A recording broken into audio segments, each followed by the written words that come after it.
Thank you. We are convening this morning's info briefing for the House Committee on Tourism alongside with the Senate Committee on Economic Development and Tourism. Alongside me now is my Vice Chair, Shirley Ann Templo, as well as Representative Joe Gideon. The purpose of this information, and we also have the Senate. Do you want to introduce? Thank you. On the Senate side, you have myself as chair, Senator Wakai as vice chair, Senator Fukunaga, Senator Kim, and Senator Favela. Thank you. And the purpose of this info briefing today is to review the Hawaii Tourism Authority's interim action plans, current projects, and recent developments. This briefing will also cover contract updates, destination management action plans, and the audit finding issues by the state auditor. Afterwards, we will have time for questions from the members. So, Senator, do you want to add anything? No, let's get started. So we plan to be here till at least 5 today, so we can cover all of this stuff? Possibly. Okay. Hopefully not, but. Joining us is Ms. Caroline Anderson, the Interim CEO for the Hawaii Tourism Authority, and I understand that she has a presentation for us. So go ahead. Okay, thank you. Aloha, Chairs DeCoit, Chair Tam, Vice Chair Wakai, Vice Chair Templo, and members of the committee. First, before I begin, I'd like to recognize and thank our hardworking, dedicated staff, our HTA Board Chair, Todd Apol, members of our HTA Board, and DBED Director Tokioka and his staff for their support in this effort. I appreciate Senator DeCoit and Senator Tam's time and initiative to give us this opportunity to update you on our efforts and answer any questions that you may have. On April 14th, the HTA Board appointed me interim CEO. I did not lobby for this position, nor did I ever expect to fill it. I accepted the appointment because I wanted to help address the challenges that we as an agency face. Since my appointment, I have worked as hard as possible, using my abilities to address those challenges. I recognize and accept that I am in this position temporarily. I will leave this position as soon as a new CEO is appointed. Realizing the temporary nature of my appointment, my approach to addressing the challenges HTA is facing is to, one, identify a problem, gather information and communicate about the problem with HTA stakeholders, with staff, identify and implement a solution, and then move on to the next problem. By focusing on solutions step by step, my hope is that we will build trust with each other and overcome the divisions that are preventing us from being a more effective agency. This trust-building process takes time and must overcome the current dynamic. HTA now expends all of its funds from state accounts. We are a typical state agency, government agency. The state government has internal controls and procedures, as well as laws and penalties that govern the expenditure of state funds. Everything a state agency does is governed by law, and any mistake a state employee makes can be characterized as breaking the law. However, there is a difference between a mistake due to a misunderstanding of a process or a timing issue and waste, fraud, and abuse. The state system has procedures for identifying and addressing process errors. Moreover, given the complexity of state approval chains and processes, it is often difficult to determine precisely who is responsible for a mistake. Nonetheless, all state employees should report suspected waste, fraud, and abuse to the Department of the Attorney General.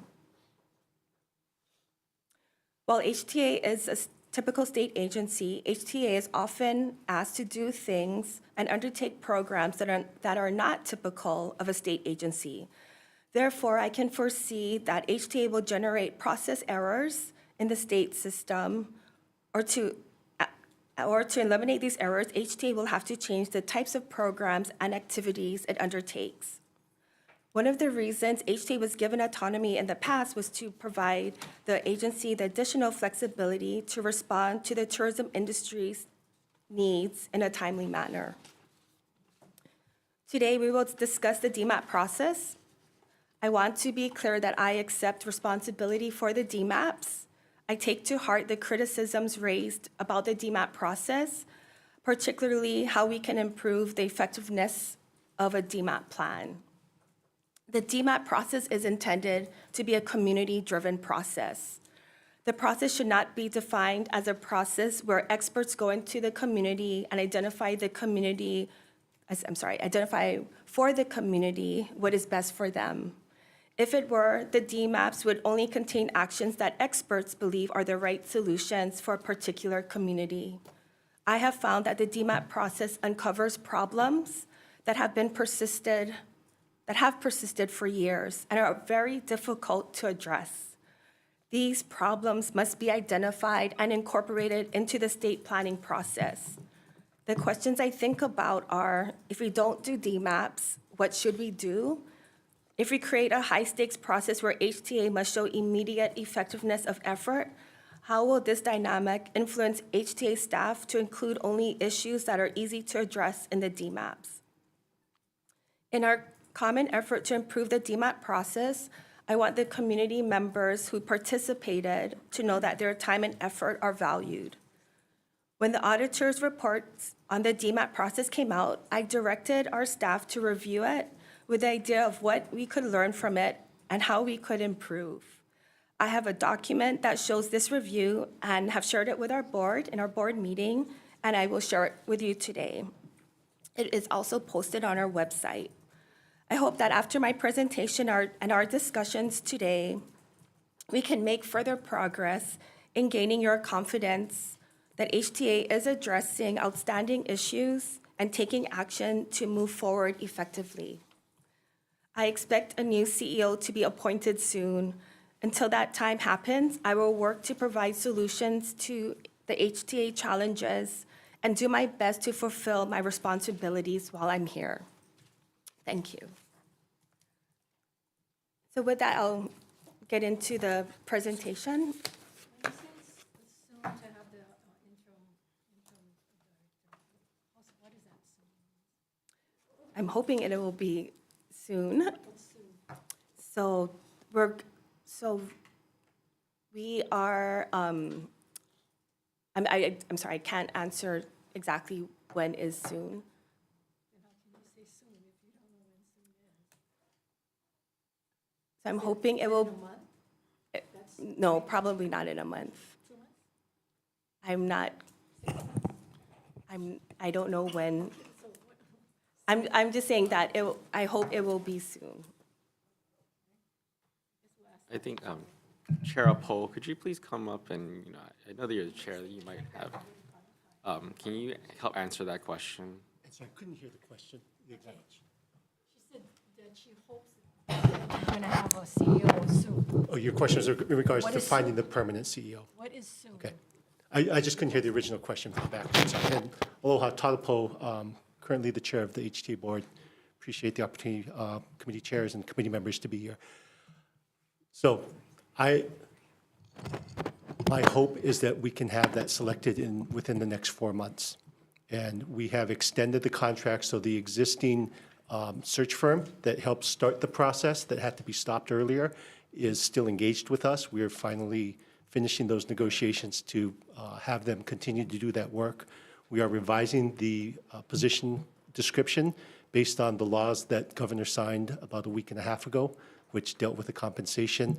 We also need to finish the paperwork with the governor's office and DBED for the approvals to hire that position, to finally post that. Once it's posted, we expect to have, and this is a discussion I have had with the hiring company, to get that out quickly, have a shortened period for bringing in applicants, picking a set of finalists and getting through that. So therefore, my hope is within 4 months, we will have that completed and a selection. So the company will be sending you the names within the next 2 months, is what you're saying? I would guess within 2 to 2.5 months, they would have a set of, we've asked for 3 to 6 finalists. Okay, and if it doesn't happen within 4 months? I'm glad to continue to update the committee on what has held up that timeline from happening and what type of extension is expected. But right now, without knowing what would cause that to go beyond 4 months, I can't say sort of what. Do you have a how- list of qualifications for the CEO? Generally, it'll be the same job description requirements that were in the previous job description that went out, I believe it was late or early last year. So we're not looking to make any major changes to the job description itself. It's more around the compensation package and making sure that we're clear in regards to, based on the new law, that the position reports to the governor's office and not to the And board. in the meantime, do we have someone there that has the qualifications to do this job? At HTA, as Caroline sits as in the interim position, CEO position, we continue to look at the leadership team. From a board perspective, one of the duties that we still hold as a board is the job of selecting a CEO. And so I take that as looking at how do we properly form the leadership team that exists? And do we need to find other resources in the interim until the new CEO is selected? But Well, my right- concern is during this interim, it's a very important time, Yes. right? And that we have somebody at the helm, regardless if it's an interim, that they're qualified to do the job. I believe Caroline is qualified to do the job. Her history with HTA has been very important to continuing to get things going. Also say, and I'll say it with her, not perfect, not the complete package of everything we need. And so making sure that she is supported and that we scaffold around her with the great staff that exists, including those that are here today, both on the finance and the branding side. And for my part as board chair, I feel like I'm taking more of a role than a normal advisory board chair would do in order to help that effort as well. And as we continue to look at that, if we need to bring in additional resources, we will. Okay, I'm sorry, because I'm going to hit this right on the head, and I Okay. know people might not like this, but, I mean, I'm not sure even if the staff, you're saying the qualified staff that you've had, you've come to this point, this lowest point at HTA, as far as I know, with the staff. So I don't know that there's confidence that going forward. And, we've already made a lot of mistakes, with more mistakes being done. We've got the roof of the convention center, which is supposed to have been done a while ago. I mean, there's so many issues, and how do we get confidence that we're going to be moving that we're moving in the right direction? And It's so very the- troublesome. I understand that, and I share your concern. I'm sure most, if not everyone on this committee does. I know board members at HTA share that concern. And we have what we have right now, and we have to do the best we can with the staff that we have. I believe that the staff that we have do a great job in what they do. There are gaps because there are vacancies, because people have left, because of what has happened in the past has gotten, agree with you, one of our lowest points as to where we are. And we need to start building out of that. And so I can't tell you that we have more than what we have on the staff, but I do have confidence in them. And I think if we can, one, and Caroline talked about this, is correct what errors were in the past. Two, make sure we're not making any more errors going forward, that we can get that time and start showing that we are building ourselves out of the point that we are at and getting to, and I said this, I believe, to you in the committee at my confirmation hearing. I'm willing to put in the time through this year so that by the time we get to January and back when all of you are in session, that we are at a stronger point to be able to talk about what has happened over these 6 months and where we see it going forward. And that's going to be a discussion that we all are going to need to have with you, the legislature, the public, the governor's office, in order to decide how we move forward with HTA. Well, I've heard this message many times. And when the last CEO left, I heard the same message. And we have the same board, pretty much the same board. And we've heard that message. So, you know what I'm saying? It's really difficult for me to sit here and hear that. I understand, and I've had I mean, people. I was the chair of tourism back in 2000 when we fixed everything, when we gave procurement exemptions and all the exemptions because they earned it, not because it's going to make things quicker, and that's true, but because they proved and they earned it. And over the years, it's disintegrated because HTA has not earned all of this, and you've lost everything. You've lost everything, including dedicated funding, which no other agency ever got. And I've said that years ago when Aaron Salah was there at the top of HTA. One day you guys are going to lose this. And it's come to pass. And yet we see recycling of the people that were responsible for all of this happening get recycled, and it's still there. So it's very troubling for me. Many of these people, legislators, have not been here as long as I have and don't know all of this that we went through, painstakingly went through. And to see it at this demise, and to hear, and then even at your confirmation, you made statements that I don't believe that you've even held up to it. So it's very troubling. I'm sorry. And it needs to be said. It just needs to be said. Director Tokyo, can I have you step up here real quick?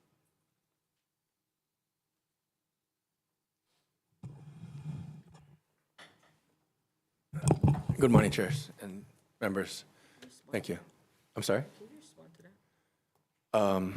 Okay, so since Senate Bill 1571 passed, the structure of HTA and the board is entirely different. Of the other 10 agencies that DBED has, they're all advisory boards, and none of the boards approve the budget.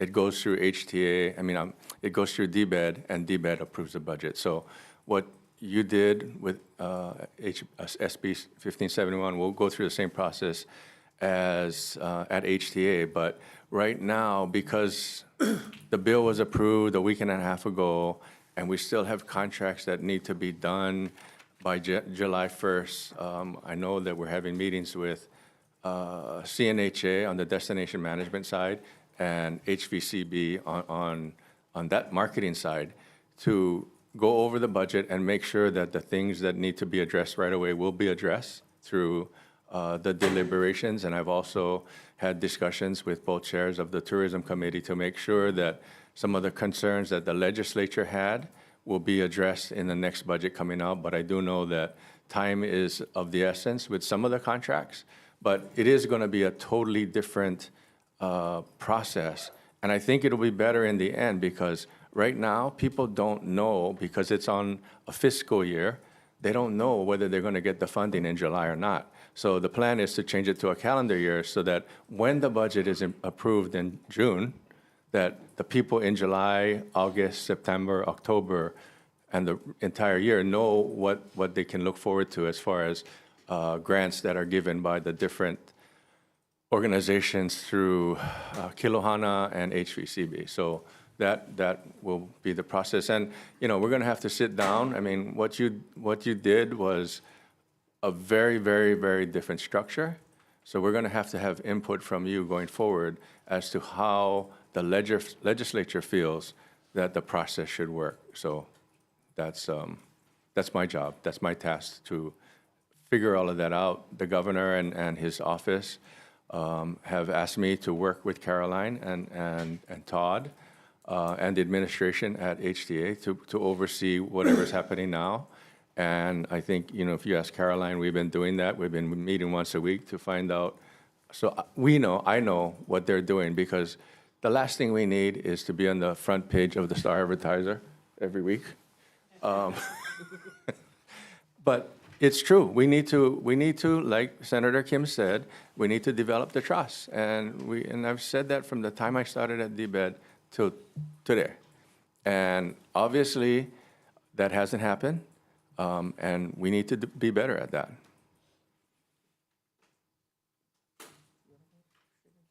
Yeah, let's move straight into the presentation now. So go ahead. Sure. I get one question for the DBED chair. Go ahead. So when the structuring went changed and when we went on the finance in the House and the Senate decided to give dedicated funds to HTA going forward, did anybody discuss with the new finance chair and the Ways and Means chair on how this is going to go forward? Because even though you guys, we had changed it, which is great that we made it to an advisory board, did we get any opinion besides what she said in the news today, that they cannot make the decision on the budget because they're an advisory board? Did we get any opinion from, or any clarification from the AG's office Yes, on this? yes, Okay. absolutely, yes. What was the clarification? As I said, the other 10 Is boards, the AG's office here? Yeah, can you come up? First, we should clarify, they don't get dedicated funding anymore. Yes, I was just going Yeah. to, there's no But the dedicated The funding. funding that we approve, Yes. Yeah, but it's House not and the Senate, dedicated. maybe not dedicated, but funding.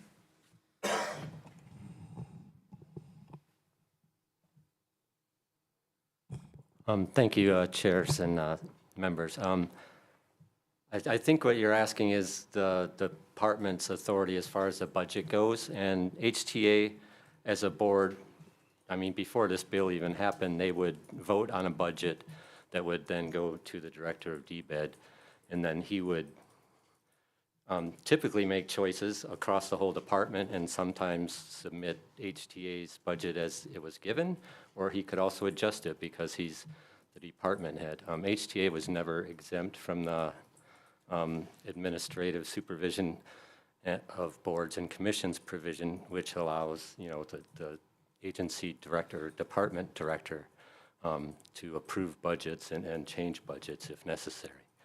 So I think in that sense, it will be the same, whereas the director has the authority and ability to adjust a budget that's given to him by HTA, whether it's through the Yeah, I CEO or a understand that. What I'm board. trying to get clarification is that why the board still cannot make their recommendation, their opinion on the board, even though DBED is still gonna make the final decision.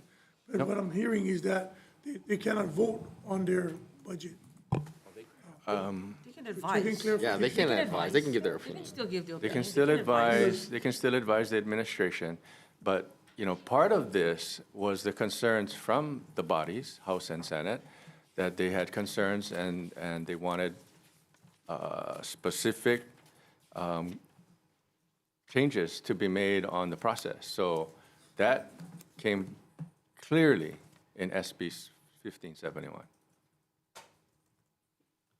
Let me just clarify. So just to be clear, the reason why this info briefing is happening is literally because there has been things going on and decisions being made, as you eloquently opened with your speech about violations, things that's been happening within the board and commitments individuals have made without authority. And that is what is trying to be flushed out here in making sure that the people's and the taxpayers' monies is being spent the way it should be spent and not misused or mismanaged. Clearly, what we have seen, as we've seen in Civil Beat and on the front page of the Star Advertiser, is that we're having problems here. We're having problems of the way our funds have been used, not being executed the way it should have been executed. So I would like for us to move forward and go on with the presentation so that we can get into the nuts and bolts of what we want to discuss, whether it be DMAP, whether it be some of the contracts. As you folks know, we have the convention center that is on the front page also. It has been an economic driver of ours as we rent that place out so that we can bring in income. And I'm really wanting us to see what this presentation will be like, as well as the follow-up of our auditor based on DMAP and the functionality of where we go moving forward and having the people in the community at the table to prioritize the needs, whether it be overpopulations and hotspots of our communities. So if we could start with that, I'd like us to move forward with the presentation, and if you could kind of summarize it so that we don't drag it on, because as you can see, there is a lot of questions, and I'm sure we'll focus on some of that. Thank you. Okay. Thank you, Chair. Okay. So I guess we could go to the next slide. And Kendrick Leong, our planner, is moving the slides for me. So our mission, just wanted to bring it out, is to strategically manage Hawaii tourism in a sustainable manner, consistent with our economic goals, cultural values, preservation of natural resources, community desires, and visitor industry needs. And this is what drives what we do. We want to make sure that we are fulfilling our mission. Next slide, please. So this is the structure of our organization now that Senate Bill 1571 passed. So we currently, we have reporting to the governor. We also report to the director. We also report to our board of directors. And at the top is our the Office of the President and CEO, and underneath that, there's 5 areas: the Finance and Procurement team, Destination Stewardship team, the brand marketing team, and the Planning and Evaluation team. Next slide, please. And the next couple of slides, I just wanted to show the faces of our staff, and again, acknowledge them for their dedicated hard work. So we have the Office of the CEO.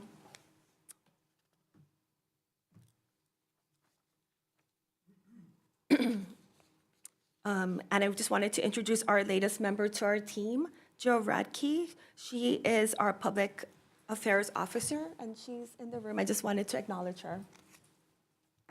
She's a great addition to our team. The next area is our brand marketing team. And we recently hired Christina, who is our new senior brand manager, and she will be overseeing the US contract, as well as the MCI contract and global support services. The next area is our destination stewardship team. You can see here it's a big team. And thank you to the legislature for allowing us to have 5 positions, new positions last year, which are the destination managers. Patty Ornelas and Megan DeGaia were our destination managers when they were with the island chapters, the Island Visitors Bureau, and so now they're in-house. And all of the team here, all of the destination stewardship team, they're very passionate with what they do. I just wanted to acknowledge them also for their hard work, especially being out in the communities as well. The next slide is our planning and evaluation team. Added to our team is Kendrick Leong as our planner. He started in March, and he has been a huge asset to us. And I want to thank him for all he does for our agency. Question. And yes, The slide before this, destination management, the destination, stewardship team. what do they do? Yes. So you can think of this team as they do the product development side as well as destination management. So in here, we will have workforce development, sports, executing the destination management action plans. What does CNHA do? So part of this team, they work with CNHA on their contract. So CNHA has 5 projects, and I thought they had the contract. That's why I'm surprised to see so many people under destination stewardship. What exactly do they do if we got a contract? How many millions of dollars do we pay CNHA? yeah. So for How much do we pay them? sorry, I don't have that number off the top of my head. I can get it to you. Yeah, sorry, I don't have it off the top of my head right now. You were going to ask some of these questions, right? I'm sorry, I just don't have it.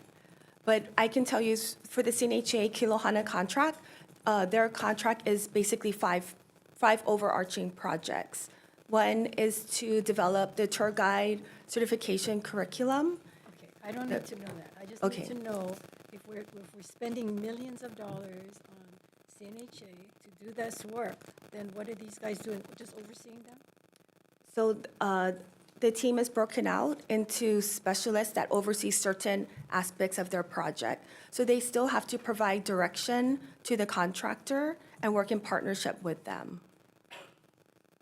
So if you'd like me to Go into explain. specifics on the direction, because, I read last week this article from Stuart Yurton, and from what it looks like, based on what I read, it looks like HTA just gives them the contract and just provides no direction. Yeah, that's not Just- true. Yeah, that's not true at all. Okay, can you Yeah. explain the Yeah, direction? I'm they give? happy to, yeah. So for the CNHA Kilohana contract, there's 5 areas. So the first area, I'll just go over it from the top of my head, is the development of the tour guide certification curriculum. And so for that one, I know that the staff was working to direct them on how to develop this, and the staff meaning the former chief stewardship officer. The next project is the Foundational Technical Assistance Program / Community Tourism Collaboratives. And when this project first started, one of the first things they did was to conduct an assessment of the businesses and nonprofits. And for that, I was involved, and I worked with them in reviewing their surveys, their final reports, making it to form and all of that. So that's how staff is involved there. From that report, they then developed, what would these programs look like? So they used that as a guide. So it was data-driven. And so, again, working with the former chief stewardship officer, they developed the Foundational Technical Assistance Program, as well as the Community Tourism Collaborative. And now, I believe Patty Ornelas is now working with them, overseeing those two programs. The third area is, they help to develop the report about what should go into a destination app. And again, working with the former chief stewardship officer, they developed. Who's that individual? The former chief stewardship officer? Kalani Ka'ana'ana. Is he still there? No, So you guys still working with him, though? Or was it contracted out? no, he's no longer here. Oh, but you just said you guys still working with him. No, I'm sharing the different projects that CNHA worked on and the staff that was involved with that project, to show that staff works with the contractor to develop these programs. It's not just, here you go, you do it. We are providing direction to the So now- contractor. So just like, because, so now Patty is that individual? Mm-hmm. So Patty is that individual as well as the DMAP manager for Kauai. Yes. So how does that work? Because isn't the DMAP manager separate from the stewardship person? Does she, So this is, you payroll her on two positions now, or? no, so this is a destination stewardship team, right? I understand that. Yeah. But I'm asking you, is she the DMAP manager also for Kauai? She's the destination manager for Kauai, yes. And she's the chief stewardship No, officer? No, she's a program staff to lead this area for the agency. So working with Is she collecting Kilohana. a paycheck to be that individual as well, is my question. She's a staff member of HTA, and You're not answering my question. Is she collecting a paycheck for that staff position as well as the DMAP manager position? I'm sorry, I don't understand the question. It's a She's simple question. She's a staff member. yeah, she's a HTA staff member. She's also a DMAP manager for Kauai. Is there a collection on two So paychecks? her salary is based on what? Her, Salary is based on what position? her salary is. I'm sorry. So she's What she's a is her salary different from the rest of those other managers, is my question. no. So they all get paid the same amount right across the board. They're all DMAP managers, aren't they? So Yeah, all The- five of them are DMAP managers the for each des- island, the bottom five. But Yes, you just the told me that destination Patty manager. is a staffer. I she's think it's a simple question. so she's a member of Hawaii Tourism Authority staff. We know that. Yeah, I'm so- asking you, is she collecting two No, paychecks for she's different just positions? collects one. How much does she collect? I don't know off the top of my head. Why how don't you know that? Because I have a lot of numbers in my head. I don't want to give the Weren't wrong you the number. originator of DMAP? Yes, but you're asking me about how much she makes, and I don't know it off the top of my head. I'd rather give you the correct information. What is it based, and is Yeah. it come based back. on, is it based on if she's making a manager's salary or she's yeah. making a staff salary as the, I think is what she's asking? So they're all. Because she has a double, she's Yeah, wearing she's wearing two hats. So which hat is she paid? What salary? So she's getting paid as the destination manager. And in our team, we work on they work on various projects. So right now, for the destination management action plans, right, we are going through the next process of developing them. And so with that, for the CTCs, I mean, that's how when the chief stewardship officer left, then, tasks were divided per projects, and that project was, So who does she receive direction from? so right now, there's no chief stewardship officer, No, so. I get that. Yeah, I so asked that right, earlier. so right now, the team, I'm working with the team. So this is my problem. You're working with the team, you're the interim CEO officer as well as the planner. You're Yes. dealing with one of our biggest organizations right now, our economic driver in tourism. How do you manage that? Like, I guess my bigger question is, have you ever managed anybody? So yes, I've managed people before, How many? so at the most 3. But, I've worked with the DMAP managers, Patty and Megan specifically, but I've worked with the others on the other islands. And so, I'm very much of a team builder, team player. And so I feel like I know what they do. They come with me if they have any issues or, want my advice. Well, that's my problem, Caroline, is that the audit reflects that it's bad, and now you're managing HTA. Okay, so I'm So- just gonna leave it at that. Yeah, and I'm happy to answer your But- questions but regarding the I don't know audit. how we plan on even running HTA.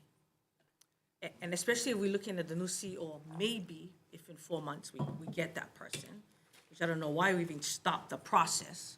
There shouldn't be a process for us to stop the CEO recruitment, because when we had the conversation, it was the number one priority was to get the CEO. The number one priority, based on bill or legislation, that should have never stopped. We should have still kept recruiting. And that's what is really disappointing about this. I mean, we can fluff this any which way we want to cut the rug, but this in itself is just like, set me so like frustrated, and that I have no confidence right now. And Can I ask another question? So this stewardship team, does that oversee the HVCB contract as well? No, the branding team does that. How many brand managers are on the marketing team? Yeah, 3. And how many we can contracts go do back they to oversee? the- How much contracts do they oversee, though? So sorry, that's, So the stewardship have 11 people on a $27 million contract to, so that's not the only contract that they oversee. There's many other contracts. okay, but they oversee, and by the way, it's $27 million that you folks pay. I would think you would know that. The CHA, being that it's one of your, you only got 2 contractors, pretty much, right? I mean, 2 major contractors, HVCB and CNHA, right? We have 47 contracts. Yeah, but you have all those little ones, but the major contracts is HVCB and CNHA. So the HVCB contract is how much, Aaron? So we have 5 distinct contracts. So what is the total? 38 million? Sure, the CNHA contract is 18.6. 18.6, how come we see And, over 2 years, 27 million? and the destination managers make 76,000 a year.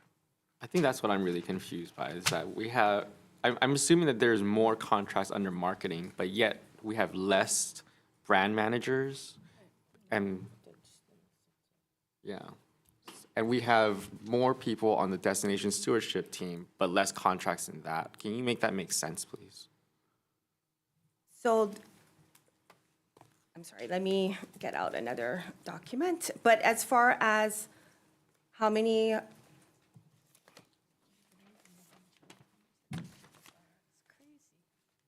so for the brand and marketing side total number of contracts as of June 20th is 9.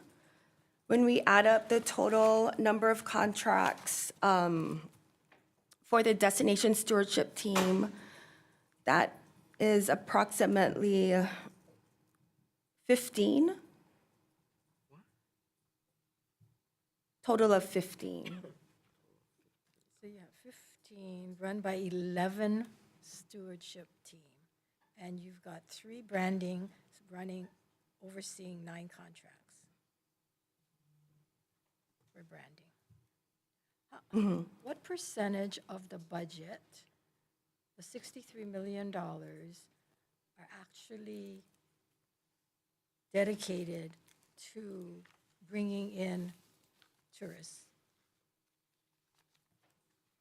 So that would be, if you look at the marketing budget,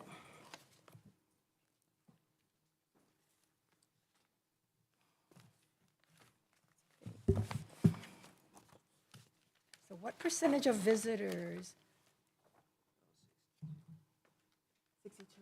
62%? 62%. 62%. But isn't it true that of the 63 million, approximately 70% of them come for sand surf? For fun, sand and surf. And I think this is HVCP has did a oversight, and it's just been stated. 70% of our tourists that come here will come because they come, not because they got your message, but they come because they come for the sun, the surf, the sand. They've been here before. They come. And that pretty much the other 30% is what you're targeting all your programs at. So if you're asking why are we doing marketing? No, Is that, I want to know, of the 63 million, how many direct dollars go directly to generating more tourists to our islands? Because if we didn't give you a dime today, a dime for marketing, people are going to still come, right? Because all of our partners, all the airlines, all the hotels, they all do marketing. And if they don't, I mean, they rely on HTA for a lot of the marketing, and they did cut their budgets way back when they were getting dedicated funding in their marketing areas because the state was doing it as a state. So they got a market. But many of the tourists come because they don't get your message. The surveys have shown, data have shown that 70% of them come. So basically, you're targeting 30% of the tourists, because we have about 10 million, right, that come on average. 10 million, I don't know average, but. So 63 million is being spent for 30% of what we're getting. And of that, how much does the destination marketing, destination management, how much of that 30% do they generate tourists? okay. So I don't have an answer to your question. I'll have to, But do you folks look at that when you're doing your budget? I mean, how many visitors are you actually targeting your programs and what it's generating, the dollar per that we're getting? And that's my concern with HTA right now. Because it sounds good, destination management, let's do this, let's give tour guides training, I mean, whatever it is. But what is it? Is it generating actual tourists coming here? it does. And I know, for example, Where's the data? Where's the data? So, Aaron, so, you know, when I'll just use HVCB as an example.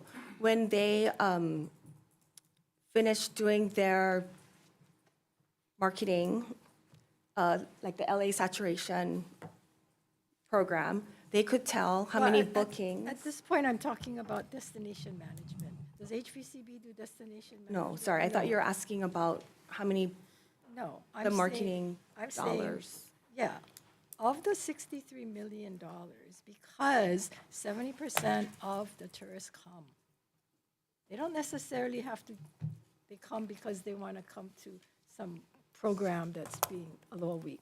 They don't come for, they come, right? I mean, we have people that just come because they love Hawaii, they love our weather, they love surfing, they love whatever. But there's that other amount that we're bringing in, 30% of them that you're targeting. And of that 63 million, we're spending 27 million over 2 years for destination management. So my question is, how much of that destination management dollars that we're spending is bringing what percentage of the tourists? When we talk about destination management and marketing, so, sorry, Aaron. So we're talking about under destination management, we do post-arrival marketing. So when the visitor is in Hawaii, in the islands, then we're targeting them there to provide that type of messaging. So, like messaging about, being sensitive, Okay, so we're not generating tourists.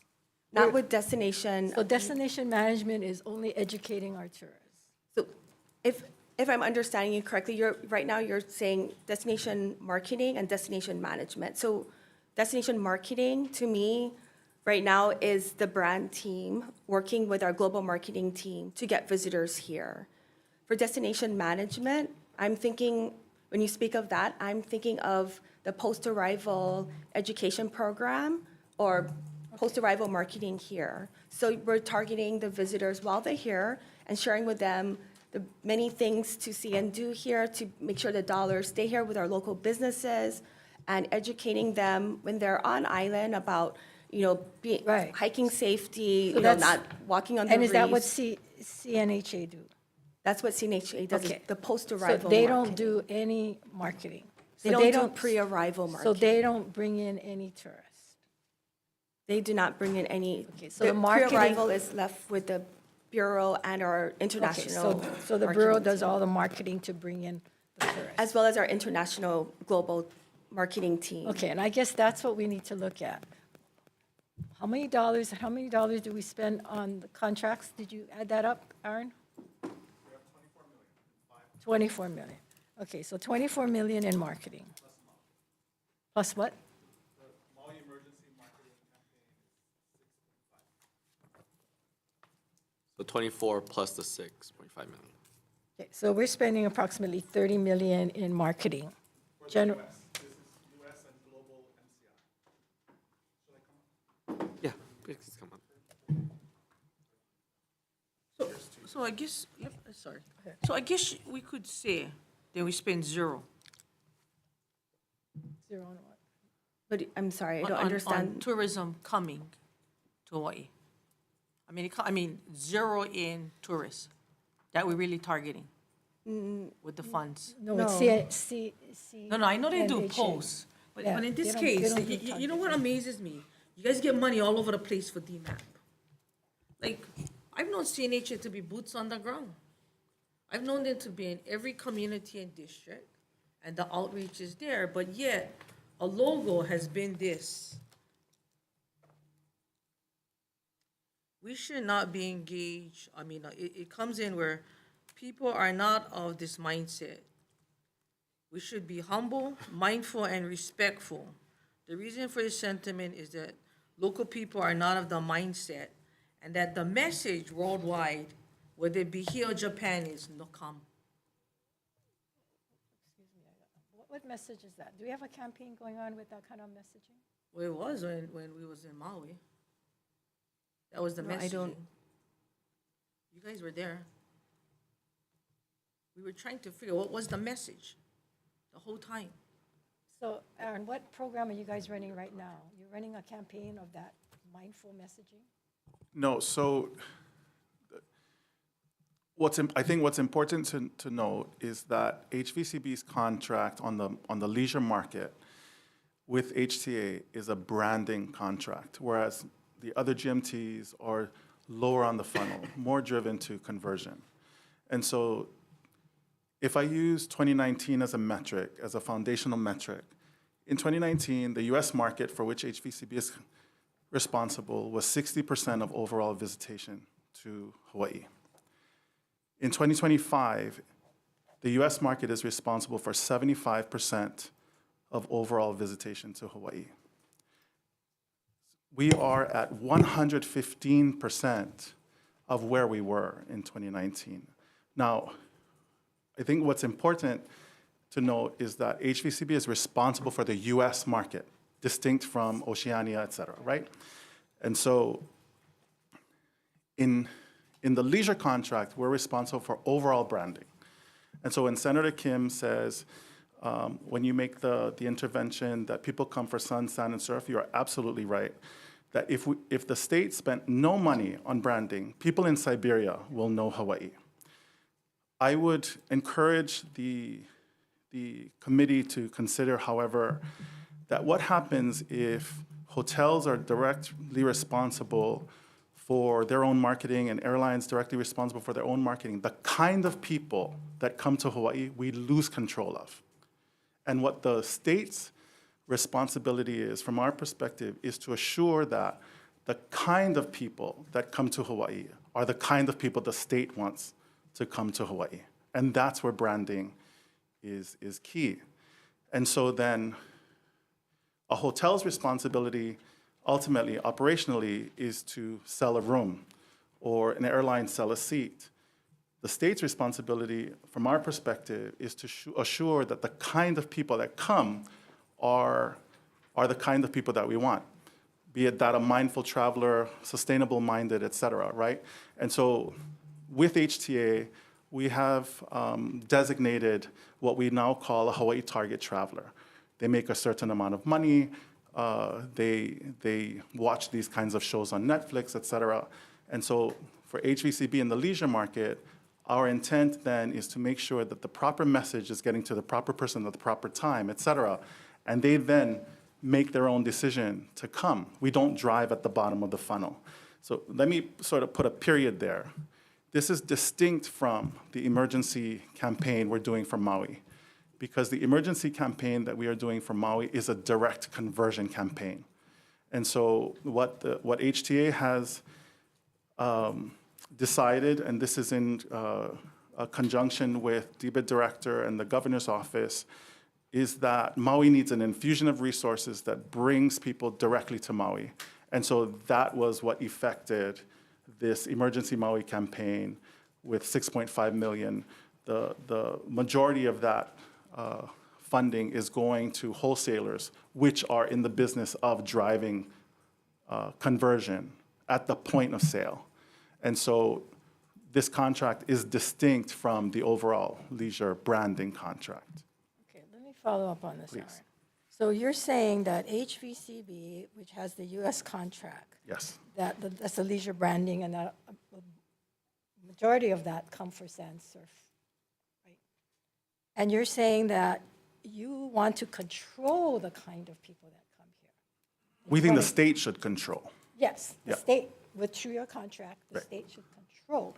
So you're telling everybody else, if you're not going to be mindful, we don't want you to come.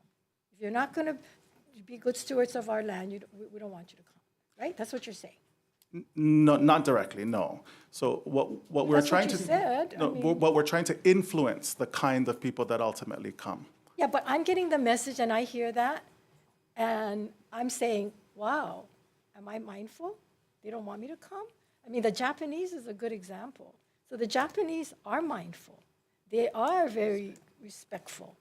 So we're telling them, okay, you're not being mindful enough. We don't want you to come if you're not going to do that. So it's like, Yeah, but we're not responsible for Japan. no, but the message, whether you're responsible or not, the message will get to anybody who come to Hawaii and hear that message at some point, right? They might not hear it in Japan, but they're going to come here and they're going to hear it because that's what we're paying for you to get that message out. But it's like, okay, so everybody else, we don't want them to come to U.S. Don't come if you're not of this higher spending. If you're not mindful, then don't come. No, so the messaging was never generated by HVCB on behalf of HTA to say don't come. A lot of that narrative was actually put out by ultimately third parties. So you have a strong-minded community organization, community individual who puts something out on Instagram, who is frustrated on a particular day at a particular time. That parcel, that piece of information then gets taken and blown up in particular. And that's what the study has shown us, is that a lot of how the negative stories have been amplified are ultimately third parties to the sharing of Instagram Reels, et cetera, using social media as a platform. So that doesn't, But it's based on your original message. So if your original message is saying, we only want mindful people, we only want people who are respectful, you need to be respectful. So then others are going to say, okay, well, they don't want us to come because, you know, we have a lot, and whether we like it or not, we have a lot of visitors that come. I know when we were doing convention center, like we wanted the business traveler because they come in, they don't tax the environment as much, they spend more and they leave. So we were targeting businesses. Yes. But then this message is not just targeting businesses, it's targeting people's way of life to say, you're not respectful. And who's to determine what respect means and what mindful means? ultimately the state. No, Yeah. we don't determine that. The- People determine that, not us. If I to tell you you're not being mindful, who am I to tell you you're not being mindful? Who determines if you're mindful or not? It's not as direct, Senator, with all due respect. But yes, it's subliminal in a lot of messages, and we're getting that message. So I don't know that we've looked at. And then isn't this campaign was supposed to start in April, and then we didn't start it till June, which is supposed to be maybe our shoulder period or our slower period. But then you guys are now doing it during the summer period. I mean, there's a lot of issues here. One, I don't even know the message is correct. Two, it wasn't even the right timing. And then you guys, and then you're saying in your opening that we're doing things better? It's now, it's not better. I think my bigger question then becomes, you know, as we looked at the marketing part of it, whether it be worldwide, whether it be CNH and the contracts that they have. My question is, where are we with the delinquencies? I mean, we've had our challenges, clearly, on these two guys being paid out. Where's the accountability? In your opening statement, you talk about following the law. Have we followed the law with HTA? And I think my bigger question for you at HVCB is, you guys doing half the stuff and CNH is doing the other half. Why we need HTA for?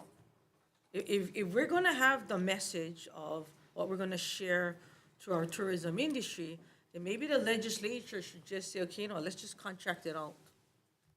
And do away with the middle in division, aligning all this stuff. Here's what we want you to do, and here's what we want you to do.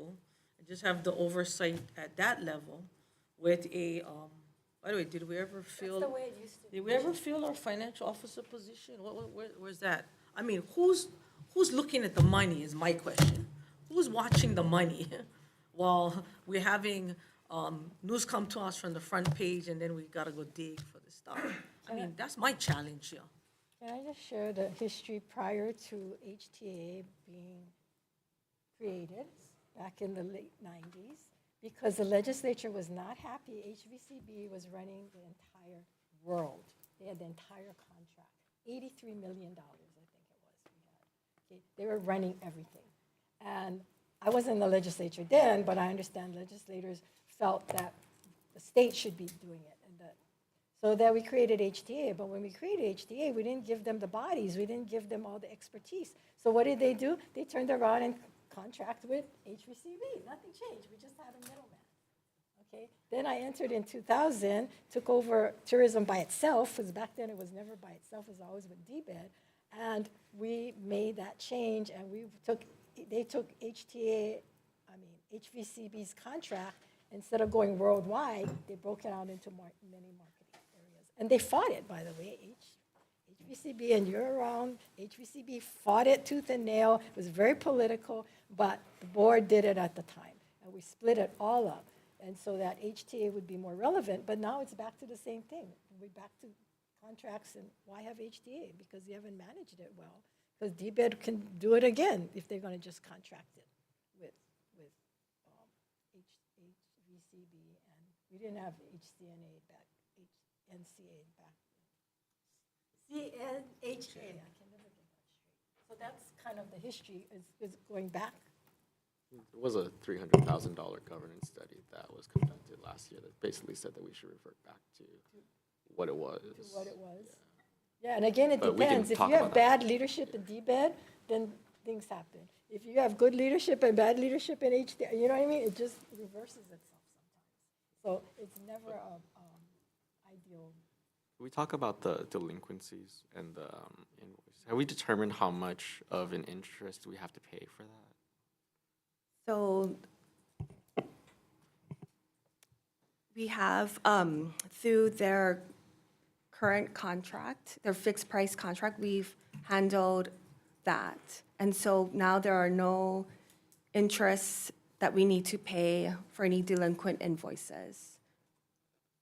So you guys didn't pay anything because you guys So figured out that you it don't was have to? paid within the current fixed price contract, so it's taken How care of. much was that? I don't have that figure. I'll get, So I know I asked for this. I've asked for this many times based on that contract alone because of a late payment. And you said you were gonna get back to me. So you haven't. So can we get Todd back up here? Because if we can't get answers from the CEO, then how Yeah. about the board? Because you folks knew we were going to ask these questions. Aaron, I don't know. Aaron, if stay you right there, should Aaron. leave. Don't you move. So you know what? Maybe the question should be to you, Aaron. Aaron, since you've been delinquent on your contract and there was interest that HTA had to pay, how much was that interest and has that been taken care of? Since Caroline has stepped in as interim CEO, we have come current. We are still awaiting, I think, an opinion, and I'll defer this to HTA, an opinion from the AG's office on ultimately the payment of interest. And we had been basing our approach to this on two sort of fundamental tenets. On one hand, we charge interest according to the way that our invoice reads on a net. On the other hand, the state's comptroller had put out a memo that said if the state is delinquent on payments, the state is responsible for interest at a particular rate, which changes annually. And so my understanding is we're still awaiting opinion from the AG's office on response to the payment of interest on the set of contracts, which ultimately affects everything writ large. But since How Carol, much is that?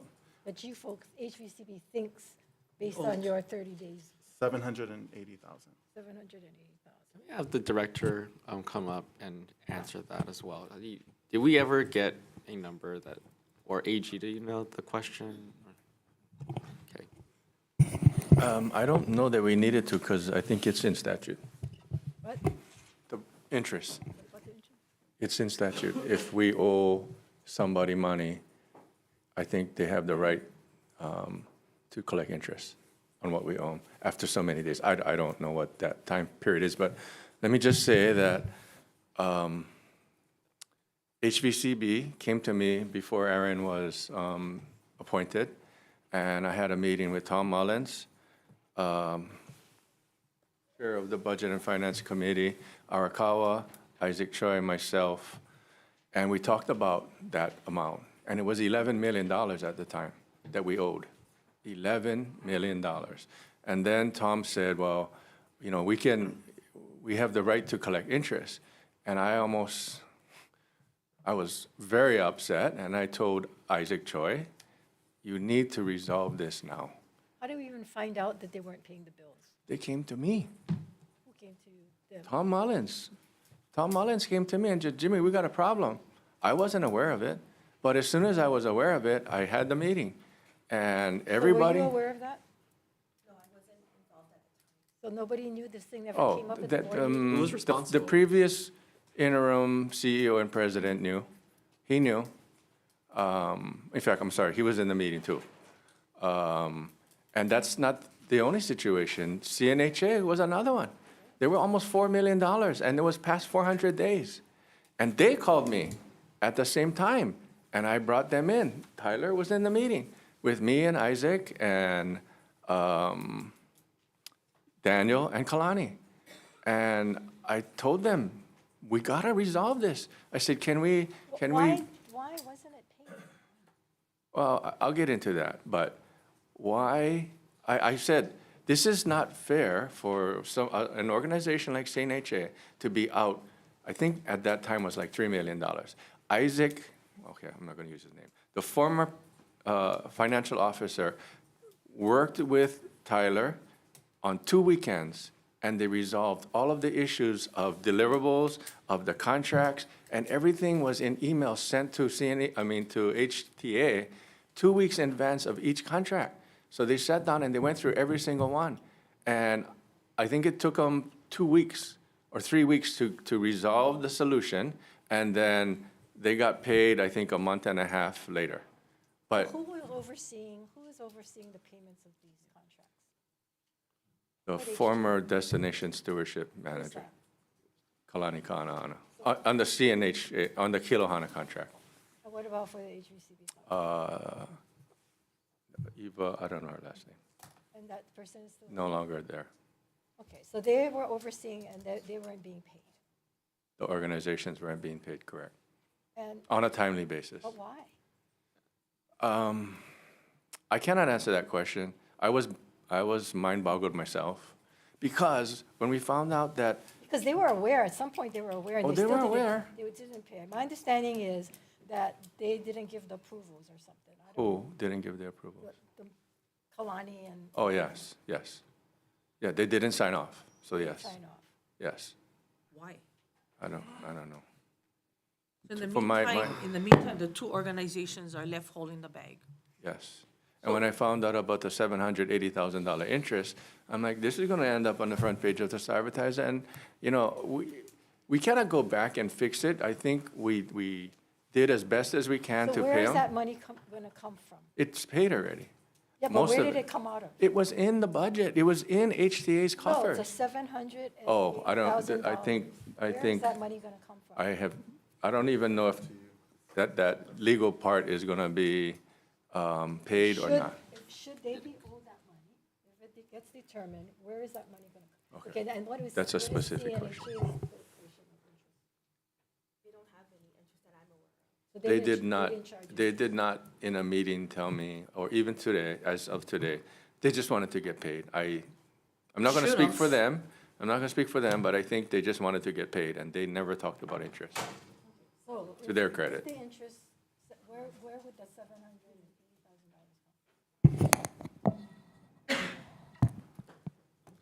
So as I mentioned earlier, it's coming from their fixed price contract. And I don't have the amount, and come? Does it come from their fixed? Yeah, what does that because mean? there was cost savings, like with travel but it's within their contract. So in the discussions that we had regarding that, the answer is, we're not going to come to the legislature asking for more money. Somebody's contract is going to be less, $780,000. I don't think that's right. I don't think that's right either, It should but. come from somebody who screwed up. So, Senator Kim, we have the amount that Aaron said, the 24 million, so there is that pot, but if we pay the interest, it's gonna come from somewhere in that pot. HTA doesn't have an opportunity fund. Director, Director, $780,000, that could be helping the homeless or feeding people right now. That's a lot of money. Of course it is. And it's- $780,000. Yes. I don't plan on wiping that underneath the table. I can promise you. That's not right. I can promise all of you at this table that we will not let that happen again. And then we gotta take this off of somebody else's table? Whose contract are we gonna, have to cancel on the $780,000? Well, it just means that it was not needed then. I mean, we're spending money we Yeah. don't need if we all of a sudden can find 780,000, cut some contract that we actually don't need.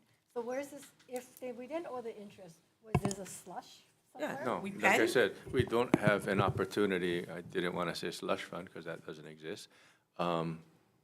We're just going to have to we got to pay them, Senator, No, we I got to underst- pay them. I If they understand. charge us interest, But I'm just saying that where is it gonna come from? Maybe there needs to be salary cuts or something to make up the money. It's ridiculous that we have this kind of cost. no, okay, so moving forward, as I said, you folks put a lot of the responsibility on DBED, which is me. Well, And we had to, because it doesn't seem like HTA can do the job, which is why they should be cleaning this up and not you. That's why HTA existed prior to this as a self-governing board. I mean, a governing board versus an advisory board. Clearly, it tells me they're not competent enough where they are to make those decisions. I think because I came from here, legislature, every time something comes up and there's a concern, the first two people I reach out to is you, Senator DeQuick, and Representative Tam. Senator Wakai has been on the tourism chair before, and so have you. So I also communicate with you guys on some of the stuff that's, coming so that you have a heads up. And that's the only way that we can develop a trust. If we tried to hide any of this, and you guys found out, and you guys are very good at finding things out, we would look terrible. And Okay, so so I'm not into that. We're not gonna be hiding. Explain then the RAMS contract, if you're talking about stuff being done correctly. I mean, can you talk about the RAMS contract? When was it entered into, and why didn't we have a contract, signed contract that was voted upon by the board, and when did that happen? Okay, so I can let Caroline talk about the signing of the contract. There are still details. Can we move on to that, or should we- Wait, Okay, go ahead. let's finish the interest part with HTA. I'm sorry. No, Thank no, you, Chair. I- So the HVCB in the past for whatever reasons, procurement processes, payment processes, and there have been lags in payment before. What happened before I came on board was that HVCB was intent on communicating now what the lag ultimately meant in this fiscal period. And so what I don't want is for HVCB to be seen as this charger of interest. That $11 million ultimately affected our need to go into a line of credit for which we were charged interest.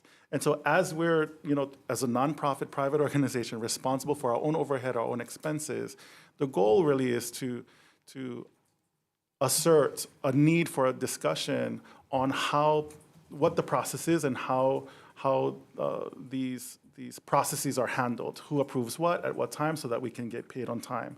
So I do want to thank, again, current CEO and DBED director for effecting a rather rapid coming current over the last, I want to say, 90 days, covering, this rather large delinquency in payment to HVCB. And so I just wanted to note that and thank the committee for this energy.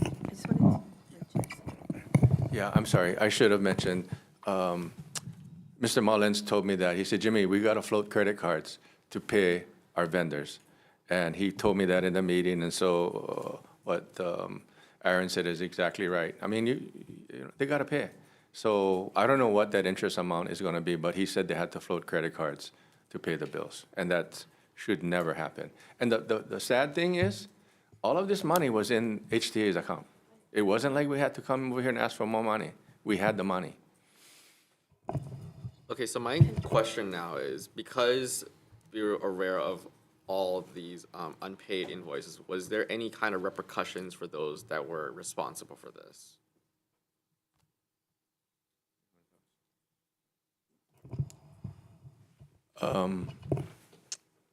So the people that are in charge are no longer there.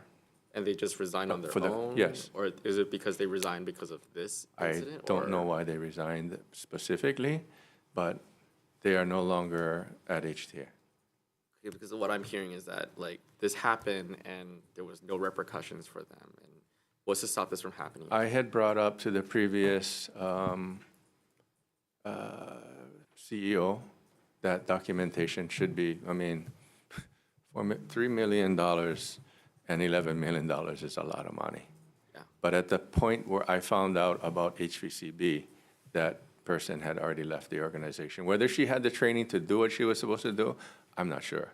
But as I said, moving forward, we'll never let that happen again. And that's why I have to continually communicate with CNHA and HVCB to make sure, and I have been.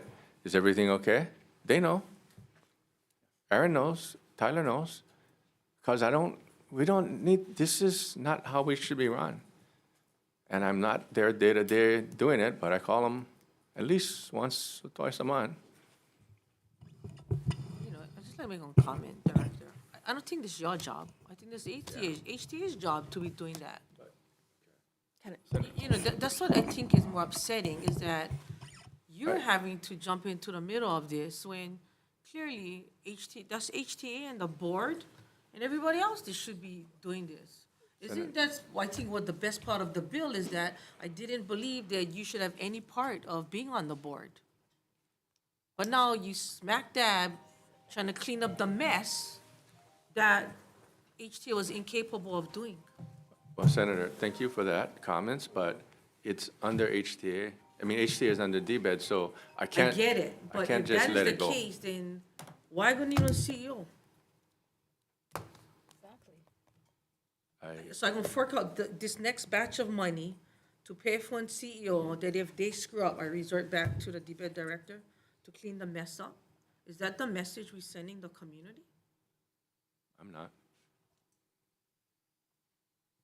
So I think that's our challenge here as we gear up for 2026 and how we legislate going forward, because we gotta build back the public trust. And clearly, sorry we didn't even get to the presentation, Yeah. but, I mean, clearly, we have a problem.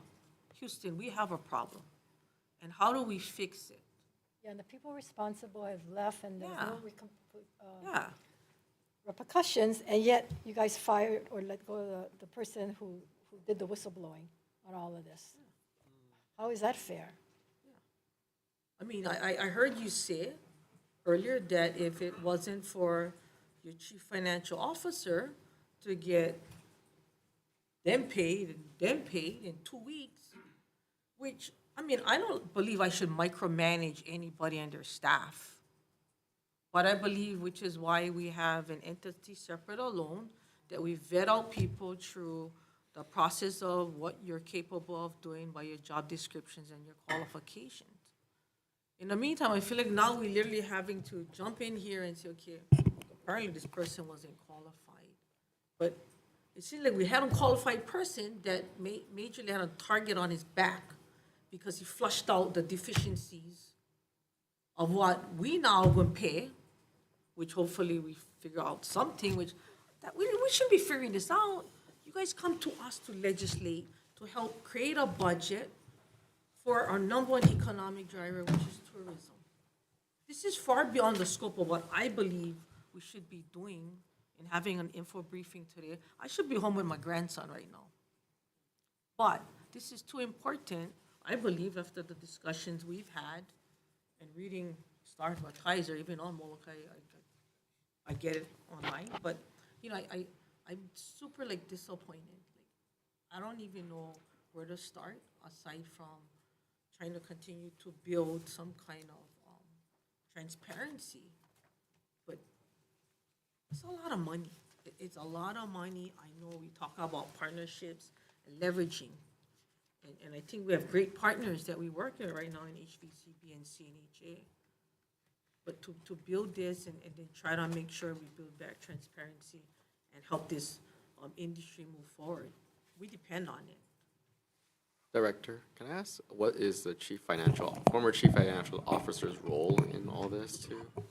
If any, or the late? I mean, right now? payments? The late payments, the interest. What was his role? Yeah, did he have any role in that? Oh, Yeah, yeah, at the time, absolutely. like, What role? Is he responsible for? was he not being- responsible No, for no, payments, no, or? no. And, you know, Caroline can confirm this, so, Go into like I said earlier, each contract, whether it was with CNHA or HVCB, each program contract had to get approved and sent in, the deliverable sent in by the program manager of those accounts.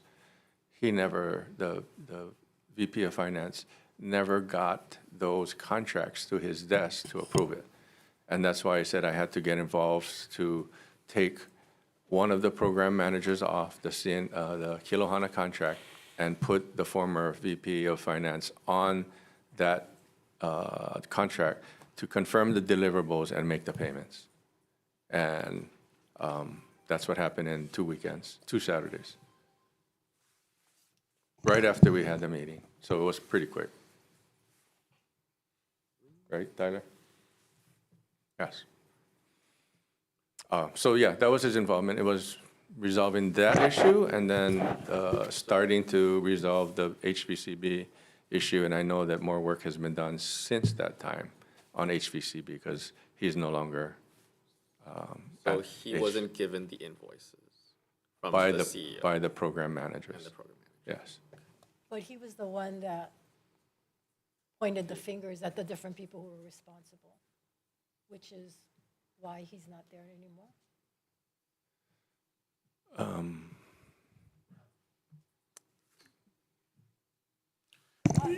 Chair, I I just going to clear something up Paige over is here. gonna tell me not to Because you move guys on. kept referring, nobody put a target on anybody's back.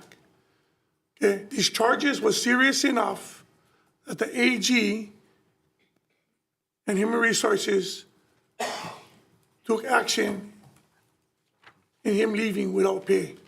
So nobody put a target on his back because he was doing his job. It was the things that he was doing while everybody else knew he was doing them.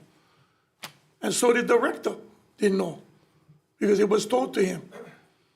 Okay, so when the AG sat on this and was brought to my attention, like I said, in the news, after our vote for HTA, and I just brought it out. Now, if they didn't find anything or they didn't think that had any merit, he wouldn't even have left without pay. So it was not no target on his back. It was because of how his conduct was 2023 and fall of 2024 on how he was treating people at HTA. And again, like the director said, he put a little record in his note because he did say it, even though now he's admitting that he didn't say it. But a racial slur was made about our people of being dumb Hawaiians. And that is a serious charge. And then the chauvinistic and the racism that was going on, again, after he was reprimanded by the DBED chair, he was still continuing to handle him, conducting himself in that manner. Then it was something that went to the AG's office, and nothing was being done. Then it came after the vote, which brought to my attention, and then I brought it back to the governor, who took it seriously, and the AG. So I'm not saying that, oh, maybe he never do his work or whatever, but don't clarify it as a target on his back, because that is not true. There's no target on anybody's I think back. part of it is true. No, it's not. I think it is. And No, I it's think not. that there's been many racial slurs been made by many people in the legislature as well. So, I mean, I'm not sure if the racial slur reaches that level, but again, that's an issue. But everything points to a lot of it, that people were whistleblown and don't like the idea, and then But the this whistleblowing up. gotta have Blew this facts. up. There was no facts. there were facts. Wasn't facts. Bills didn't get paid. Bills didn't get paid. Contracts, people were getting free stuff. Contracts were not signed appropriately, which is why we're here. Yeah, I would just, Chair, if I may, I just want to respond to one thing the senator from Eva Beach brought up. I was aware of one thing because I was standing there, and it's been documented. I addressed it. Isaac has been my friend for over 20 years. I put it in writing, and I told him, don't ever do it again, and go apologize to the people that were there. That was over 2 years ago. And did he do that? Yes. And has it occurred again? Well, he said, the senator from Eva Beach said, I know about others. I don't know about others. I was not made aware of others. And if I was, I would have addressed it. If I would have gone and checked to see what happened, but I was not, so. Okay, thank you. And, you know, I just want to clear this up. You know, accusations are made every day, even in this building. File a complaint. File a complaint. Turn them into HR, do whatever you got to do. But the fact of the matter, we have a problem with HTA. We have a problem here, and we got to fix them. So if we can, Chair, would you like to go ahead and continue the presentation? Let's continue the presentation. And if we have any questions, we'll chime in. Ms. Anderson, sorry about that. I just wanted to just restate for all of you that the interest that was just discussed about HVCB, it has been cleared up. Myself, our acting VP of Finance, and our acting Chief Brand Officer met with Tom Mullen, and we we're all in a conversation together, and we all confirmed with him that the interest is taken care of. It's within their fixed price contract, and he will not charge any interest to the state as long as we pay on time. And, we have a new senior brand manager. We are aware that we do not want this to continue ever have this happen again. So I just want you to all know that we If you move can, forward. So thank you for that. If you can you have him put it in writing and send it to us, please? Sure. Okay, thank Well, I you. still don't understand what it means when you say it's in his fixed price contract, because then the contract, we overpaying them by $780,000? I believe there was, within the fixed price contract, there were savings, and so I think that's what he used, but I'd be happy to get that information to Okay, you. what kind of savings? And I what- don't, I have to get that to you. And the money would come back to the state at the end of the? It's a fixed price contract, so no, it doesn't come back to the See, state. that's the problem I'm having. How can it be a fixed contract and have savings? Because if it's fixed contract, that money is due to them anyway. So I'm not sure, or they're just saying they're waiving the interest. You understand what I'm saying? Yes, so let me get that information to you. I want to make sure I have all the correct But you information. said everything was resolved, so how can it be according- resolved if you can't answer the question? So in our discussions with Tom Mullen, he said he will not be charging any interest. So don't say that it's part of the fixed contract then. With the interest that was owed we're paying it within that contract. Okay, so we are paying interest, so that means we have overpaid them by $780,000. I don't know the exact amount. I don't think, we are not overpaying So them. Caroline, that's so you cannot say that. Get it in writing and tell us exactly where Yes, it's I will coming do from. that. Okay, stop. When you use Do statements the like that. presentation, please. Just get them in writing and give it to us, please. Okay.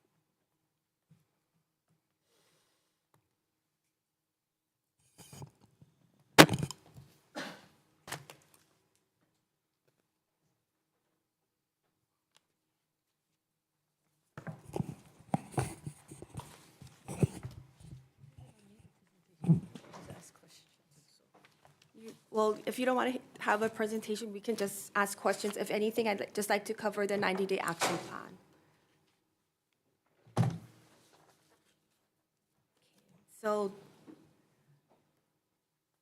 Senator Decote, when we met a couple of months ago, you asked me, what are we doing, right? And then I said, we have a plan, and then this was the plan that I shared out with you. So. What's the date of this plan that went into effect?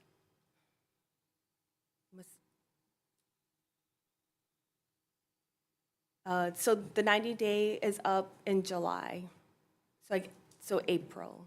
So April, this plan went into effect in April, okay, go ahead. Yeah, or May, June, July. It was developed in April. And so the whole purpose of this plan is to address the issues that HTA faces. It's not meant to be a transformational plan of our agency, but just meant to address what is happening at the HTA. So there's basically 8 goals that we want to accomplish with this plan. The first one is to be collaborative and cohesive as a team, as a staff. The second one is to reduce the overdue invoices. The third one is to identify any outstanding contractor issues. So have those 2 been done? Yes, So we have no overdue invoices at all yes, at this time? yes. And folks have identified contract issues. The purpose was to identify if there's any outstanding contractor issues, and I talked to the staff. There are none. The fourth one is to review, update, follow policies and procedures. And that's all about reviewing our policies and procedures. We know that things have to be revised and that there are new procedures to be made. Put The an fifth- asterisk on that, because I want to come back to that. The fifth goal is to improve board efficiencies. The sixth one is to have an effective tourism policy development and empower our staff. The seventh one is to fill positions.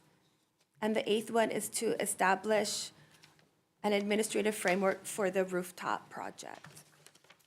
So, Kendrick, if you can just go to the 19th slide. I'll skip over all of this.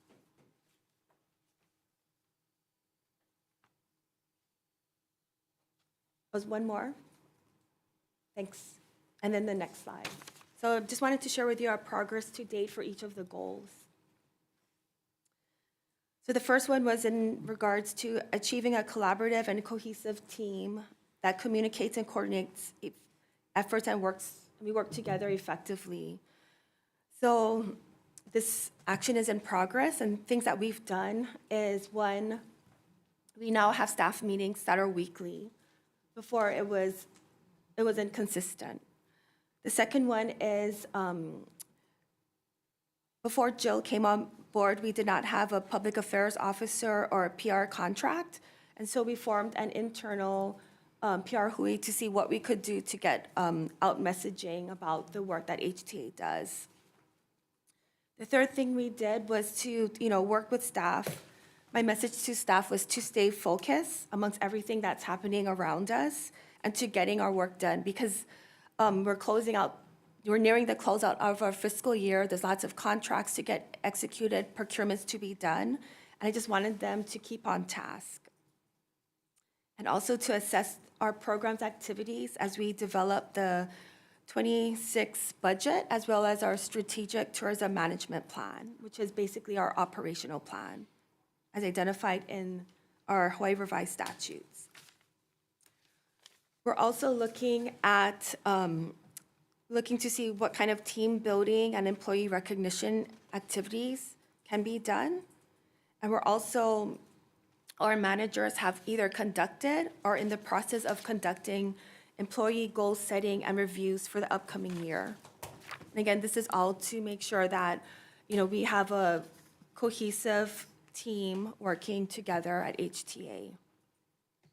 The second goal was to reduce the overdue invoices by 100% by May 15th, and we have accomplished that. It's either being processed or paid. The third area is to identify outstanding contractor issues. And again, working with staff, all issues have been identified and addressed. The fourth goal, ensuring all policies and procedures are reviewed, updated, and followed by HTA staff by the end of July. So our staff is reviewing the policies and procedures. We have started to make revisions and also have identified new procedures to develop. The fifth area is improving board work and efficiencies. And so that's what we have been working with our chair on, as well as the board. Our board reports and board packets have been streamlined. You can also see at our board meetings, agendas, we're also trying to make sure that it's more focused and organized.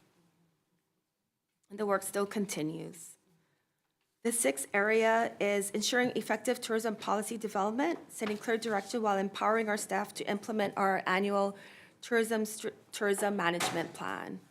And so all of our program staff, we worked on completing a yearly activity plan, and this was something new that we introduced this year, and that feeds into our strategic tourism management plan. And with that, we developed our fiscal year 26 budget. The seventh area was to fill our vacant positions by July 1st. So we filled our public affairs officer on June 9th. Our brand manager position, that's under the stewardship division. It's the position, we're going through the applications right now, and we're looking at targeting interviews next week. And for the chief stewardship officer position, we're reviewing the position description and filling out all the internal paperwork so that we can post it.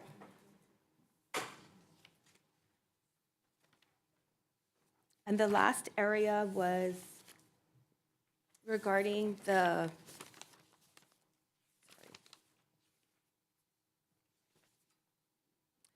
regards to establishing an administrative framework to oversee and manage the Hawaii Convention Center rooftop repair project. And so I'd like to thank our comptroller, Keith Regan for, working with me, as well as Gordon Wood, the administrator for the Public Works Division at DAGS, to assist us in this project. So the team consists of DAGS, HTA, HCC, and the project management contractor, RLB, and the design and architect contractor. And the RFP is currently out, and the deadline is July 11th. And so that is, in a nutshell, that 90-day action plan, and the progress that we've made so far.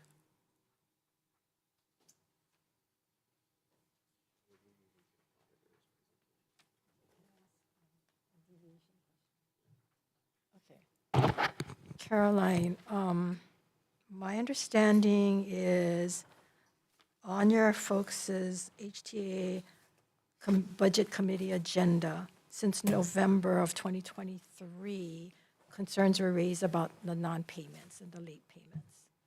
And I have the minutes here, it was just given to me. So that's been on the agenda and it didn't get taken care of. But also understanding that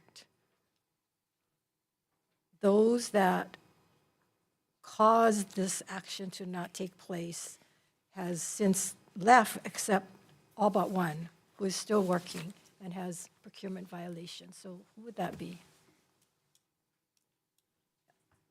So, Or maybe not who, but is there someone that's still there that was responsible for some of the procurement violations?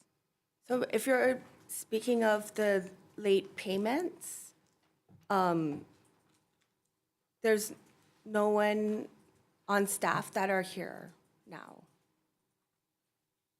So there's nobody on staff that is responsible for some of the procurement violations, So contract for- violations? Yep, so if we're speaking of the procurement violations, then yes, I have a procurement violation, and I can explain what that is about.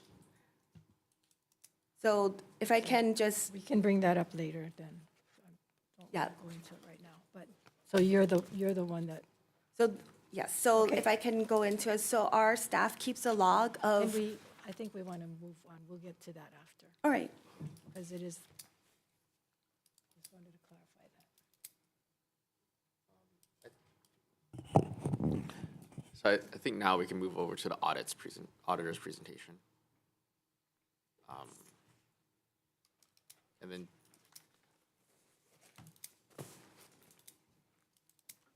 break for lunch. And then after this, we'll take a break for lunch. Now you know why I asked about dinner, right? I'm not buying. Just kidding.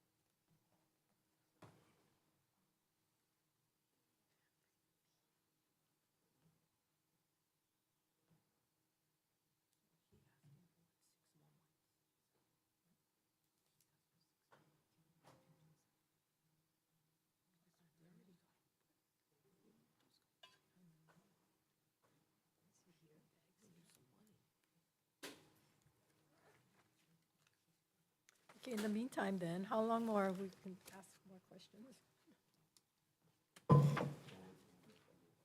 Less? Are you ready to go? Okay.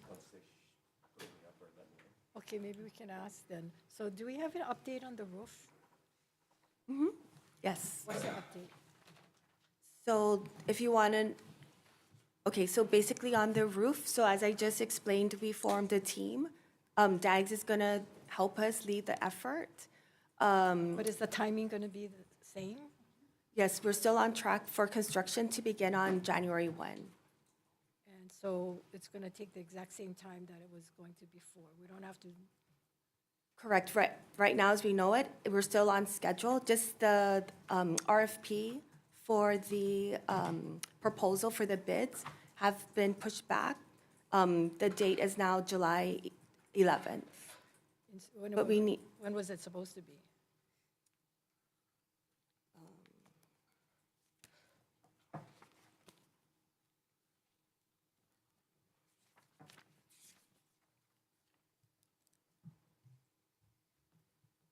so it was supposed to be June 20th, and now it's July 11th.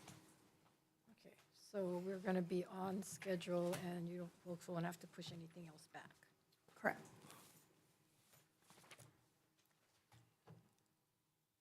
I think I can provide some clarity to some of the questions that you're asking. Good. Would you like that? To the I mean, chair. it's not part of my presentation, but I hear some of the answers and I hear some of the questions, and I'm not sure that. So for instance, you asked about the major contracts. So we have a sidebar text box, which is on page 11 of our report. So we looked at the contracts themselves.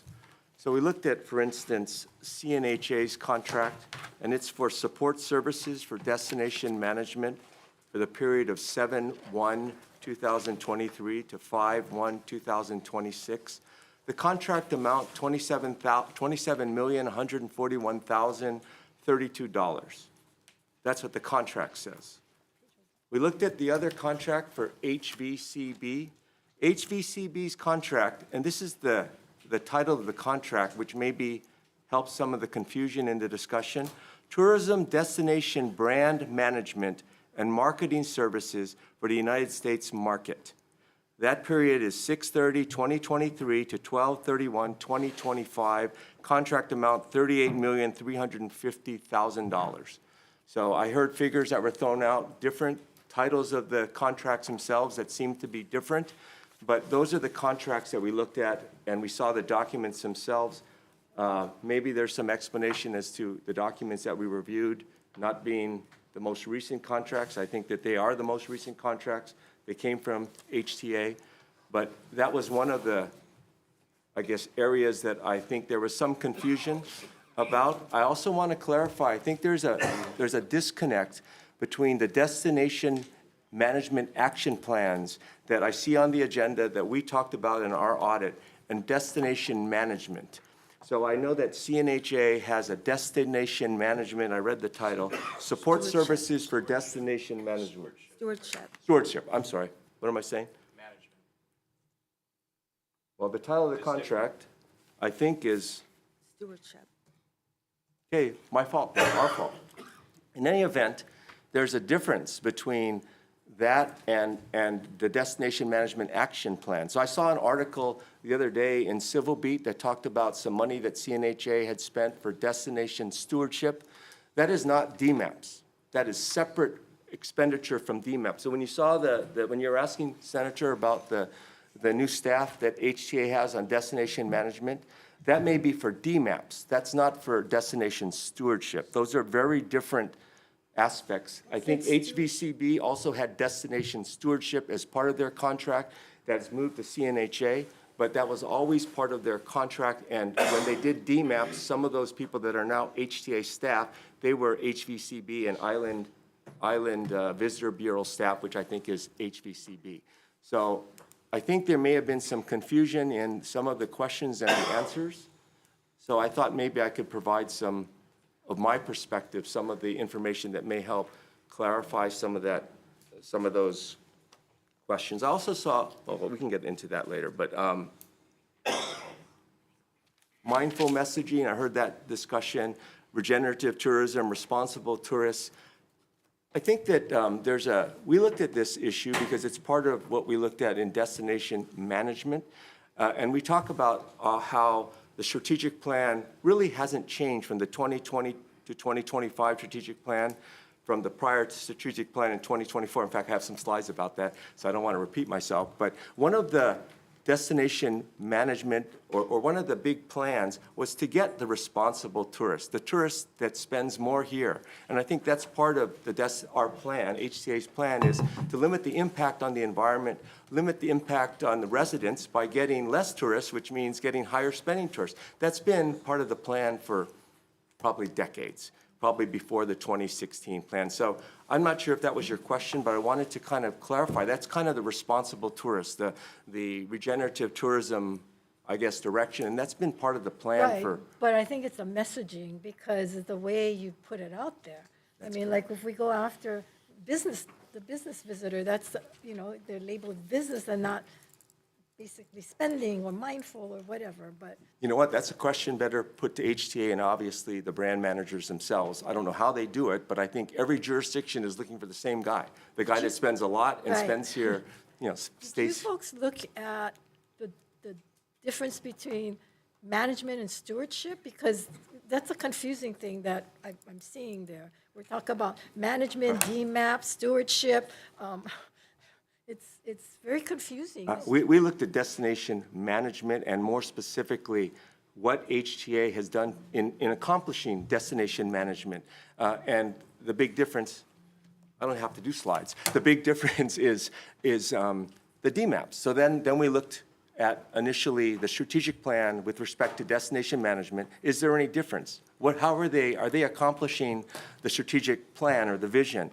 And the answer is really there's no difference between 2016 and the 2020 strategic plan. Destination management seems to have been part of the earlier plans, and it still continues. The big difference being between those two strategic plans and HTA's approach, the big difference being DMAPs. So then we looked at DMAPs, Destination Management Action Plans. Different than destination stewardship, this was, you know, theoretically done in-house, but it was contracted out. So what is the difference between the DMAPs, the management, and the stewardship? I don't know. I think that question is better answered by HTA, but I think that there may be some, whether overlap or confusion, because their terms are similar, obviously, but I'm confused. there's, like I mentioned, I saw that article in Civil Beat from a few days ago. Stuart wrote that article, Stuart Yurton wrote that article as well. I thought, whoa, is that a DMAP expenditure? That was a CNHA expenditure. So I had my staff go back and look, is that one of the DMAP expenditures? Because we report about the DMAPs and their expenditures. It was not. That's part of the destination stewardship contract. So that's a very separate pot of money.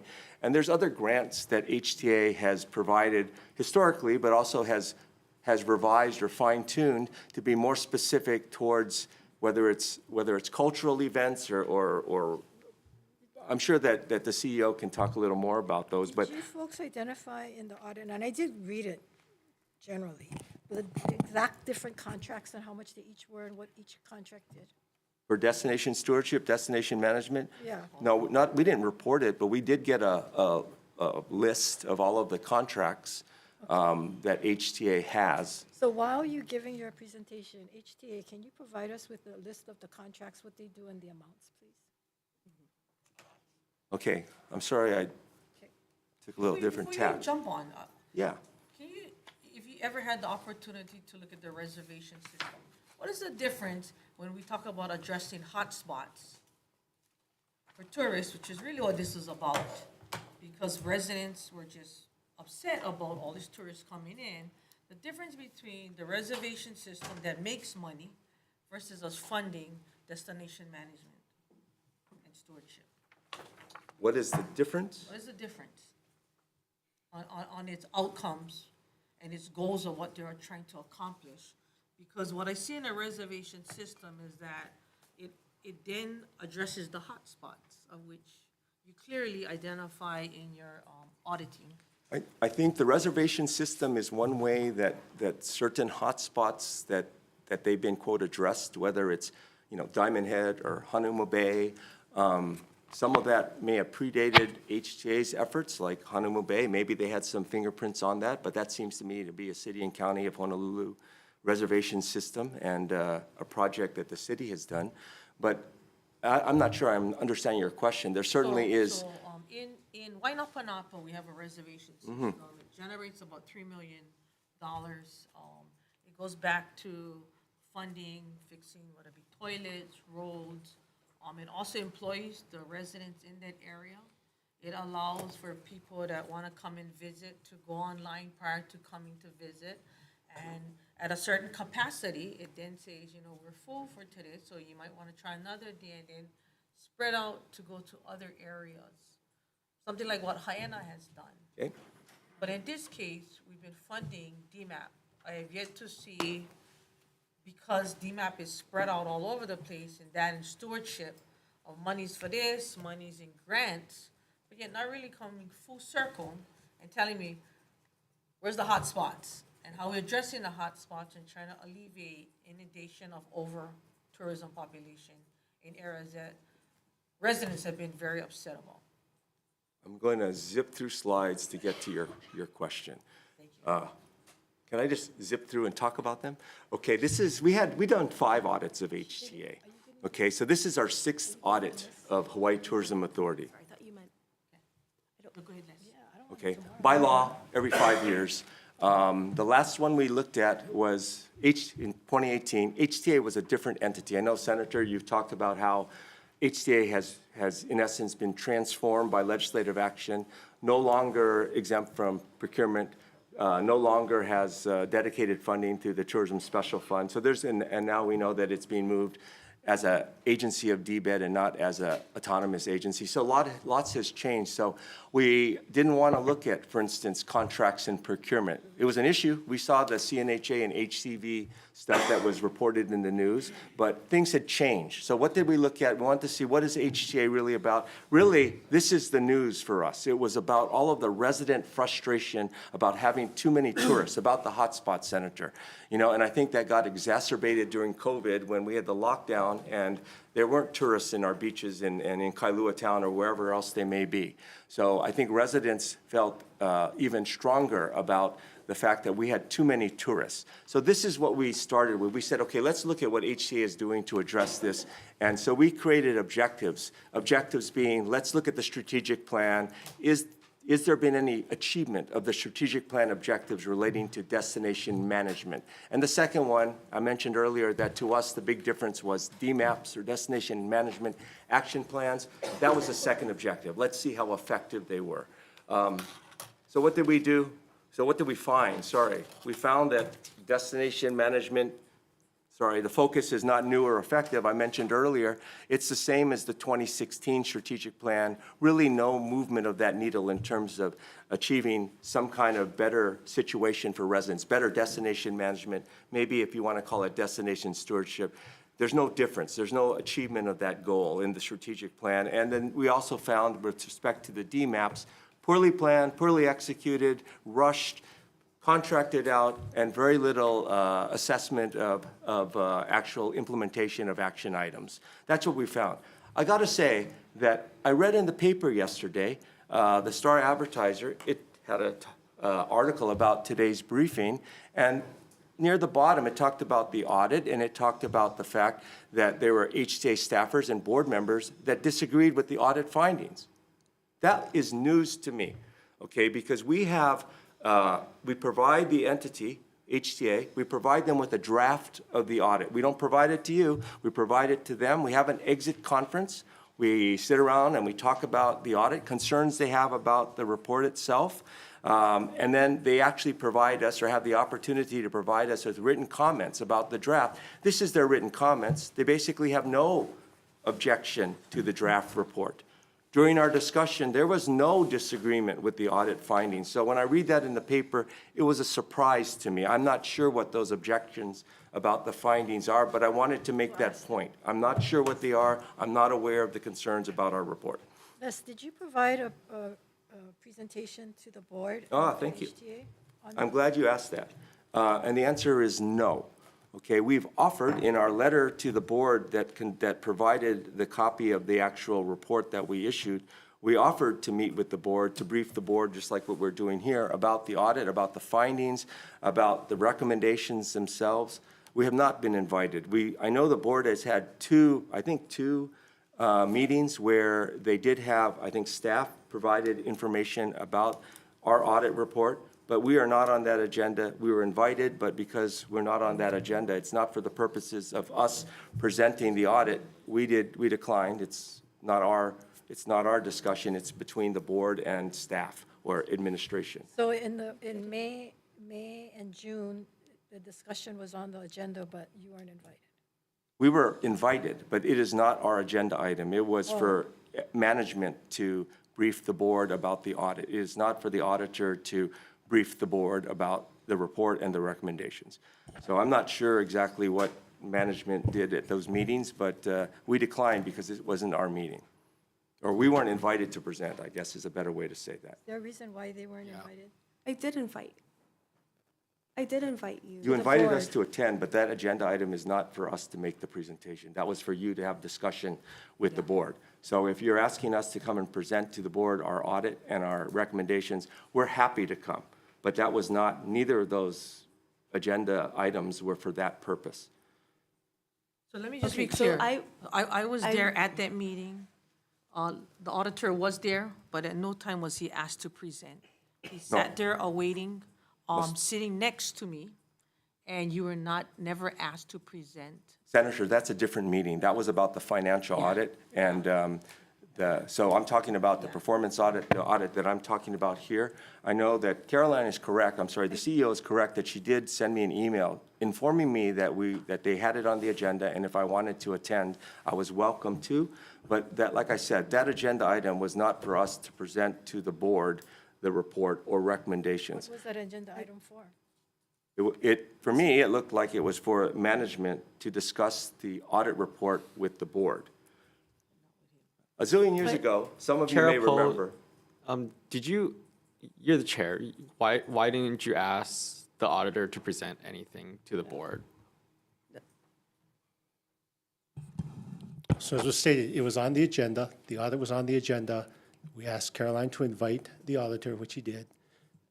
And so I'm a little surprised that they felt it wasn't appropriate for them to come and present the audit. If they had, because that's what that whole topic was about, if you look at our agenda item. So how did you invite him? In writing? Yes, I have an Email. email. An email? Did the email say, we want you to present? No. May Well, I I make guess- a comment to Mr. Apo, and Chair Apo would know this. A zillion years ago, I was the director of the Office of Information Practices. We oversee the state sunshine law, which is the open meetings law. And clearly, the agenda needs to be clear what the board intends to talk about. It needs to be, I used to tell people, take it home to your wife or your husband, see if they can read it, and they can tell you what the board is going to do. That agenda item was for management to talk to the board about the report. It is not for the auditor's office to come and discuss or present the audit report to the board and talk to the board about that audit. So while there may be some disagreement as to what the intent was, I read the agenda item.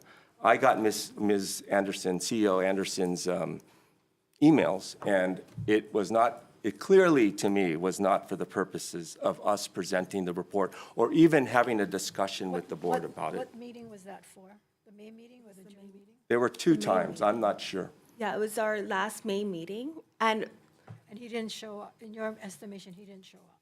he didn't, Did you follow up? And I'm sorry, you replied back to me that, One of them, I was not available, the last one. Yeah. The first one, I declined. It was Yeah. soon after we had issued the report. I think initially the intent had been, yeah, my intent was always, was to invite you to be part of it. And I'm sorry if I chose the wrong words, but, well, it's the Yeah. agenda that needs to be fixed, not the words. I'm happy with the invite, it's just the agenda that needs to be specific because that's what the Sunshine Law requires. I think my impression, CEO, is that the first meeting that you had was really intended initially to discuss the draft with the board, right? But at that point, we had already issued, so the agenda item got changed to report, but it was still you folks talking to the board about the report. It really was not for the purpose of us coming and presenting the report. The second time, I'm not sure what the intent was, but like I said earlier, the agenda item was not for us. We're still happy to come. That offer is still on the table. If we can add value by talking to the specifics about our report and about our recommendation, we're happy to come anytime with enough notice. Yeah, no, agreed. Whether there was poor language or misunderstanding, but the other part is, at that meeting, there was public testimony specifically about some of the findings in the audit from those that participated in the process. And so again, I think the agenda item was there to have the discussion around the audit and the reaction to it and where DMAPs are going. Whether the communication happened correctly to get that to happen, not, clearly didn't. We will find the time to make sure the auditor is able to present on it to the board. Okay, I think my point still is that, first of all, that discussion is fine, and those comments and that testimony is fine under that agenda item. It's just not us. But secondly, I mentioned a little while ago that I'm not aware of any HTA issues with our findings. We had opportunity for that discussion, exit conference, as well as written comments. And I don't see any objection to the comments or to the findings. We would have had discussion about that and tried to understand what the issues were so that if it was something like, for instance, that was, I always tell people, if there's a box of documents in the corner and we didn't ask for it, and you show it to us at the exit conference, we are not going to issue that report until we look through that box of documents to ensure that our factual foundation is solid. We had that discussion. We asked for comments, and this is what we got. It's really no comments. So, like I said, when I read that in the paper, I was surprised. And don't disagree with that. I was surprised by some of the public testimony we got in their responses to the audit that we didn't have as a board until we had the public hearing and were able to get them. And by that time, the response deadline had passed. But that was part of our effort to take public commentary about the process and the Who audit. made the comment in the article that you folks took issue? I don't know which. I didn't say took any issue. I What's just, the- I think the reporter's here, but I don't know if she can give her source. But Just assume it was HTA since it said HTA, right? it referenced members. HTA staff and some board members. I'm not sure who that was. I just read the article yesterday. Front page of the local section. Who's your PR person? You said you hired a new PR person. So Jill Vreck. Aren't they, So aren't did they Jill putting this make up? that comment? Did you guys read it and say The Star something? or- Advertiser, who made the comment? Jill, was that you? But did Wait, you what read did it, and then did you guys say this what- isn't correct and told the editor, told the author that that's incorrect information? okay, sorry, I need to see what was in, I don't recall exactly what the article or the, Oh, it was yesterday's paper, Star Advertiser. yeah, but what is the quote You you're didn't- you didn't referring? bring it and bring It's not a No, quote. It's not a I quote. read It's it, just a but- it's just a Yeah. statement or a couple statements. So, I mean, you're right. My response to the auditor is that letter. When the report was provided to HTA for comment, it was at the end of the legislature session. There was a lot going on. We did not have enough resources to I'll give. read it. I'll read the quote in the article right now. It says, "Some of the HTA board and staff disagreed with the management's audit finding, and that it's unclear what track they will take in the informational briefing." So that is what we're referring to in the article. Okay. Who are those people? Don't you have a PR person or somebody that's supposed to be managing what goes out of your office? As to responses? I provided my quote for the article, and I just want to thank the legislative auditor for providing the report. And again, we recognize that we can always improve, and that's what I want to come forward with you today, that, we took the recommendations and we're addressing it, and we have the actions that we're going to take with the timeline. Yeah, I understand it, but I can understand what the auditor is saying, because hearing that quote from the newspaper based on board members and staff, but in your letter, you say that HTA remains focused on continuous improvement, strengthen accountability, and advancing our mission to manage tourism sustainably, responsibly. Many of the areas noted in the draft are already being addressed through our organizational restructuring, increased resources, and destination management, enhanced performance tracking. And yet, that comment is in writing. So it really conflicts with what you're saying. Communication issue. Right. So just from the factual side, let me share. If I'm recalling correctly, there were board members who stated at the meeting, after we received the public testimony, that they did disagree with the audit based on the public testimony and what they knew about the What process. meeting So was that? I believe it was the May 28th, 29th our last HTA board meeting. That was stated publicly And you by guys board didn't members. bother to bring that up with the auditor and have them come in to specifically address some of these issues? Well, that was our last meeting, and this was the meeting where the auditor was invited, and as we've talked about, wasn't there. We had the agenda item, we received public testimony, and in the discussion, some board members stated their concerns about the audit, especially based on the public testimony that was provided. So from a factual standpoint of what was reported, I believe that was accurate based on what was stated at our public meeting.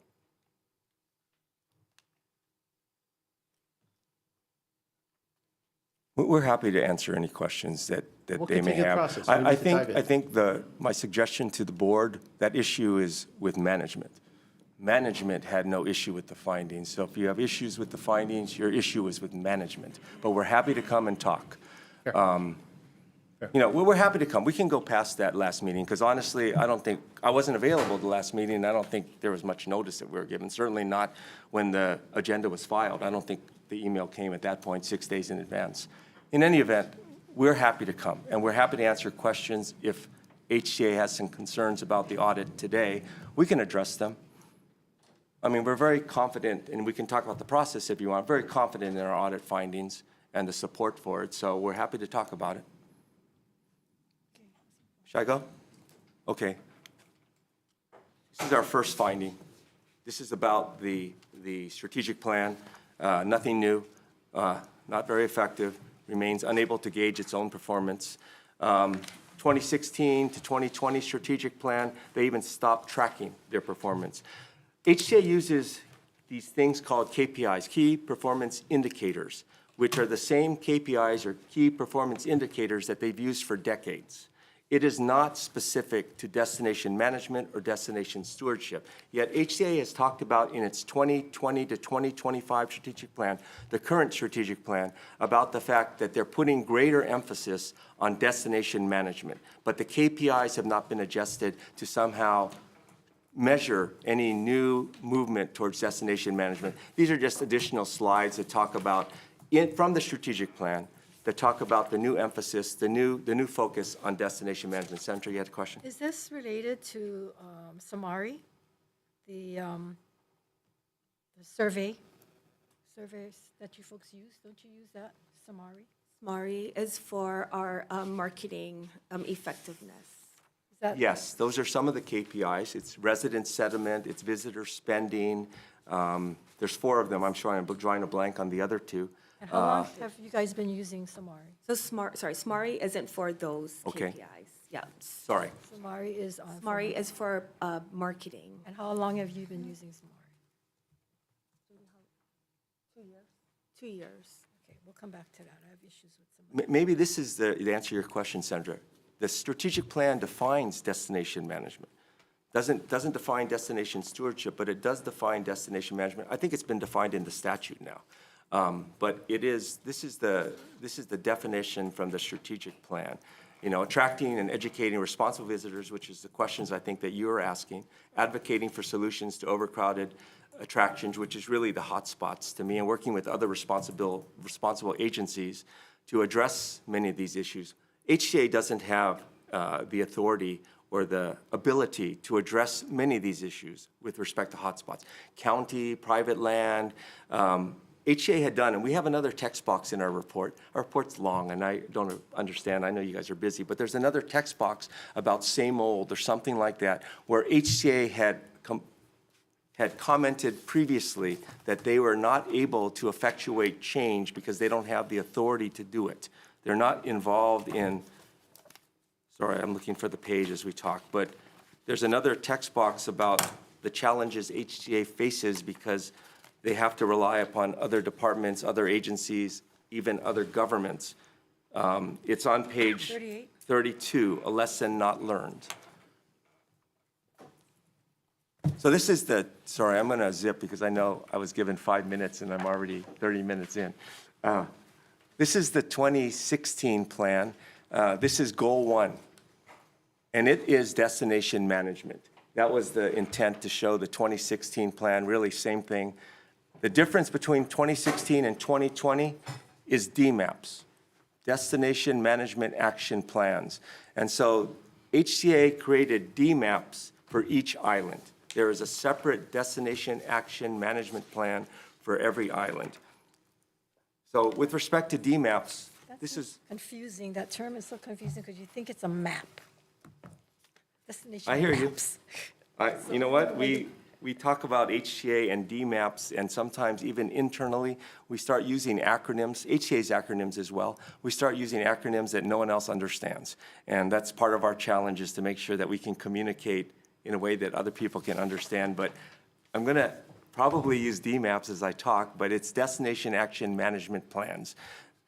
One on each island, including DMAPs, or Destination Action Management Action Plans, for Lanai and Molokai as part of the Maui County DMAP.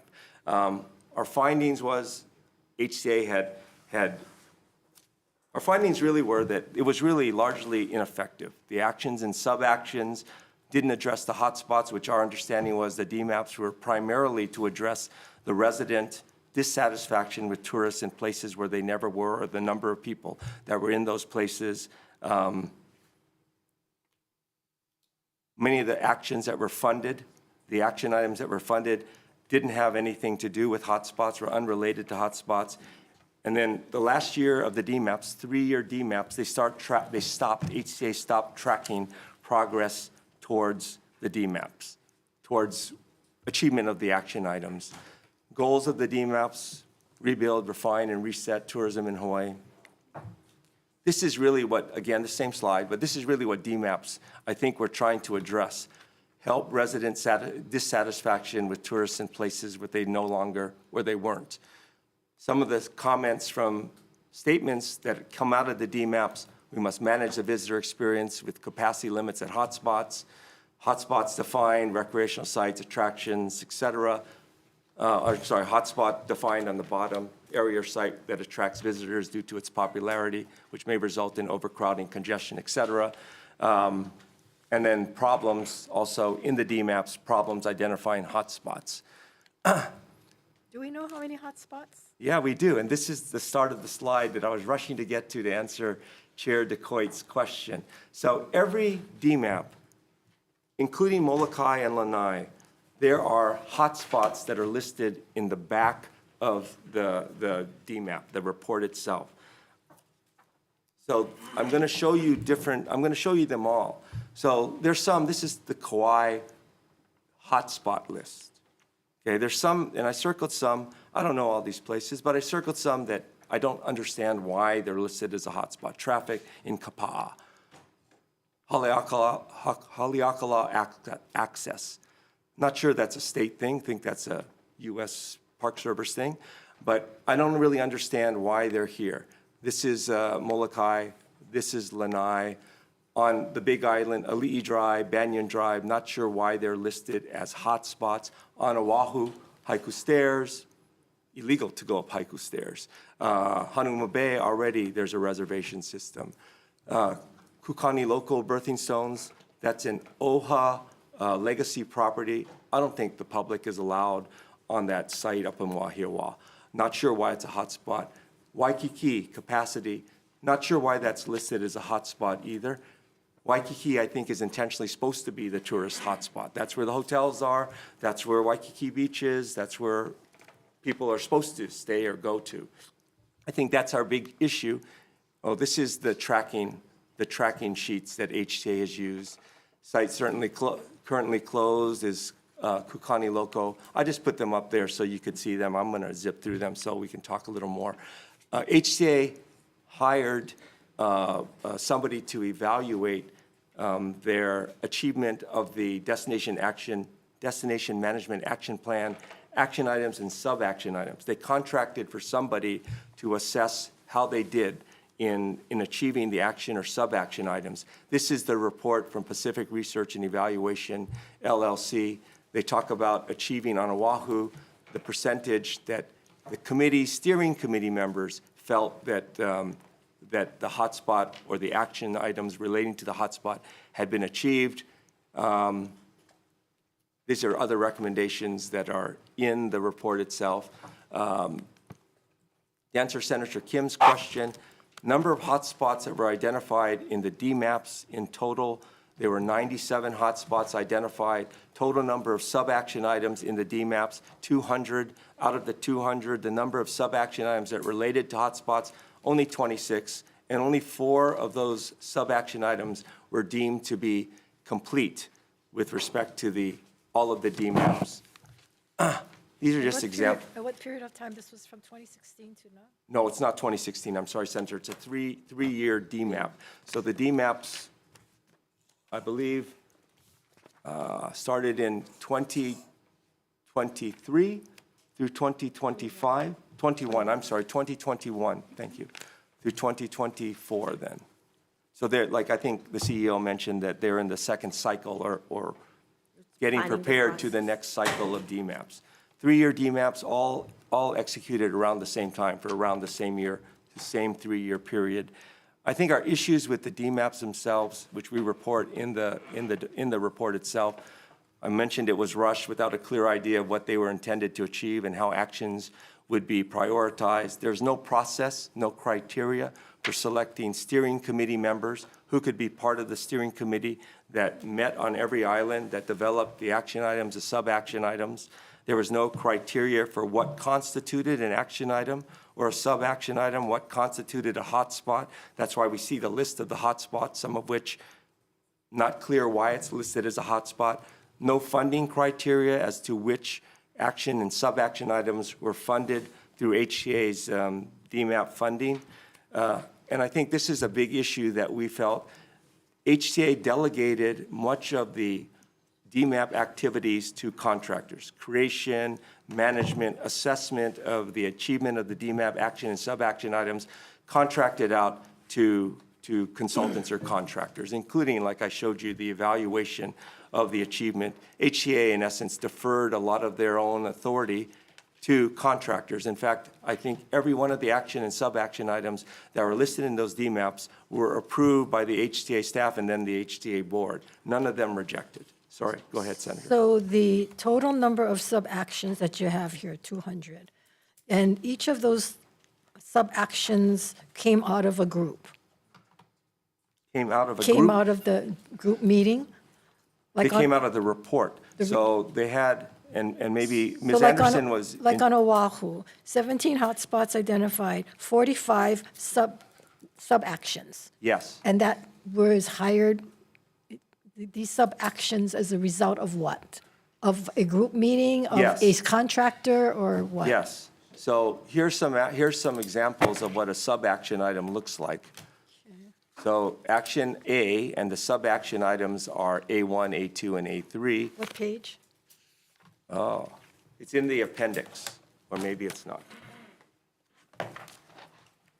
Okay, go on. Sorry, I don't want to stop you.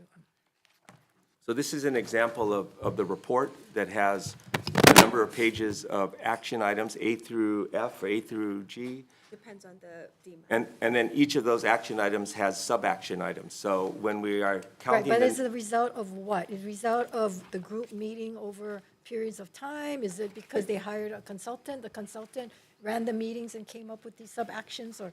actually, most of those meetings, I believe, are run by HVCB through their Island Visitor Bureau. I see Ms. Anderson shaking her head. I know she was responsible for that. But it's my understanding that they were contracted out, and many of the people that now are shown as part of that destination management branch, they were the people that were HVCB or Island Visitor Bureau employees that, in essence, were very involved in organizing the steering committees, running those meetings, and the action items themselves, and then eventually implementing them. So she's shaking her head. What? Yeah, can I Sure. elaborate? So when the DMAPs were created, it was a partnership with Hawaii Tourism Authority, the counties, each of the counties' Office of Economic Development, as well as, yes, the island chapters, Island Visitors Bureau. So it was a team effort. HTA led the way. We hired contractors for Maui Nui's DMAP, as well as Oahu's, to write the plan. For Hawaii County, we did hire someone, but in the end, staff took it over and wrote it. And the staff wrote the Kauai DMAP. Can you And so- explain the contractors, they wrote the what? So we hired SMS Research to write the DMAPs for Maui Nui And then for a while, as well as Oahu. so SMS wrote it. Yes, for Wrote what? What did they write? the DMAPs. The DMAP for Maui Nui, How did as they well know- as the Did they have the expertise to write this, SMS? SMS Research. Yes. So you folks didn't, it was your idea, but you didn't know how to write it, so you I hired wrote the them to- Kauai plan, and then I finished off the Hawaii Island DMAP. So why did we have to? Because I'm one person and I could not do all the plans by myself. And how much did this cost? Sorry, I didn't bring that number with me. You didn't bring any numbers with you. So we got 40, what is it, 45 action plan? So each DMAP for each island. 45 for Oahu, 45. So SMS, we paid SMS to write it, and who came up with the actions? So we formed a steering committee The steering for committee. each island.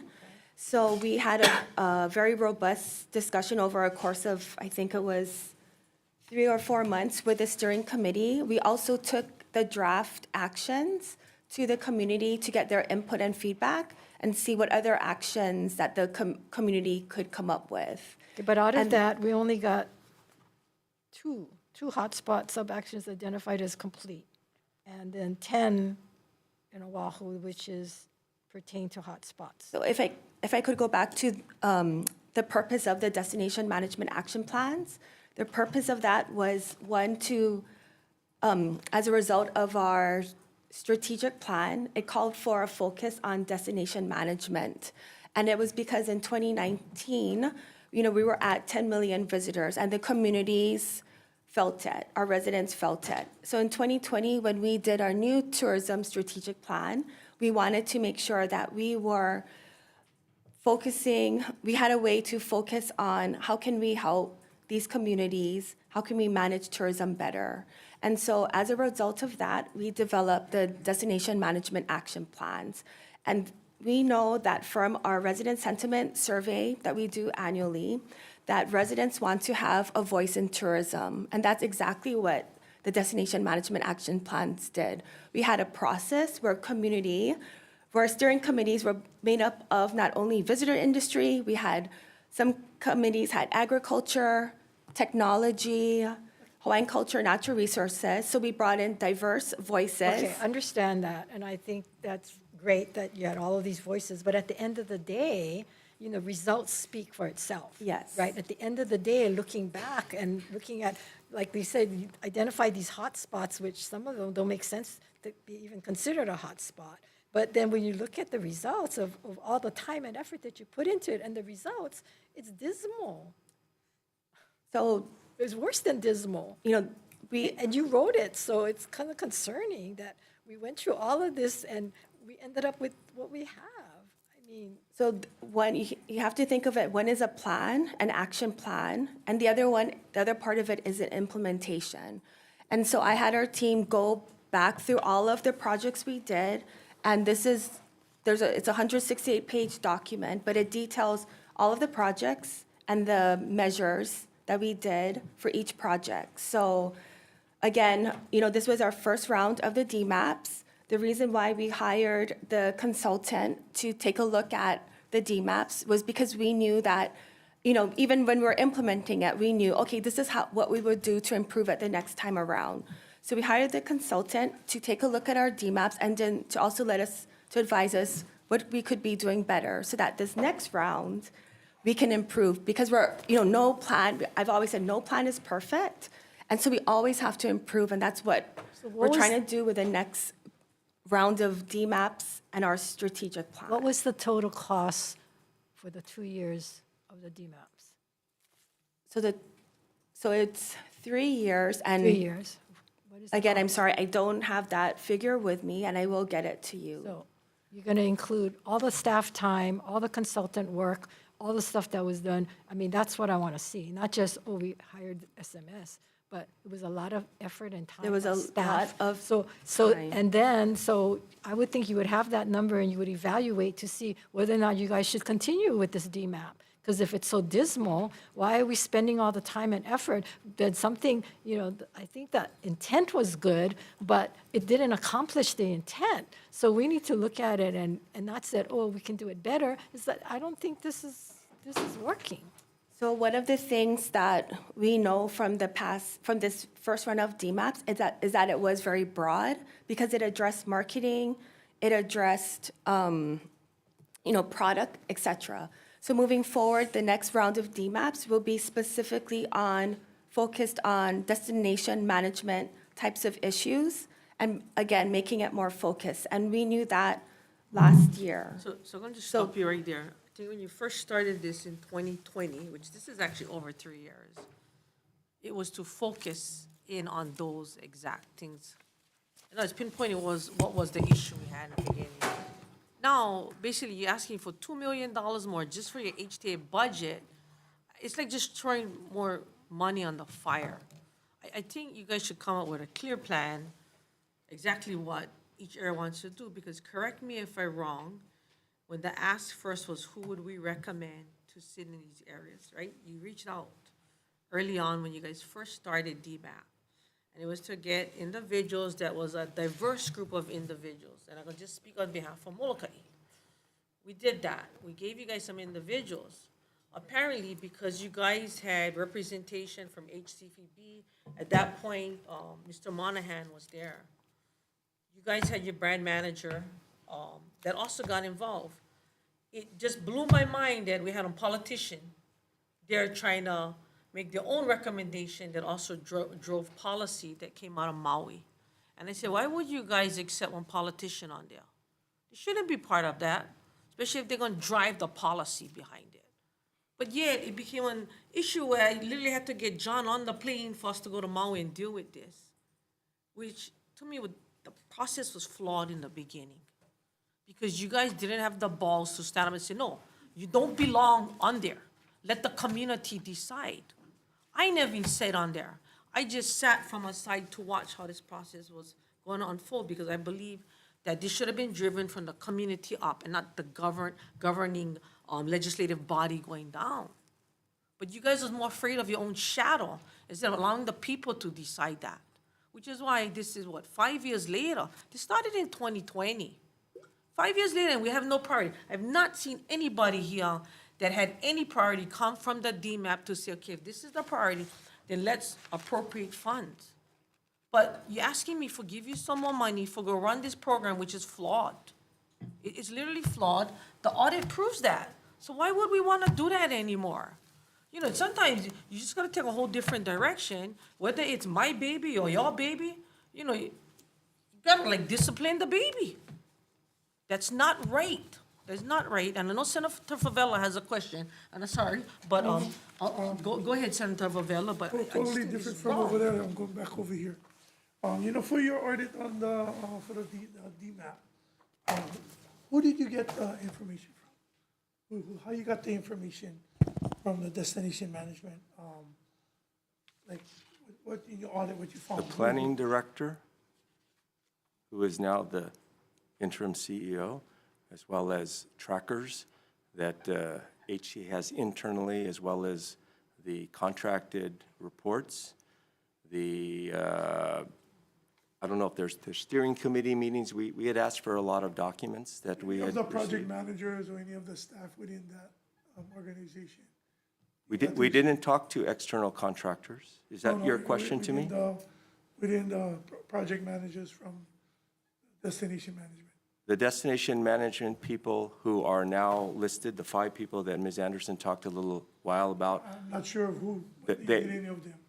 they were HVCB employees. They were not HTA staff during, When you started the audit? or during the entire Destination Management Action Plan effort.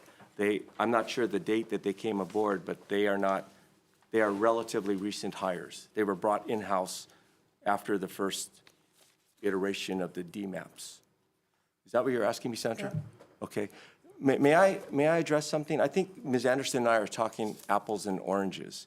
I think that and I didn't mean to misstate it, but I think what Ms. Anderson was saying about HTA, the counties, and maybe the Island Visitors Bureau being a collaboration, I'm not saying that that's not true. I'm saying it was the steering committee that drove the action and sub-action items, not HTA, not necessarily the counties. It was the steering committee that drove. That's a creation from HTA. The steering created- committee that was one of the points that I was discussing. There was no criteria as to who got on the steering Right, committee. but it's the So creation of HTA, right? it is part of the DMAP process, but it was contracted out. So I think that, I don't know if they were involved in selecting the steering committee. I still think that was But this- HVCB, But but, they did the whole process. I mean, how would HVCB do it if HTA didn't direct them? well, that was part of the issue is HTA has little oversight or involvement. Exactly. Action items, sub-action Exactly. items, all approved by the board, none of them rejected. I think the only one that was kind of rejected was Oahu. They wanted to limit the number of visitors on Oahu, and HTA said that's not legal, that's unconstitutional. We asked, I think, the former CEO, Ms. Anderson's predecessor, wouldn't you be able to limit the number of visitors on Oahu if you changed your marketing message?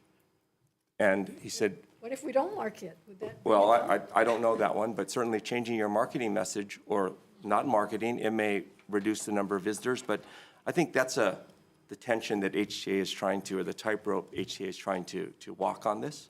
You have board members that are in the industry, they want more people. You have, the legislature and the community not being happy with everyone. Destination management being a new emphasis or new focus. DMAPs being part of that. But they had a company, they hired a consultant, Good Juju.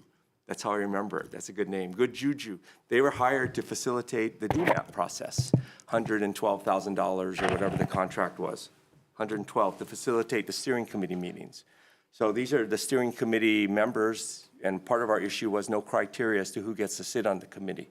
So I have another slide here. Hang on, Senator Wakai.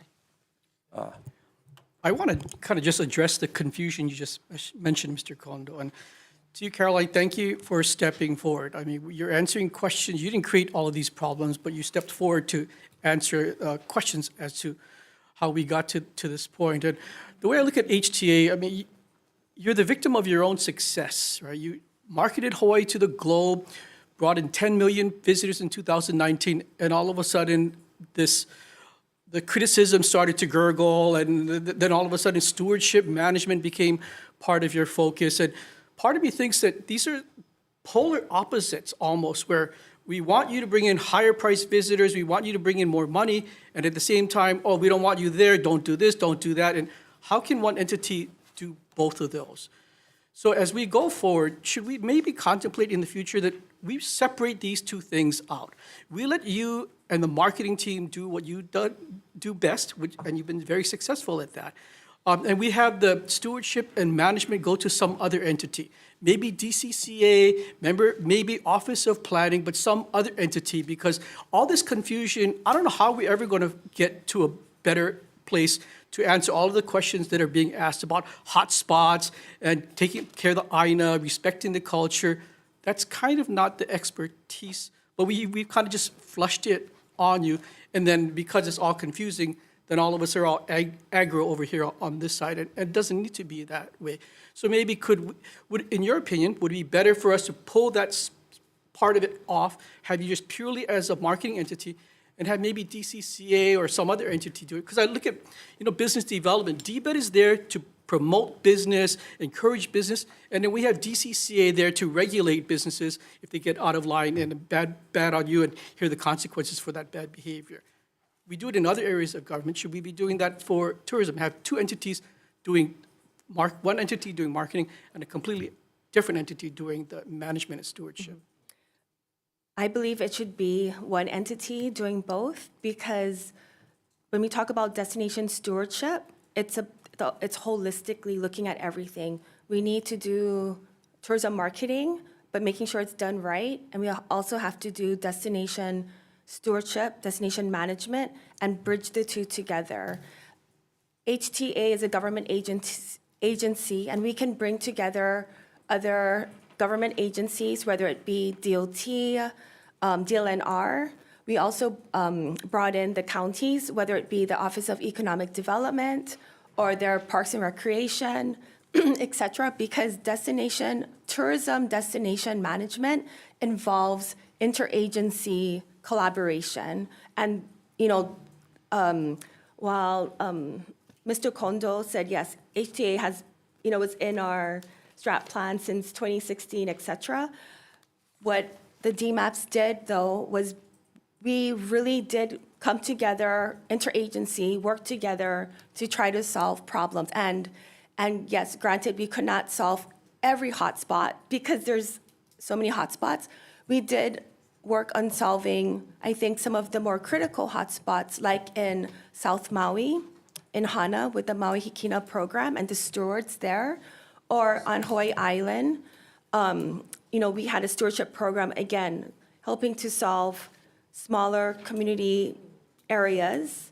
Again, it's just bringing people together. Also in Waipio Valley, we tried our best to work with the community there.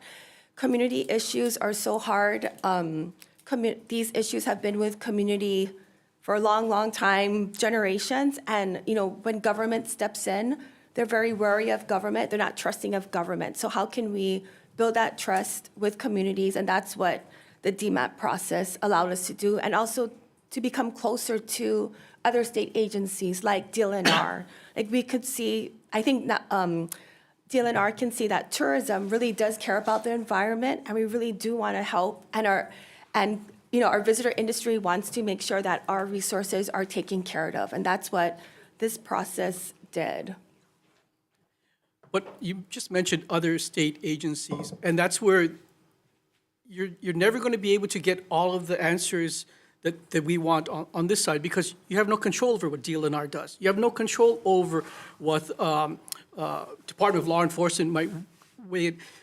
So if you want to keep all of that together, going back to the Lingo days when they had the tourism liaison, from what I remember, Marcia Weiner could then, whatever the tourism ecosystem was gurgling at the time, could say, okay, DLNR, you need to do this because HTA needs to, right? You have no ability right now to compel your sister government agencies to do any of the DMAP solutions you have outlined here. Well, now that with the passing of the new bill, 1571, the CEO now reports to the governor. So that's one of the positive things. I think that we now do have that direct connection with governor's office, that we can start forming stronger relationships with our sister government agencies. Senator, can I answer part of your question? I think what we reported is the DMAP process was rushed. 5 months from start to finish to get the DMAPs published. These documents, right, these reports for each of the islands. Other jurisdictions, Jackson Hole, Wyoming, 18 months to develop their DMAPs. England has a DMAP process document. We don't have processes, procedures. We just developed these DMAPs in maybe an effort that was too expedited. So maybe in this next round, maybe there is procedures and policies that can guide, like I said, selection of steering committee members to start with, as well as how you identify action and sub-action items and prioritize them and then fund them. I think the answer to your question about separating to a different agency, I think the issues are still the same. You need to develop these controls, internal controls, policies, procedures, criteria to be able to identify all of these things that we're talking about, whether it's HTA or whether it's a separate destination management authority or whatever. It still needs to be done. We have those recommendations with respect to DMAPs in our report, and whether it's a different agency or not, they should take those, if there is a different agency, take those, and they should implement those recommendations in a different place. Sorry, Senator. I understand what you're saying, and again, the intent is really good, but what bothers me, and it's not just in HTA, but overall, is that we tend to take simple issues and we create such a mess of it instead of just saying, okay, we kind of know what the hotspots are. So we can probably talk about what the hotspots are. We know what the complaints have come in. We don't need to hire a consultant to tell us I don't need a steering committee to tell me what the hotspots are. And maybe we miss one or two. Okay, let's put them on the list. Okay, of the hotspots, what are reasonably that we can really look at and we can control? I mean, that it's common sense on some of this stuff. So, but no, we gotta go hire a consultant, we gotta go do steering committees, we gotta meet, we gotta make criteria on who's gonna be on it. I mean, to me, I don't know why government does that. And then we need an app, we need one app to get the survey. I mean. I know, Senator, you're looking at me while you're talking, but you need to look at No, HTA. I know, but I'm because just saying. those are not things that really are Right, within but our I think control. that's what happens. We get too much into the weeds about, oh, we got to do this, we have to do that, when, there's some basic stuff that we can do without having consultants and all of that. Common sense. We wanted to give the community a voice in tourism, and that's why we had the steering committees, and that's why we went out into community, because we want community to know that they have a voice, and their voice is included in tourism development. That's what the DMAPs did. Yeah, well, that's fine and well, but a lot of times you go out to the community and you get that, but they expect something to be done because Yes. they talked about it, and Yeah. yet many of the stuff you can't talk about. I mean, you can't do anything about. So you need to target what it is you're going to bring up to the community and say, we identified these spots, we need your feedback on this. Not, okay, let's start from scratch. What are all the spots? Oh, I think my highway by my house is a hot spot. Okay, we'll put that on the map. You know what I'm saying? Is that you are there as a leader to lead and to help the community, not to just start from scratch and then we end up with a whole bunch of stuff that don't make sense. We continue on to the presentation. Well, I'm going to speak for Ms. Anderson, but I think destination action management plans, it really is community-driven. So when Ms. Anderson is talking about community input, that is DMAPs. It's just HTA should have some process to vet whatever suggestions are made in terms of action and sub-action items, hotspots that are And target identified. these, because they could be there all day, right? We got to target where. I hear you. I put this last slide because these are some of the expenditures that are coming out of the DMAPs, the DMAP expenditures, and some of them don't appear to have a relationship to hotspots for sure, but also maybe to tourism more generally. Funding a HEAL that is not open to the public, not sure how that addresses hotspots or maybe tourism, but coloring book, water bottles at some Maui hotels, the sunscreen dispenser on Maui, I think Maui beaches, 24 Maui beaches. I think it also begs the question about who refills those and what that cost is. Is that a recurring cost? But, these are things that are not in only, they're only in, like, for instance, the sunscreen dispensers, only for the Maui DMAPs and an action item that was funded. Asked the question to HTA about other islands have reefs that are damaged by sunscreen or chemicals that are in certain sunscreens, but that was an issue for the Maui community. That was what we were told, and that's why it became an action item for the Maui DMAP and then eventually got funded through the DMAP funding. I think that, So let me finish up with distancing. With all these meetings, how much did that cost us? I'll get you the number. Sorry, I don't have that number with me. Is that the end of the presentation? it is. Okay, It good, because I is. think we're going to take a quick recess. They were going to take a, Oh, you're, No, the list. Do you have the list for us? We don't have it on hand. You don't have the list of all your contracts and the costs? Isn't that on a computer? You can print it out? No, we don't have it with us. Okay. Do you want us to put it on the screen? Yeah, but can't you make a email them copy? or- Can't you make a copy of it or email it to us? I mean, you guys knew you were going to be asked these questions today. It was on the agenda, right? Contracts, so forth. I didn't know you were going to ask for those specifics, sorry. You didn't anticipate that. It just says contracts update, so I just thought you wanted to know where things were at with various contracts. Then you're not very familiar with the process then here. we're going to take a recess so that, we can give everyone some time to use the restroom. And then we'll reconvene back at 1 o'clock, okay? Recess.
All right, reconvening today's info briefing for the House Committee on Tourism and the Senate Committee on Economic Development and Tourism. So I think right now that we finished the auditor's presentation, we're just gonna go dive right into the questions and answers. You want to start, Senator Kim? Okay. So, in your action plan, you talked about ensure all policies and procedures are reviewed, updated, and followed by HTA staff by end of July. So can you tell us about the LA Rams contract? When did that contract actually get committed to? When was it signed? And when did the board approve it? I know, Because that only occurred recently, right? yeah, I believe the board was presented to the board in December, I believe, December or January, sorry, I don't have the exact date, but the contract was signed, gosh, when was the contract signed? I did bring the signature date. Sorry.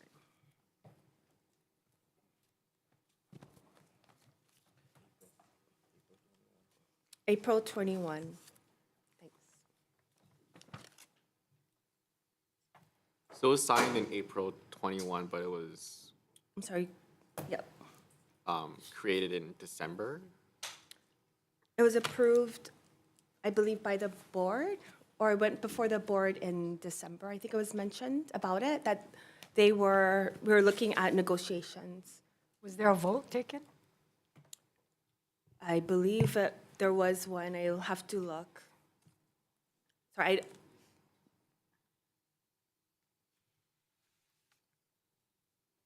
So what was the purpose of this contract? it was a partnership with the LA Rams, a sports partnership. Purpose of, Is to market Hawaii, have a partnership with us, with a NFL to market and promote Hawaii, as well as the community benefits that come with the LA Rams, which, so how many tourists, or what was the percentage that we thought we would get from this contract, or the ROI on the $1.8 million? so this contract isn't about getting, sorry, this contract is a branding, it's more of a Well, branding. you just told me it was to market.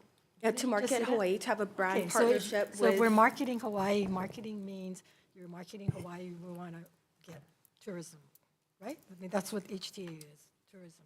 branding to align with a brand, a sports brand.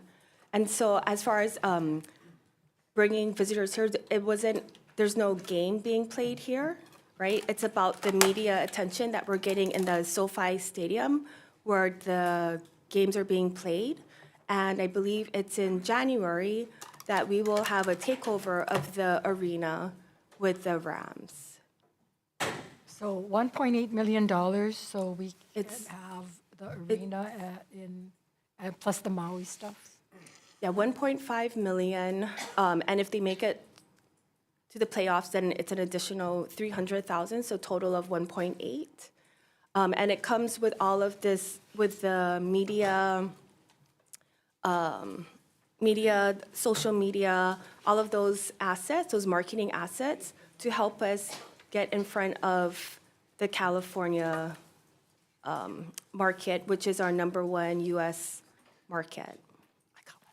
Okay, so the $750,000 was supposed to be paid on April 30th? On or before April 30th?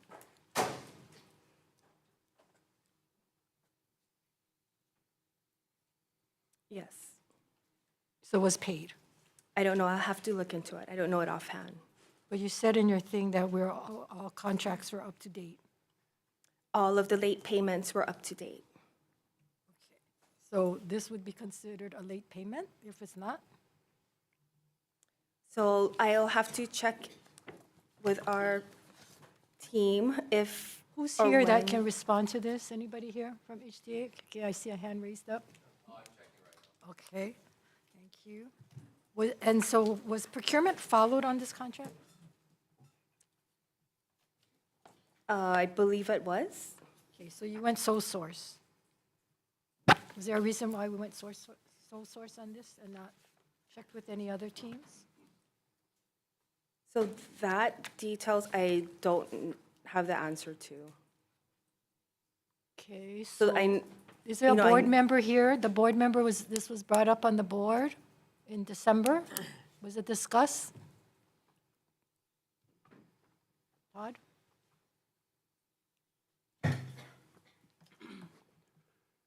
So it was voted on by the board in December. The staff members that were working on it are no longer with HTA. This happened before Caroline was in the position she's in.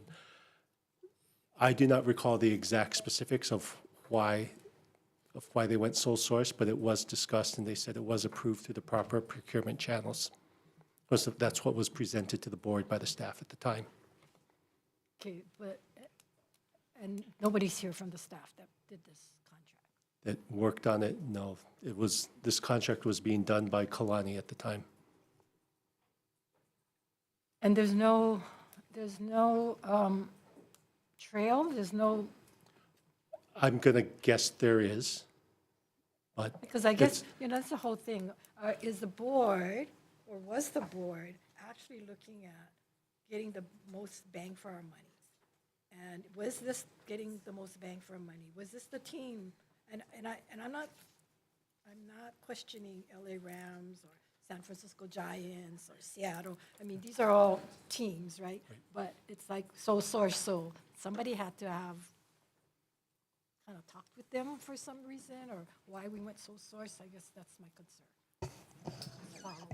So if you're asking, for the sole source documentation that was approved or got approved by the state procurement officer, I can go back to the file and get that. But yeah, I was not involved in the contract negotiations or anything like that, so I'm not aware of the background and how that was done. Who was involved with the contract negotiations? The former chief stewardship officer. Just him? Just him or any board member? Our board member, Mufi Hanneman. So accordingly, this contract is worth 1.8 million, right? Up to, mhm. So is that everything involved with this contract, that's all we have to pay? Under this contract. The contract is 1 point, Right, so any expenses regarding the contract, comes out of the contracts, like, is all the airfare to send over the players from the Rams and for them to come and visit and put on a show, who pays their expenses? so it's my understanding that we did not cover that cost. Okay, so For the that's, airfare. so that's all in their hotels, everything, in regard to any expense that the Rams would have when they come here, it's all within this contract. Yeah, I don't have the I don't have the budget with me, so I can No, get it's it. not the budget, it's like the policy. We have a contract here, and accordingly, this contract shall be total sum not to exceed $1.86 million, tax inclusive. Okay, so if I'm reading this contract, it's, this amount is for the entire project or whatever we're doing with the Rams. But there might be some costs that the LA Rams pays for too, so that's why if. Yeah, the Rams are paying it. I'm just saying Yeah. us for Hawaii. This is all we're going to pay the Rams. We're not going to be paying anything else. We're not going to be paying for hotel rooms. We're not going to be paying for rental cars or any of that, or are we? Directly to the Rams? No, we're not going to No, pay. not directly to the Rams. Anything involving the Rams being here. Who's paying for that? It's part of the contract. We don't pay for that.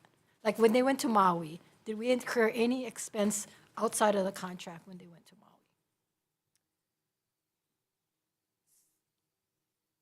So we, one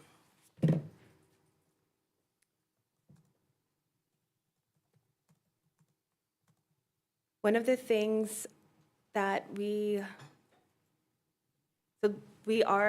may be incurring expenses for the Rams welcome reception. Okay, and why is that? Because there seems to be some language in the contract that was not clear about what the state is paying for and what the Rams is paying for. I just asked you that question, what are we paying? And I'm reading the contract, and the contract is a contract. So what is it in the contract that is not clear? Can you point that out? Or can somebody who's here can point this out? Would you know this? You? Yeah, I'm sorry, I don't know your name. Talent. Talon. Because my understanding is how much was that welcome reception? We don't know yet. Approximately, guess, how much you think it cost? I don't think we know that. Yeah, we have not got the, How can you spend money and you not know how much it is? It's not Because part we've of the been- contract, so how are you going to spend money on a welcome reception without knowing what your budget is? How much did you budget for the welcome reception? so we did not know that we were paying for that portion. And how did you find that out? And when did you know? Yep, so we found out approximately 2 or 3 weeks, or 2 weeks before the event. 2 or 3 weeks before the event. And why was that the case? Was it just not detailed in the contract why, on who was going to pay for the reception?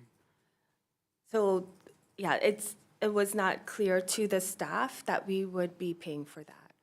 Why, who even put the reception together? So who ended up paying? So the Rams had put together their reception. Not this, yeah, the Rams put together their So reception. shouldn't they pay for it if they put it together? Or did we pay for it? Who paid for it? You paid, I think they paid for a I think the small portion. question is, who made the commitment for the state to pay? Yeah. That's the question. Yeah, so it's not clear who made the commitment. Was it written No. at all? So, We- okay, We're this, wait, yeah, we're wait, no. this is my concern here. Is like, are verbal agreements and commitments a common norm at the Hawaii Tourism Authority? Because this is what it seems like it is. And if we don't have anything written, it leads to this kind of confusion where people don't know who's going to pay for what, and now our reputation is ruined because of it. So, are verbal commitments a norm? No, they're not a norm. Can we get Todd up here too, Todd?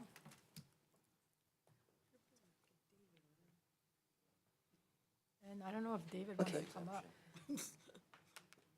And regarding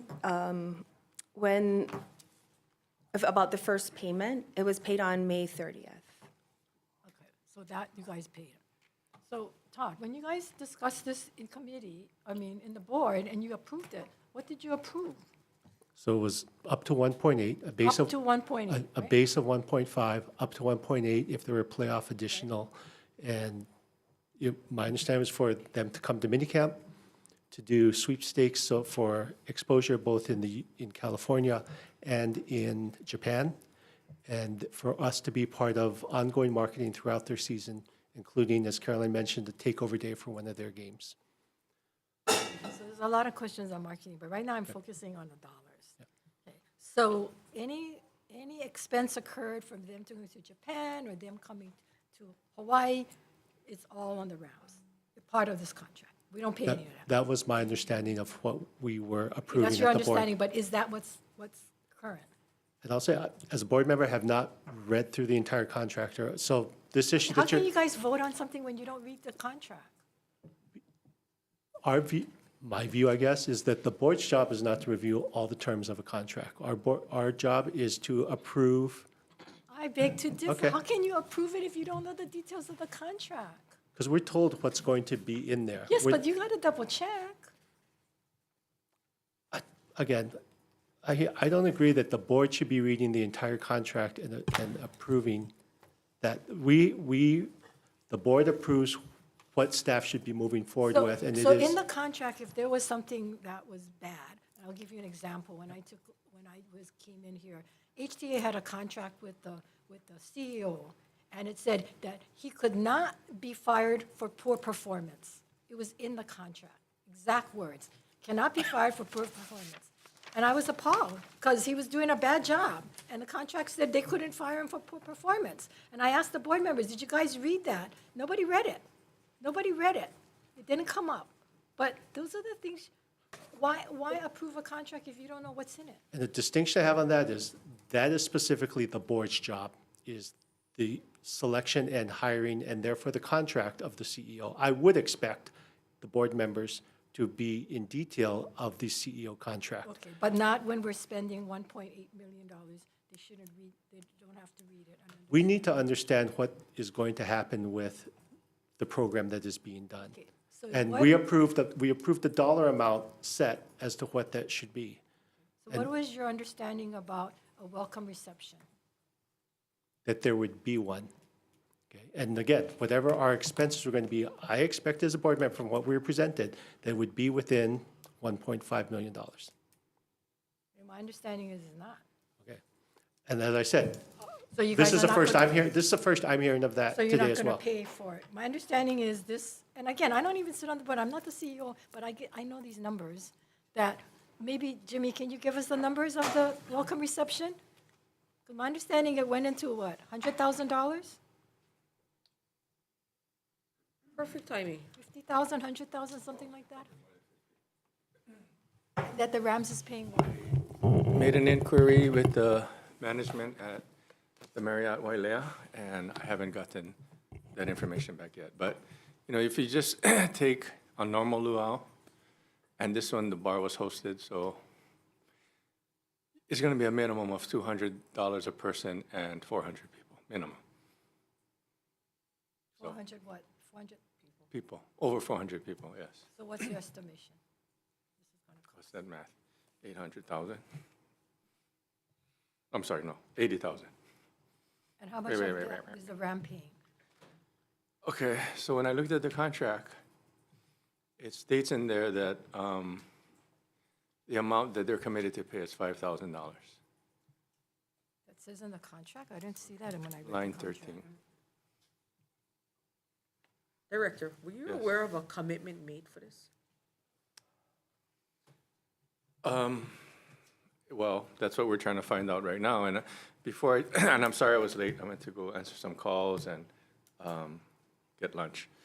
But I will start by saying that we had Jill and Milton that were running the point over there. They did a great job. Now, the question on the reception is, it's my understanding that a commitment was made by the previous chair to pay for the reception, By who? the previous chair Previous chair, of HTA, board chair. yes. Now, we don't, Well, did you ask him? He's still on the board. Did you guys ask Caroline Caroline asked asked him? I asked him, and he said he did not commit. So then why are we paying then? Why do we even have the reception?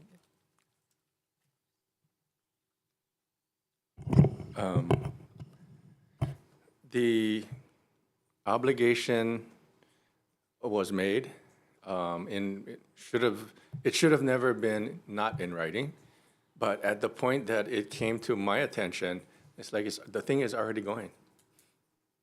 It's happening. So, Okay, but isn't the policy of the state that we have a contract, a legal contract, but something else is going, so it's already going, so what, we got to do it? Is that how we operate? Anybody can make a commitment, and well, I don't know why they made the remember Stevie Wonder commitment. came on, and that was a big mess. I don't, yeah, okay, so, What did the Rams say? Who did the Rams say they made the commitment? with the previous chair, The Rams said that the previous chair made the commitment. Yes. And the previous chair is saying they didn't make the commitment. yes, but we have not secured, and I don't know if Caroline has different information. We have not I have not seen, I shouldn't say we, I have not seen anything in writing that confirms who was responsible for it or not. But if you read 13, to me, in the contract, line 13, Line 13. to me, to me, it's clear, the Rams are in for $5,000. It's the second to the last line. What page?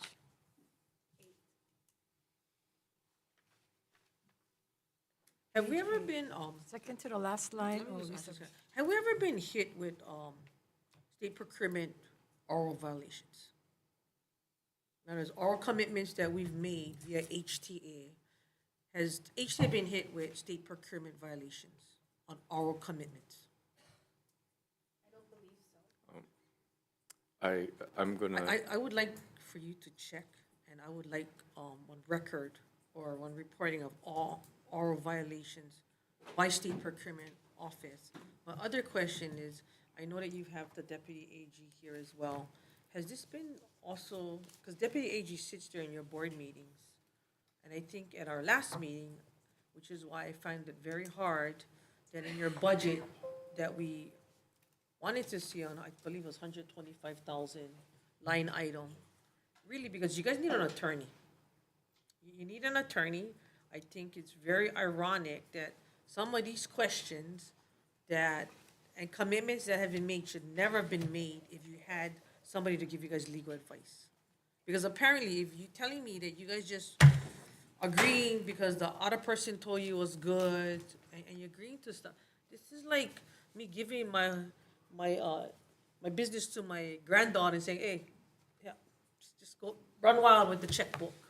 yeah, so let me clarify, senators, that when I read this in the contract, to me, I couldn't stop it because it's clear in here, to me anyway, and if you read it, maybe John might not agree, maybe you might agree or disagree, but when I read it, it's clear.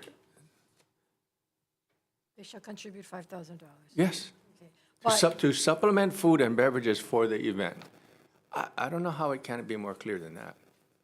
So, but it does say the state shall be responsible for coordinating the reception with the Rams. Yes. As well as booking the venue. Yes. So we had control over that over the cost. Over and above the $5,000. yeah, but there's no way it was gonna be less than it was gonna be $5,000. No, I understand, but when you say like no hosted cocktails and this, how many people, who decided how many people going to come other than the Rams? The Rams and, So how many people were at this reception? I know it was more than 400. I don't know what the exact amount was. I have to get it from our, but How many people did the Rams bring? The Rams brought 400 people from the mainland. Players, they had all of the players, and they paid for that. They paid for that travel and all of that, Right. but now we're talking about the luau. Right. And there was county officials, there were state officials. Yeah. I don't know that county and state total was more than 50. I don't think it was. I don't think it was more than 50. There's a lot of people, though. I know I Plus, was this there. doesn't include all of the costs incurred by HTA for travel and so forth. The other Hotel parts, rooms. the other parts of the contract, no. That's So separate line what's- items in the contract. So was the budget set aside for this RAM contract as far as costs and expenses? What was your budget for that? Well, the contract was 1.5 million. No, you're not listening, and I'm asking this outside. to Chris. What was the budget for HTA outside of the contract for staff travel, staff follow-up, staff coordination? What was what's your budget? I don't have the figures, but the staff that went to the reception, and again, this was to help with the coordination, are the brand manager for sports, our public affairs officer, because it, Okay, that's not the question I asked, Chris. I asked, what was your budget? That's what I was told. okay, 50,000. $50,000 for the overall, That was a very general number that was given to me by the previous leadership. And he didn't get into detail of what that 50K would cost, but he did briefly mention things like travel to LA, stuff like that. But the reception, I was never made aware of. Alan, why don't you just pull up a chair and just Yeah. join us? so the $50,000, is that in writing somewhere, or is that part of the budget? So when I was given that number, it was during the budgeting process. So whatever we had to fund for the remainder of the Rams contract, I set aside, which is about $450 out of the 26 budget. And then the previous manager told me to set aside another $50K for the follow-up costs that you're referring to. So that's what I did. It wasn't in the contract yet, but I just set aside $50K for travel costs, So et total cetera. was, Out of the 26 budget, we would have spent about $500K more for the LA Rams. okay, 500, including the $50,000? No. Yeah, yes, about, approximately. And that's for the travel to LA and all of that? I So the believe total- so. So the, When you say 500K, that's to That's, cover that, contract. yeah, just the, well, 450 for the base contract, the Rams. And then Kalani told me, the previous CSO officer told me to set aside $50,000 for travel, et cetera. The follow-up costs, not included in the contract. So about 500 total, so 500 total for outside? all LA Ram stuff. LA. Yeah. And how much have we spent so far for all the LA Ram stuff? Besides the contract, not including the contract? Well, And not estimating, including the welcome reception? not including the welcome reception, we. I mean, the travel too, but not the reception itself. I see. So the reception director estimating about $80,000 to $100,000, and then we have some airfare, maybe $5,000, and then maybe some shuttle costs, a couple $100. So we're close to $90,000 in expenses? Approximately so far, yes. All of this happened very suddenly. We were, even the current program manager was not aware. Well, that's the thing. all the- How can you guys operate, do everything that you said, be efficient, follow the laws, do that, and yet this contract is happening while you're talking about all of this, while you wrote up all of this 90-day list, and yet we see all these violations occurring. Why are you doing that? So Senator, that's why sometimes it is difficult to move in this space, because things pop up that we do not anticipate. We did not anticipate this happening, and we are doing the best that we can, given the situation we're in, to address it within the confines of the procurement system. So I think what we're trying to say, this had to be based on somebody's direction. And for me, it's, in this case, you have your new board chair. He wasn't there when this arose. No, but he was there when the contract was. It was, but voted the upon. commitment was made prior to his arrival. You were there. You might not have been in this position, but commitments were made, which is why, again, I will remind you, I want to see any violations that was issued by the State Procurement Office to HTA based on any type of oral commitments. Well, my issue is, this is inherent in HTA, which is bad, because if you're not reading the contract, if you don't know what's in the contract, then of course things are gonna happen that you're not in control of, because you folks didn't exercise good judgment and good execution. Had you done that, then you would have said, hey, wait a minute, $5,000, is that gonna be enough? How many people are they bringing? Then you gotta say, well, you know, we will cover whatever up to this amount, we will cover whatever, but you, I mean, it's inherent, you folks are just not paying attention to the details, somebody's not paying attention. And if it's not you guys, the staff, and if it's not the board, then who? And this is not just this one contract, this is inherent, and that's why I'm really focusing on this? Because this is inherent in your whole system. Something is wrong. DMAPs are so confusing. All of this thing, the reason why it's so confusing is because you guys created stuff that's confusing. Stewardship, management. The public can't even understand what is what. And that's why it's to the core. We have to fix the core. And you folks are just reacting to individual issues that have occurred because the core, the foundation, is bad. You're not following what you're supposed to be doing. You're not dotting your I's and crossing your T's. Do you agree? Do you disagree? I mean, how is this possible? It was your money. If it was your $1.8 million, Tadapo, you're going to pay this amount of money. Here's the contract.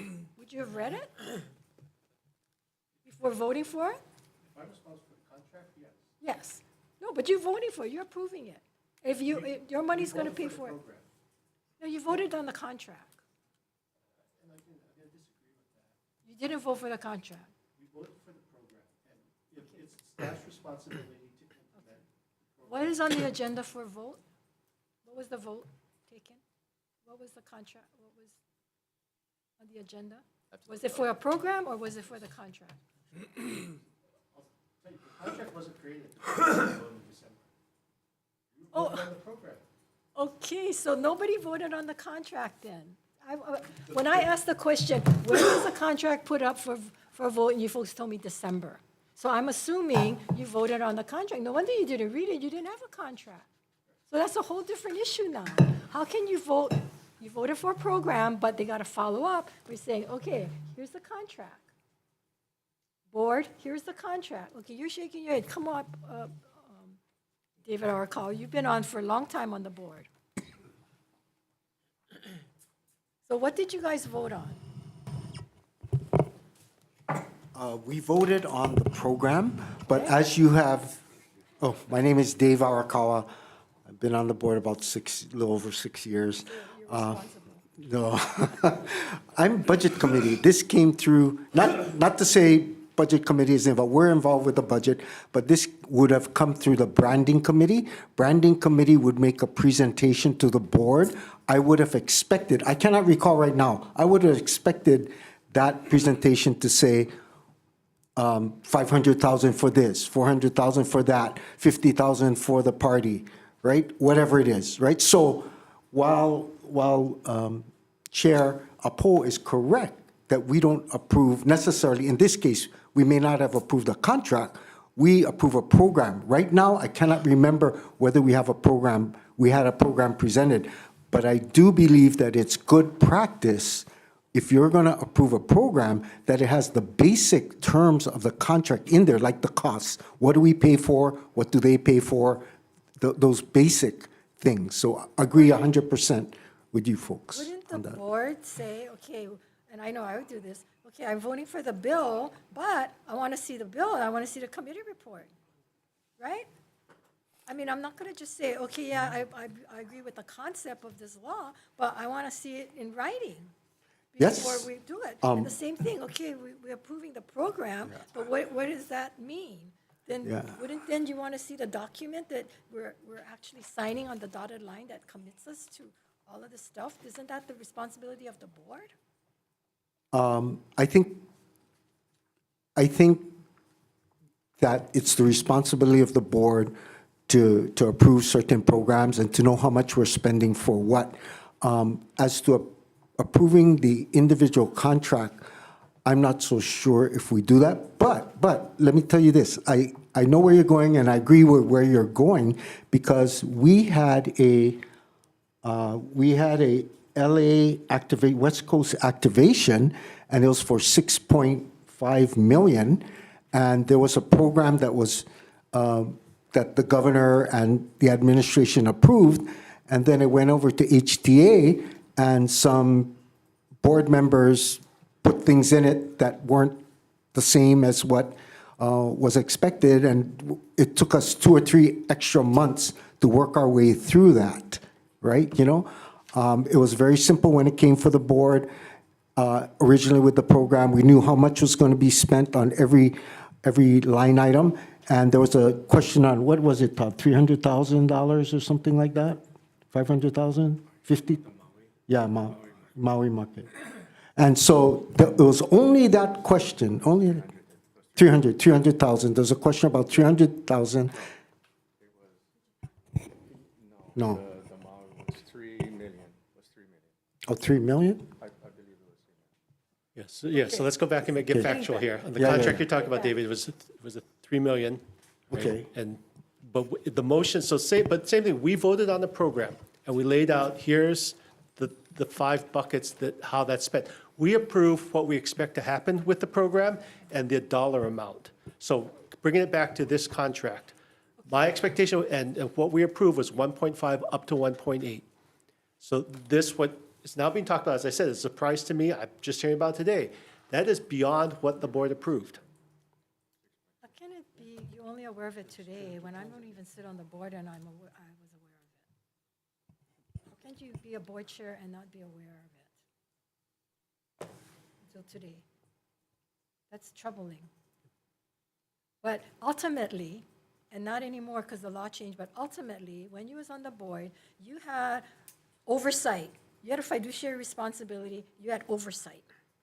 And whether oversight means you're not going to read the contract or ask for the contract, then that's on you guys. Because as a board member, if I'm on that, I want to know what I'm voting for.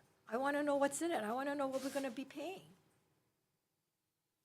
Because anything, when you support a program that says up to this amount of money, that's what you approved. You didn't approve anything over and above. I don't care if Kalani told them put in an extra $50,000, $100,000. That was not what the board approved. Was it? Was that what the board approved? How can you take a directive from a staff person on something that was not approved by the board? I don't know how those things happen, Chair, but they happen. And it happened with the Maui emergency funding, which we stand corrected, it was $6 million. This was the emergency restricted funds that the governor and DBED unrestricted. So that was going straight to the Maui emergency marketing plan, which the board voted on one thing, and by the time it went to HVCB, other people went to HVCB and told them, no, you're going to do it like this. So these things just happen, and it's unfortunate.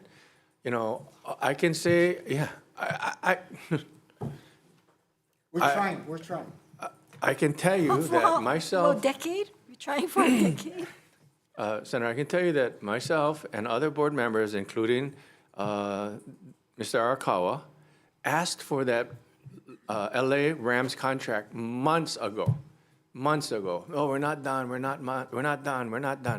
You know when I got it? When I got the final contract, it was 2 days before they needed to get it approved. 2 days. And I said, I don't have time to go through this. Why did that, when was that 2 days before approved? What was the date approximately? 3 weeks ago. So 2 weeks ago, so it's on your watch, Caroline, right? 3 weeks ago. And, you know, No? Kalani was the one negotiating the contract. The Rams had the contract. It was going back and forth with the Attorney General's office.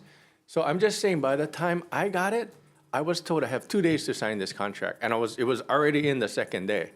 And I said, I've been asking for this thing for months.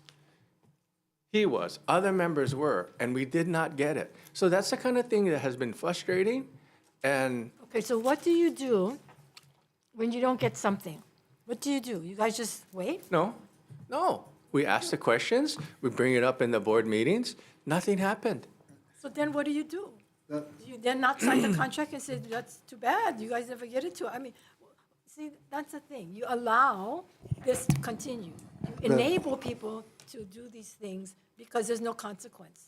If you bring it up in a board meeting, what was the response from the people that are responsible for the contract? You brought it up. Did they say anything on why they weren't ready with it or give it to you? What did they say? They said, oh, we're still working on it. And I said, we need this information. And then, it looks like I'm micromanaging. At the end of the day, I'm the hopa. I'm the guy that's going to get grilled in front of you guys. And it's been frustrating. It's been very, very frustrating. Senator Kim's question about consequences, the former VP of Finance for many, many years has said that for these types of offenses and for violations, there should be discipline. Was never implemented. But to the day that he was suspended, he's always been an advocate of, you got to hold people accountable, you got to discipline them if they don't follow the law or that kind of thing. We've never done that in government. Nobody's been held responsible. I always say, you know what, you take the money out of their paycheck and then you'll see who becomes responsible. Okay. I know we're on the hot seat, but I will say that I put in writing warnings. I tried to do it in front of the board. I gave the board a disciplinary action for the previous president and CEO. The board voted down. And I should have just said, you know what, I'm responsible. This is going to Why was happen. that? Why would the board vote stuff I don't down? know. He wasn't on the board yet. So I was going to ask, when did that happen? When was that timeframe? I think I was a dissenting vote on that. Yeah, I was a dissenting vote. I was arguing for discipline.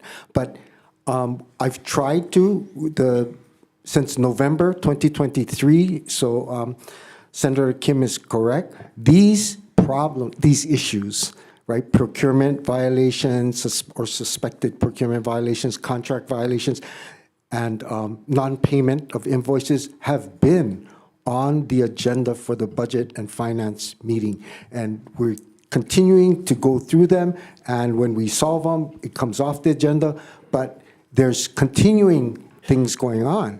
But the violations continue, there's no discipline, whatever it is. This past June meeting, I put it on agenda for the Budget Committee meeting. The Budget Committee meeting was canceled without my permission or knowledge, and we asked, Canceled it. well, you're going to have to ask the administration, right? Which administration? HTA. And then I asked for those same matters, these have been on the agenda. These are problem issues for HTA. I've asked it to be on the board agenda for June, right? To give this board a level set of the problems that are on the table right now and what we need to fix next fiscal year, not on the agenda for this upcoming board meeting. So I don't know decides who the makes agenda? those decisions, but I was very disappointed. I'm planning to do a closing report on this year to say, you know what, you guys didn't want to address these issues, or these issues were not addressed, and They they asked should the be. question, so why was that put on the agenda? So for the June Budget and Finance Convention Center Standing Committee meeting, it wasn't, the meeting was not held because we didn't have a quorum. And as the CEO, you know, I respect all of the board members' time because everyone is a volunteer. And if there's no quorum, you can't deliberate, you can't vote, you can't take any action. So why should a standing committee meeting be held if the board can't have a conversation and take action? So that's Did you have why. an agenda? Did you post an agenda? So I believe an agenda was posted, but that was because but then they took it down because we didn't have quorum. Okay, but the agenda was posted, did it include what our Dave was saying? It included, yes, the whole list, but we didn't have Saying no. the budget meeting. I don't think it was posted, right? We didn't get a notice, the board didn't get notice. The board and committee did not get notice of the meeting being posted. And you know what, Senator Kim, in May, I had those items posted, and the HTA administration asked that I remove those items from the agenda. They asked Jimmy and they asked others to call me and get me to remove those items because it made HTA look bad Let me ask that on the question. front page. Why did you guys remove it? So there were certain items on the BFCC agenda in the past that for me, as for me, I would like to know what exactly is going to be discussed so that the staff can have ample time to prepare whatever reports there are. Because often there have been times where things were discussed, but there was misinformation presented. So I wanted to make sure that the staff, again, had the time to create the documents needed to make sure that we're providing the most current, accurate information for the board to consider. Okay, the President of Senate does not tell me when or what to put on the agenda because he want to make sure that we have all our ducks in a row. You as CEO, you work for the board. They don't work for you. You work for the board. And it's Yes, not up I to know you to that. decide whether or not the staff is going to be ready or not. Because they put it on the agenda, you better be ready who can cook like today. You better be ready and you're not. You're absolutely not ready. I'm sorry. But that's the same thing with the board. The board, I don't know why you folks allow the administration to control your agenda. Wait, no, I don't know, finish. So it's not up to you to decide to take something down. And how do you know you don't have quorum if you don't post it and you don't wait to see? You come that day and if there's no quorum, no quorum. But So- you don't anticipate it. Our executive secretary, she polls the board to see if they're able to make it. She polled the board. She polled the board, yeah. And for that standing committee, there was no quorum.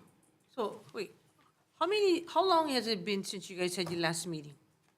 How many times have you guys canceled or because no more You quorum? talking about committee or? No, for So, your so budget. for our committee, it was last month, so it was May. We had a meeting in May, but that was the meeting where they tried to make took me off the take off stuff. those Right, things they from the took off the agenda, and stuff. I refused, right? And Jimmy's a witness, right, Jimmy told me, hey, they're trying to get you to take those things off the agenda. I go, you know what, we're gonna leave them on, right? staff does not have that right.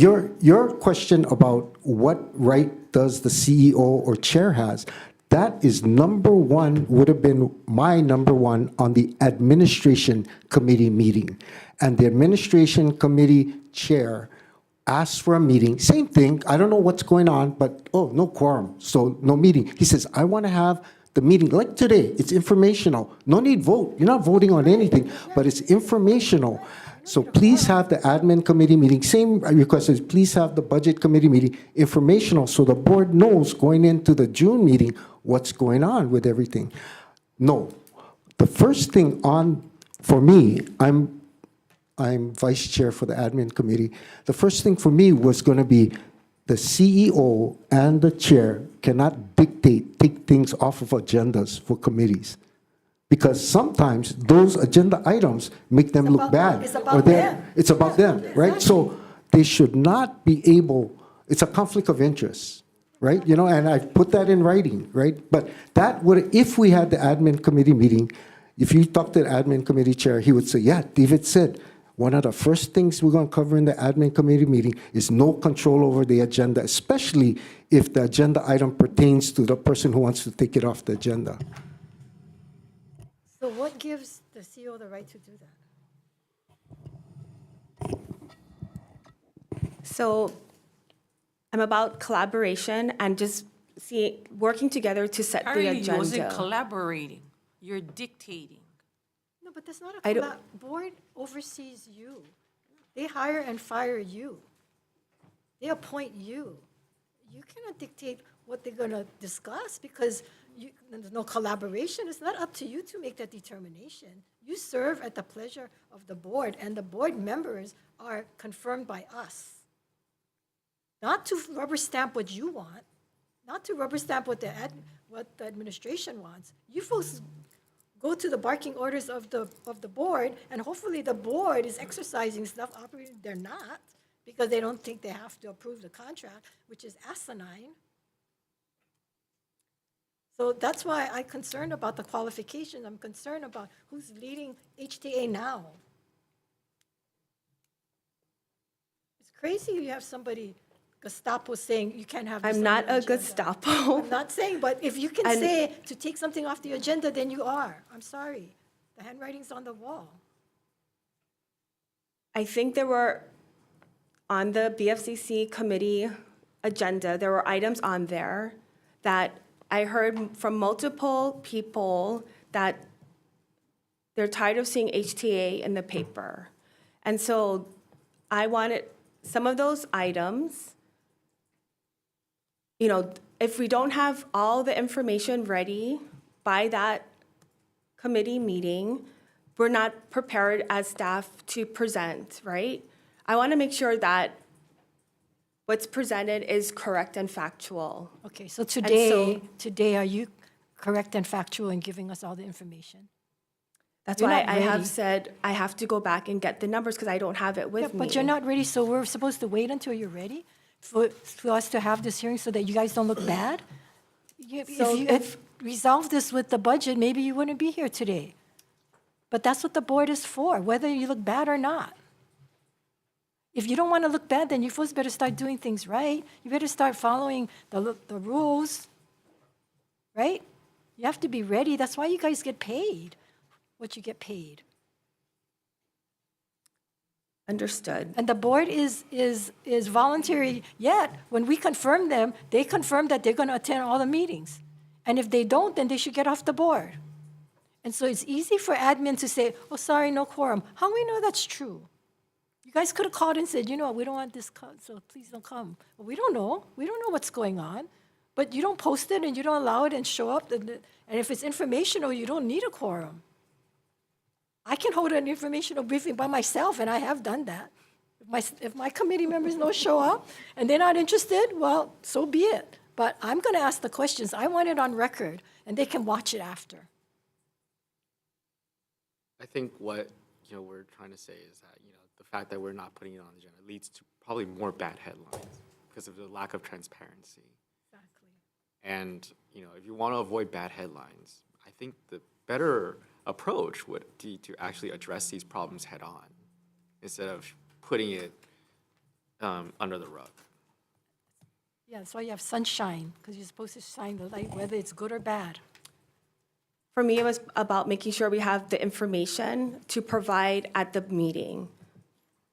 Some of it doesn't have to necessarily be information from you. You're not the only people that involved in an info briefing. Under the past Vice President of Finance, I would send an email, and I would be the Vice Chair and I of Budget would be able to work with the budget staff. And I was recently sent, you folks requested that.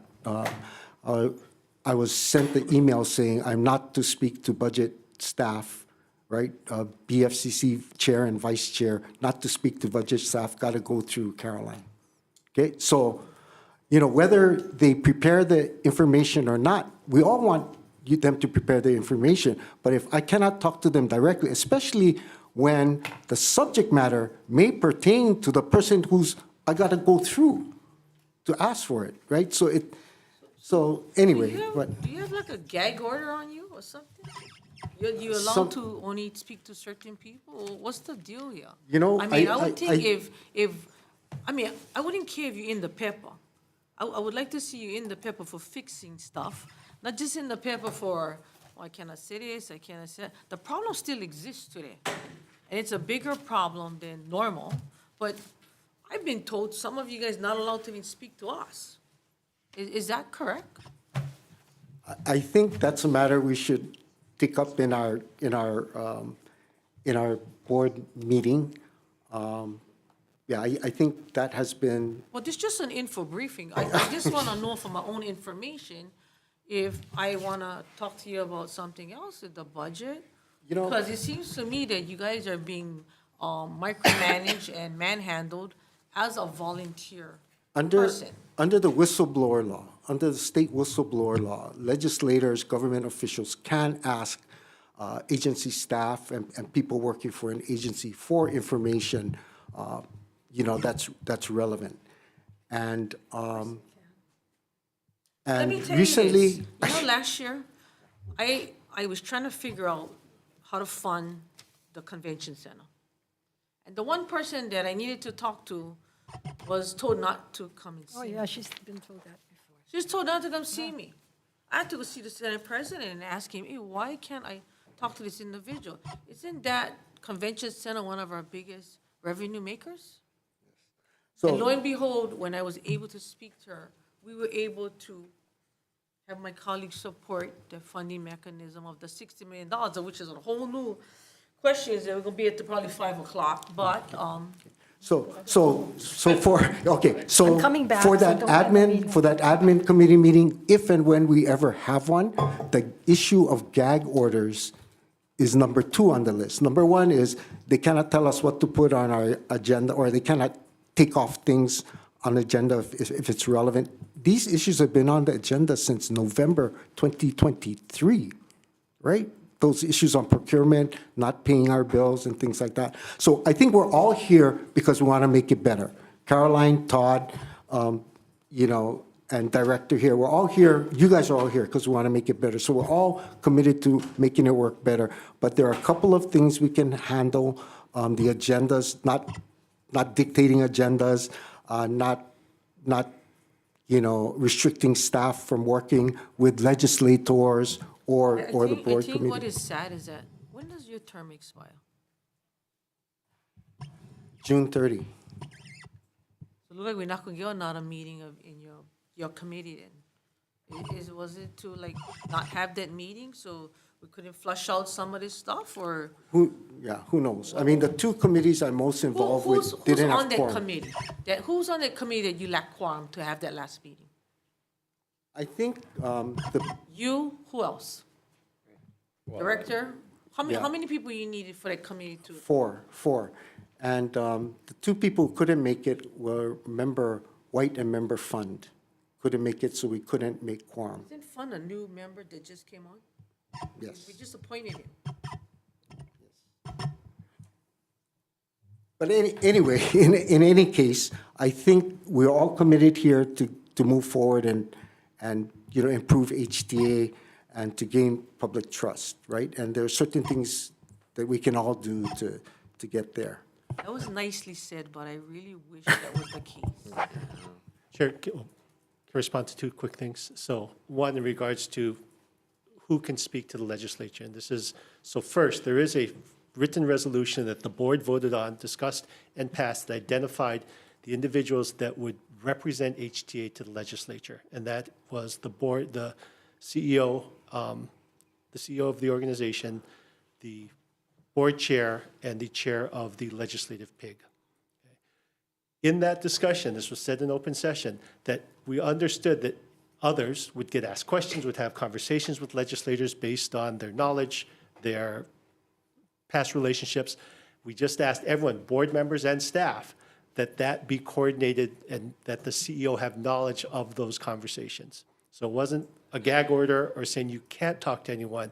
It was just making sure that there was understanding across the authority as to what conversations were going on. So that was resolution. So hang on, let me ask you this then. Yep.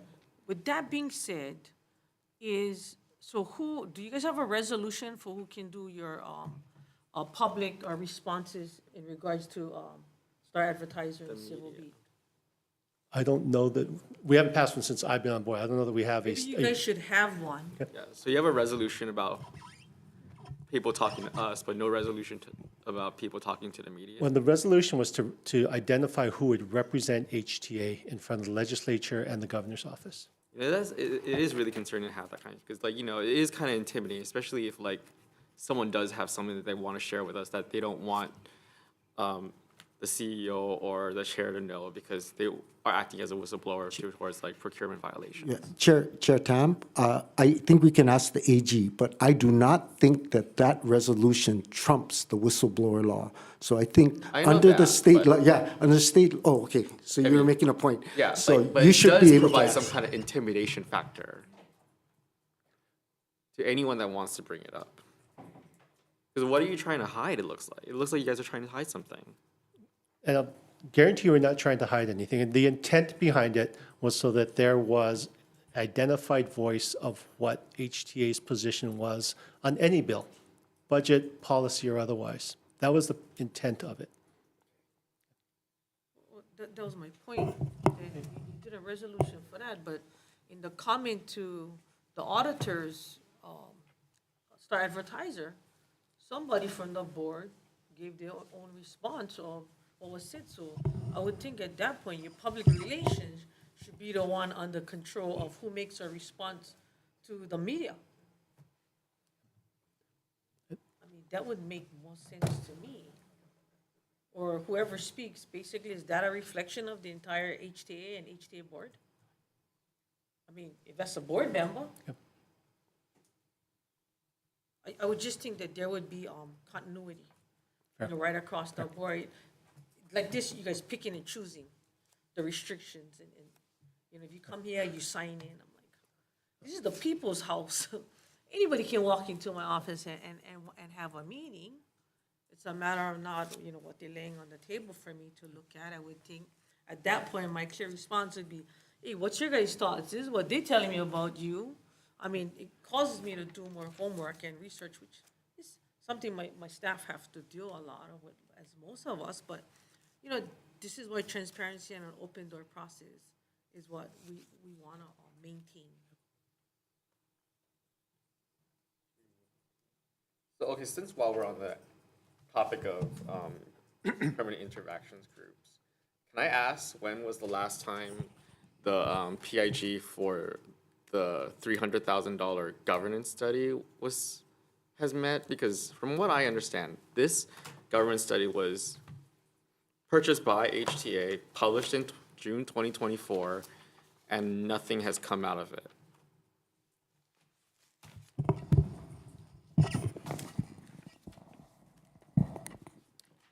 So one of the last meetings that was held with the governance PIG was that first Friday of March. I don't remember the exact date. It was in Senate President's office. That was the last meeting that was held. And you guys didn't address the governance study program, or did you? So that was the meeting with Chair Iona and Vice Chair Mike Paishan and industry members. We gathered industry members, members of the PIG, and we talked about our different plans going forward and how in our next, later on this summer, we're going to be holding meetings with community industry to get further feedback, input into the various plans that will help to address some of the governance issues for our agency.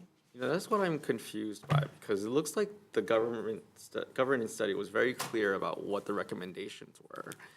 And, one of the recommendations is to restructure HTA into a destination stewardship organization. I just don't understand why there needs to be more meetings on top of more meetings on what to do to address it, or I don't know what else there needs to be discussed. It looks like it's very clear what they recommended. What kind of discussions were happening, like specifically, about this governance study and what HTA wants to do with it? From my recollection, the next step in our process with the governance permitted interaction group is when we have our community meetings this coming summer, late summer, we're going to gather information to, again, further develop what does our agency look like, and it's part of the strategic planning process. And that plan will be completed at the end of the year, and that's when we will be providing it to the legislature.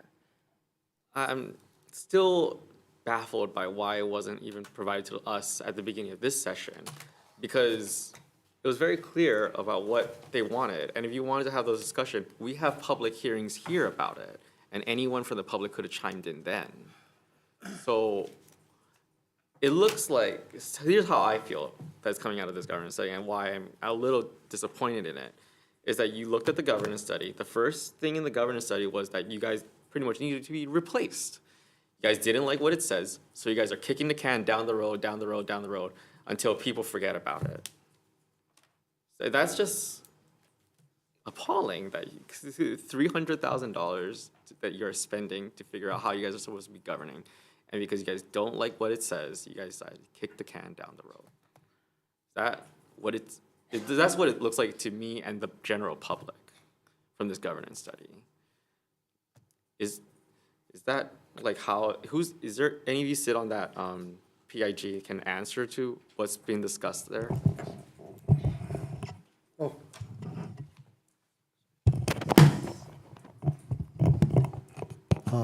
I'm one of the members of that governance committee, PIG, and one of the important things that came out of that study, it's important, the new structure of HTA was a document called Deliverables 2 Report, Phase 2 Deliverables Report. That was based on interviews of HTA board members and staff, and it documented our shortcomings.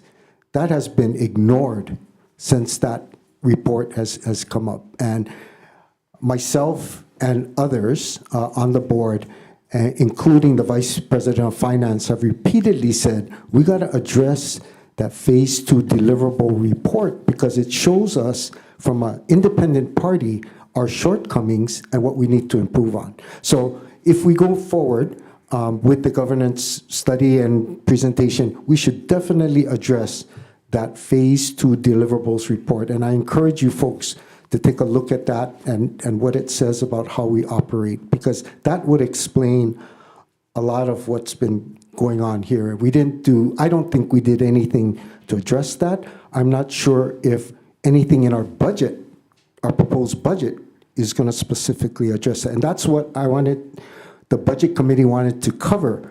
Look at the governance study and see how are we going to use that governance study to improve our budget. But we haven't been allowed to, we haven't had the opportunity to do that, to address that. Why haven't you had the opportunity to address it? It's not for lack of asking. If you check the minutes, there are certain people who repeatedly said, we got to look at that governance study and we got to address it. So I think we need more board members to just say, look, let's get serious about it and let's address it, right? Well, the legislative session is coming up in 2026. I have already started drafting this bill. It wasn't that hard for me to take this governance study and to work with our drafting agency to draft it here.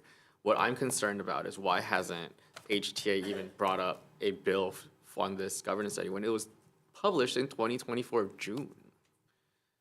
And I did see the deliverables and the interims, and it really highlighted a lot of the problems. But what's more important than the deliverable was the actual 10 recommendations that it provided. So, I do expect a bill and those discussions to be had soon, before we even have the 2026 session. Mm-hmm.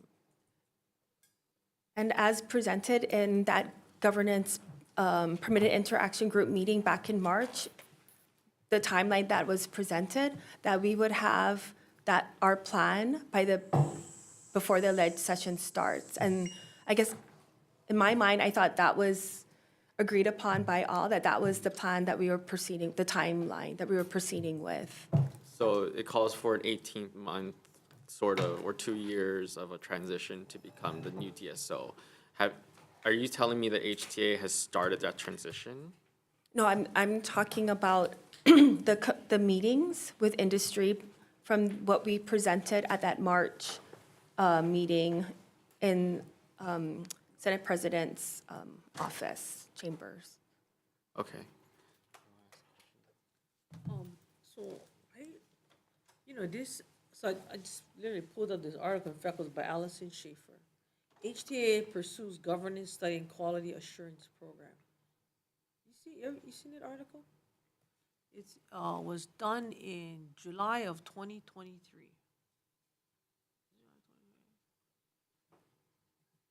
Basically, it highlighted and it referenced building trust with state lawmakers and coming several times during a meeting. And even to today, it highlights, and I'm going to say this, it basically came from Vice President of Finance Isaac Choi, which proposed a new quality assurance policy and program to address some of the stuff you guys dealing with right now.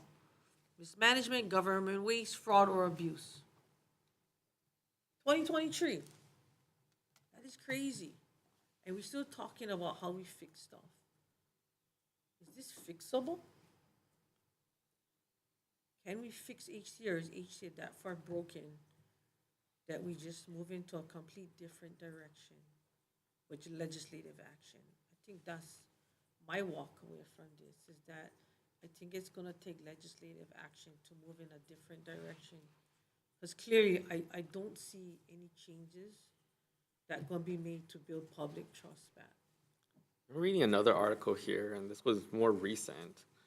And the reason why I brought up these questions is because Ms. Paishon, the vice chair of the group, told the Star Advertiser that this governance study was primarily because we wanted the governance study to help inform and to coincide with planning efforts this summer for the HTA strategic plan. You know, that doesn't look like a transition. To me, that doesn't look like you're addressing the actual study itself and what needs to be done and the 10 recommendations. And that's really disappointing, coming from the person that's in charge of this group.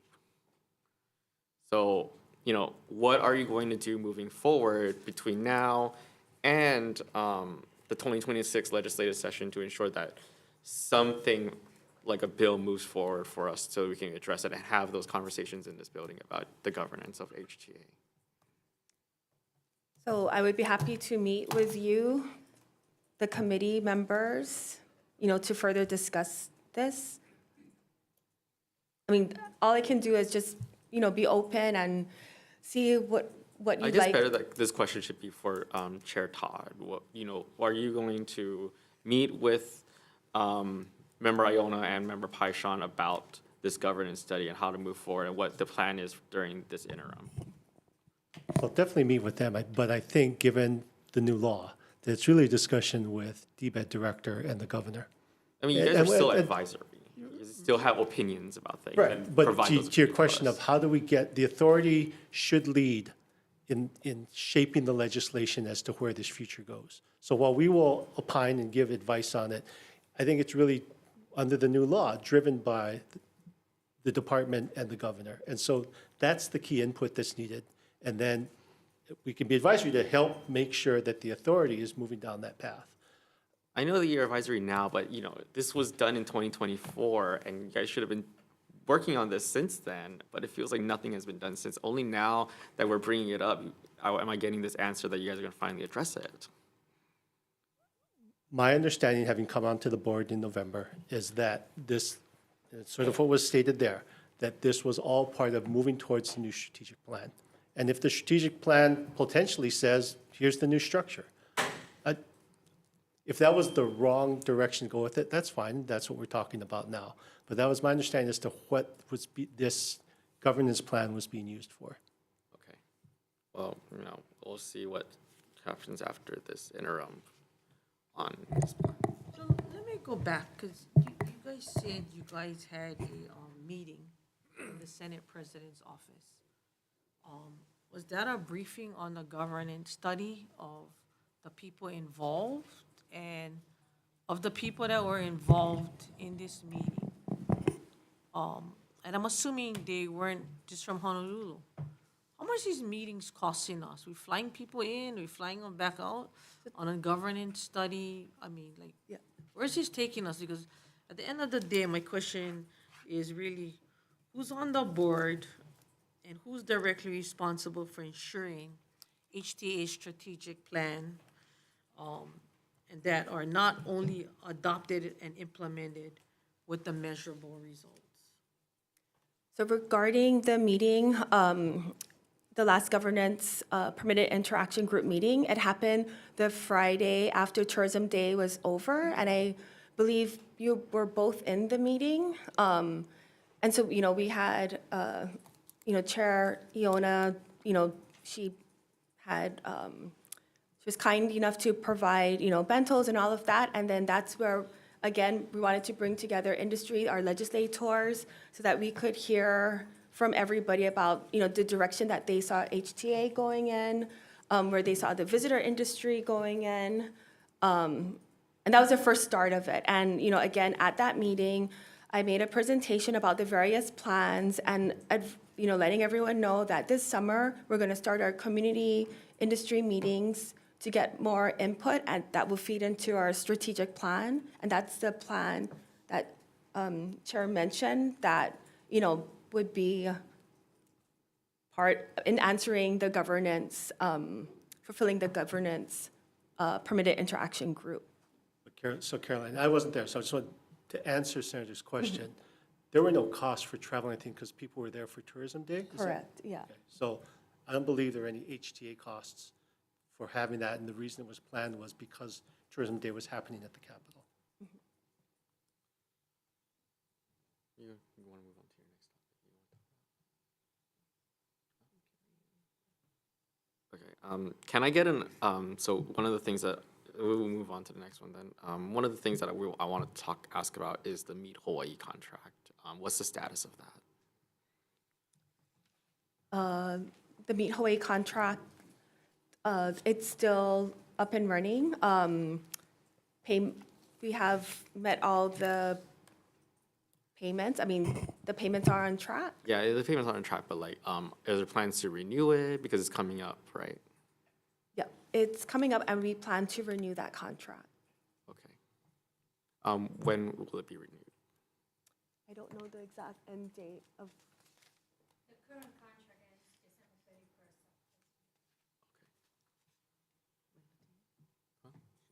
December 31st. December 31st.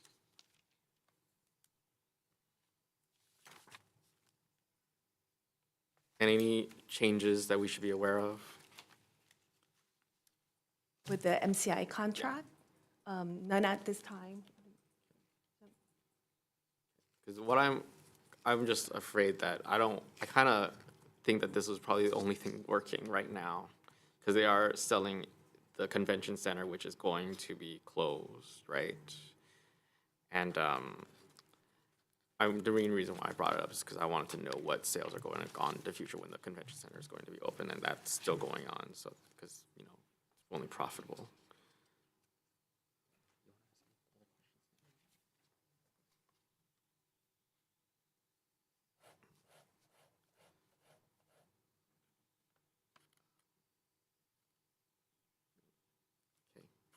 Go ahead.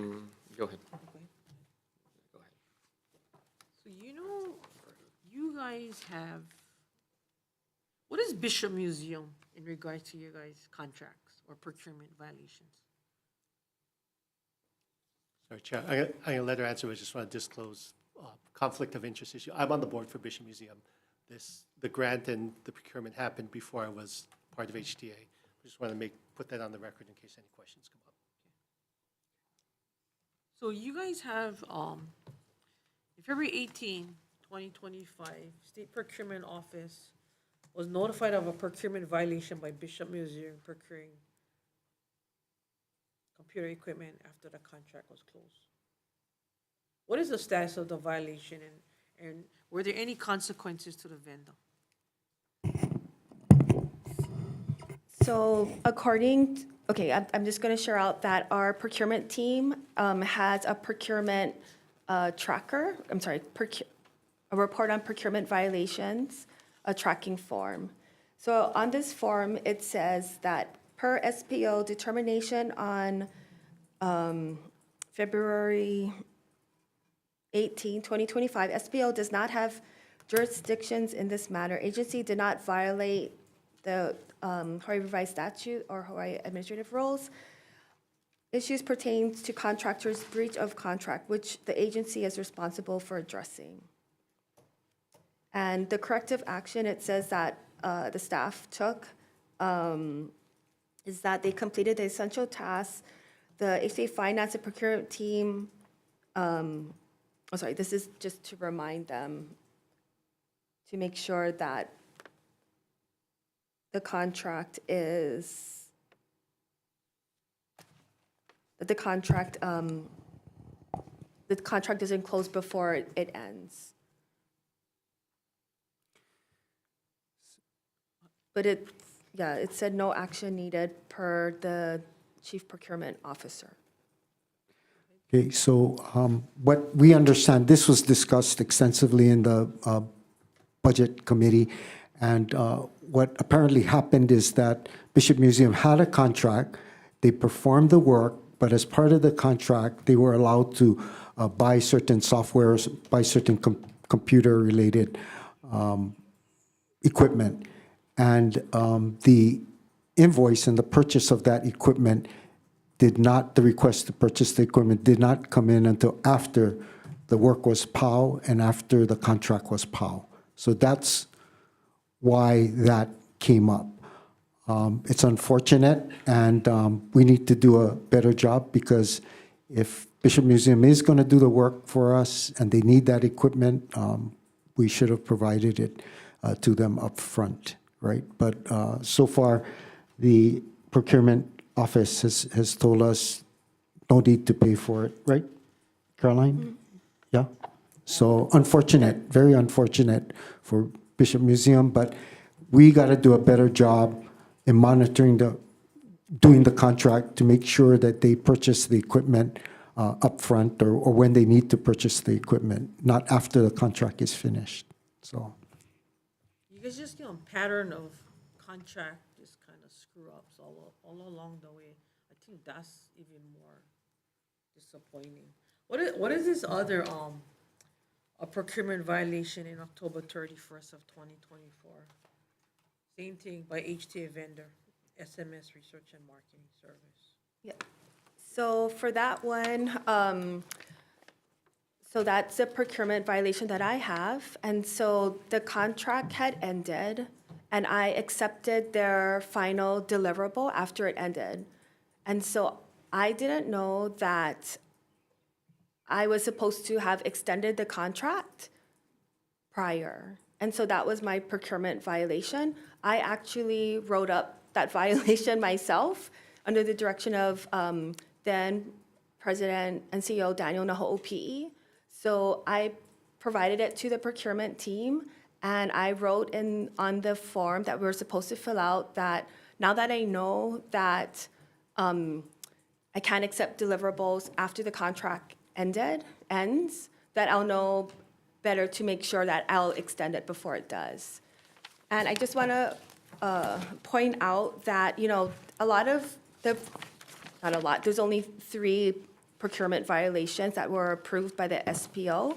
But, according to the HRS, that the violations under Chapter 103D, which are HRS, which are normally inadvertent and the result of administrative error, lack of knowledge, or simple carelessness, may be avoided through the implementation of better procedures, employee training, and progressive discipline.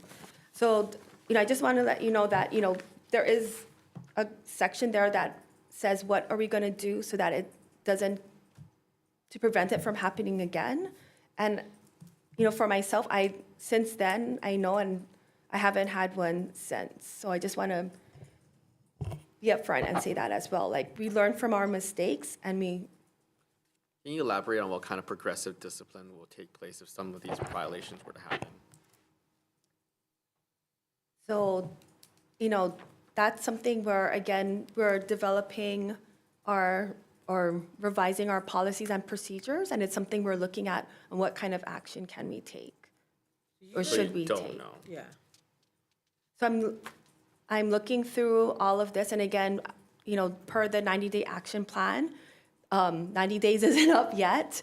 And so again, that's something that we're looking at, what can we do better? And I will ask, DBED for, to see what does DBED do when there's procurement violations, and how do they handle that with their staff? How do you handle that with your staff if there's procurement violations, Director? Well, I am very fortunate. We have a procurement specialist on the staff, but in my office alone, Don Murata, who came with me from the airport, did a lot of the procurement from the airport. So she is very, very, very knowledgeable on procurement and what's involved in it. And then one of our newer staff members who was an intern and is now a full-time employee. Her involvement is learning way more than she should be about procurement, because it is such a big thing in the department. So, whatever it comes up, people will meet with Eileen and Dawn to figure out what needs to be done. And then if we need to go in for requests for an exemption, then we will. But there are many, many steps so that the violations don't happen. And I know Caroline was talking to Dawn last week about some of the things, or maybe over the last 2 weeks, about some of the things at HTA. So, experience and knowledge is very, very important when it comes to procurement. And there's additional courses that need to be taken as time goes on with procurement. So that's how we deal with procurement and DBET. And I'm not going to sit here and act like we're perfect, because we're not. But with... Doesn't seem like you get any procurement violations. Would it be better suited that HTA fall under you, since you guys seem to have that in training all in place, versus us trying to train people that we got hard time training where they're at? Yes. Well, I'm not going to sit here advocating for that, but what I will sit here and advocate for is to do what SB 1571 mandated, and to make sure that oversight with HTA, with Caroline and whoever is the president and CEO, is done. And I think we've been doing that. I talk to her at least twice a week. And we just go over a list of things that need to be done. So I'm focused on that, but some of the mistakes I made as DBED director before 1571, I'm not going to make them again, which is going to get approval on things where I didn't need to do that. And I think what you did with 1571 was because of the frustrations of the trust that was lacking, the things that have happened, many of them you're talking about today. And I'm going to do my best not to let you down, because I understand that the legislature is the bank, and you folks control the appropriations that we get, or more importantly, that we don't get. And if you're not going to be trusting of what's happening, then you're not going to be giving us more money for programs at HTA. It's simple. It's simple. So, communicating with you, and I think we've been doing, a lot of that, is critical to what I'm going to be doing going forward. So I want to thank you, Director, because I know the conversation we've had, it hasn't been that pleasant for you. We've sat and we've watched the board meetings. I think it's really disappointing that many of the stuff that you called out on, you were literally left there being the bad guy. As you asked the former interim CEO, with nobody defending you. Oh, sorry.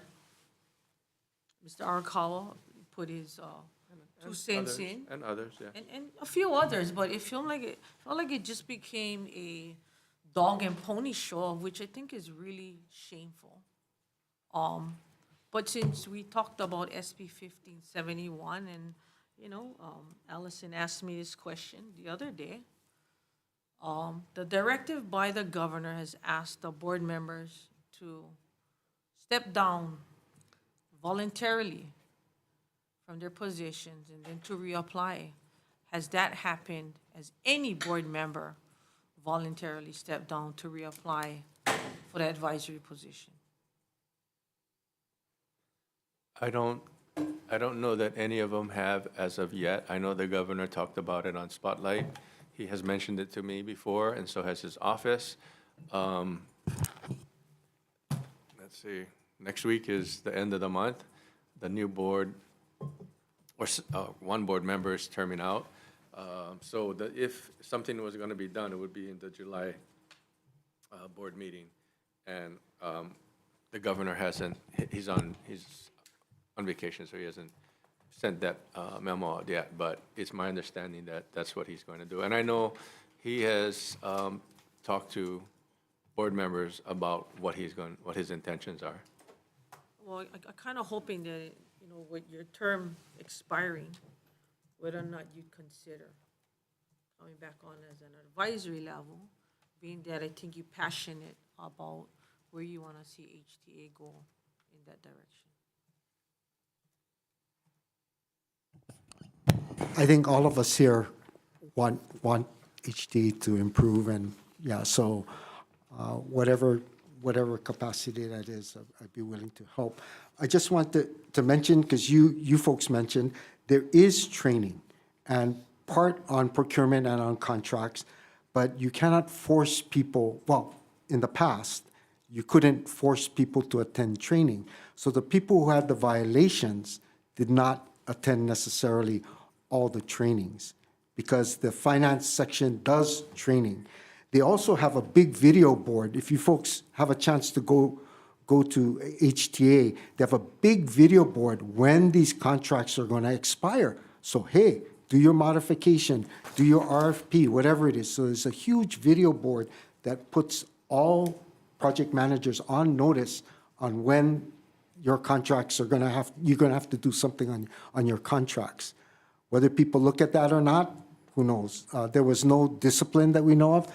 And the issues on contracts and procurement, while they are bad and not excusable, it's for a select few. So we have here the Acting Chief of Branding, J.D. Gu. She has worked for many, many years, not one problem with a contract, not one problem with procurement. So we have great program Does she managers. show up for work every day?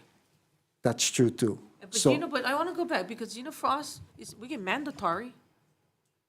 What wrong with having mandatory, especially when you guys get so many problems with state procurement? you're talking about mandatory attendance. No, Come to work. mandatory training. Oh, mandatory training. Mandatory training, you guys should put that you have to get mandatory training. Yes, so we are at DBED checking everyone's, anyone who touches a contract with all the agencies, and especially at HTA, that they have to make sure that they complete the procurement training. We check it now. We're not waiting for HTA to tell us. And we can do that through the procurement office. So we are doing that, Senator. Thank you, Don Murata. I don't know if you covered this. If you did, just tell me. But of all the contracts, what percentage of your contracts are extended versus renewed? Not renewed, extended and renewed versus new? I have to get that information to you to calculate it. Some are supplemental agreements and some are new. I don't know that number off the top I of my guess, is it 50/50? Is majority of the contracts just renewed or extended? They're not automatically No, not renewed, but- automatic, but I'm just saying, without going out to bid, folks renew or extend. So I would say, That's not my understanding. Okay. In the meetings that I had regarding this at the State Procurement Office and with the VP of Finance, no, it's not automatically renewed. No, I'm not saying automatically renewed. It comes up and then you end up awarding it to the same person. No. Okay? I'm, we okay, follow the, I'm not gonna say it never happened, but that's not the procedure now. So how many have been extended or renewed, the same entity continuing on? I'll have to calculate that for you, because About, it's, about how many? I would, 1, 10, no, I would 5? say half Half. they have options to renew. Is that what you mean? Yeah, that you've Yeah. renewed them, and it's not a new person that you've allowed. It's like, HVCB has been renewed But, yeah, over and over again. but it's per the contract term, so they have, it's part of the No, I contract. know that. I'm asking you how many new contractors did we get to replace any of those Any of the, existing? So, I'm just trying to find out if understand. we're having a turnover or we're just continuing on. And some of them, they're good, but, just status quo. no. Because a procurement contract requires you to go out to bid every so Right, often. right. Yes, But and we're in following the contract, it also has extensions that are part of the Exemption. contract. Right, so what I want to know is how many times you do that versus going out to bid. Well, it ends after after the extension, it's supposed to end. Yeah, it's supposed to end, but anyway, that's Sorry, something that. I'm just ballparking but- its half, but I can get you that Yes, if you can information. get that information. Okay, can I continue?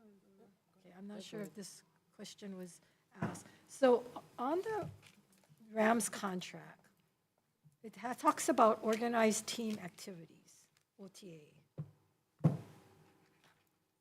Does that mean only local promotions or tourism promotions, or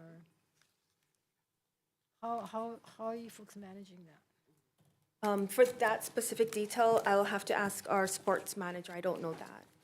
And that person's here? No, he's not. Well, Milton's that's not good here. that we're having this contract and he can't answer.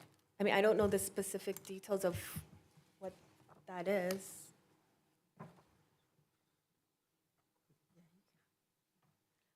As far as advertising and marketing, can the Rams advertise any other destination or only Hawaii?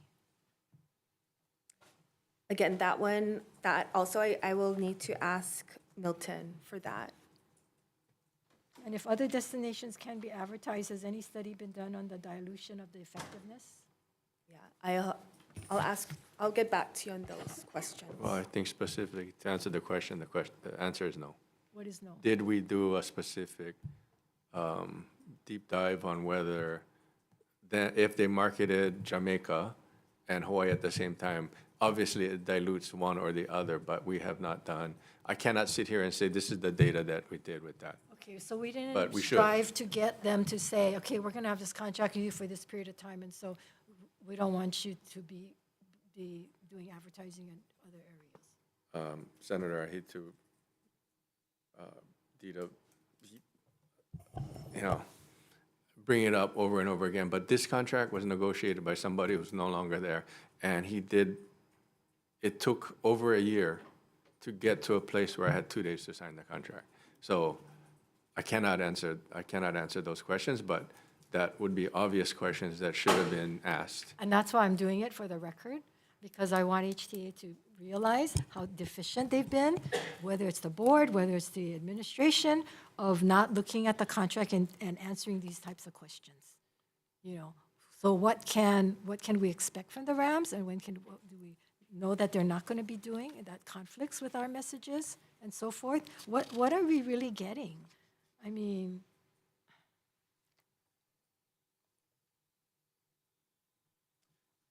So I know there are deliverables in that contract, but I think the best thing to do right now, because I don't want to try to wing it, or I don't think Caroline wants to wing it either.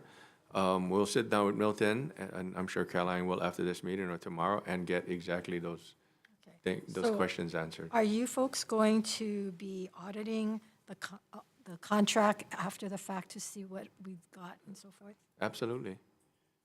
I signed it. I better know if we got what we got, what we were supposed to get. And that's going to be made transparent. Yes. You know me, Senator. I have nothing to hide. 'Cause No, I I understand. know you're going to find it. You found somebody's bought Visine at 2:00 in the morning.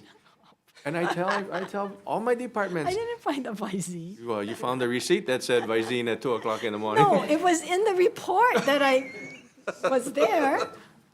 And I'm asking, right? I Just mean, saying, I heard the question. I think we have to keep in mind, or HTA needs to keep in mind, that when we expend taxpayers' money for a particular purpose, is that, I mean, hey, LA Rams, great, autograph this, oh, they got big, but is it going to bring in visitors? Is it going to bring in the type of visitors that we want? Again, you folks want, high spending visitor, mindful visitor. Well, people watching the Rams and people, doesn't necessarily mean you're hitting your market. And so what exactly are we getting? What's the return on investment? What's the purpose of 1.8 million? Now, I know UH, you're doing the game with UH and the Rams, right? Yes, Which is that's a great. discussion. We're in the Discussion, that's not part of negotiation. this. Yeah. That's not part of this. I made it a part of it, but that wasn't a part of it. Okay, because I'm saying, if we wanted to help UH, they could certainly use $1.8 million because they're in a deficit to help their program. You know what I'm saying? It's like, oh, okay, well, we're going to throw them a bone. You can go have a game Yeah, that- sponsored with, but how does that really help the program? So, I understand your question, and you're right, because but if we can take money out from HTA and give it to UH if that's what you guys want. no. Okay. But I mean, again, what is the purpose and what are we doing, right? Yeah, so, again, what you're talking about is a discussion with the executive team at the Los Angeles Rams, with my office, Steve Bed, and myself, and the governor, to potentially play a home game for the University of Hawaii at SoFi Stadium. I had the discussion with them before I signed the contract. I said, hopefully we can add something else to this contract that's not part of the contract.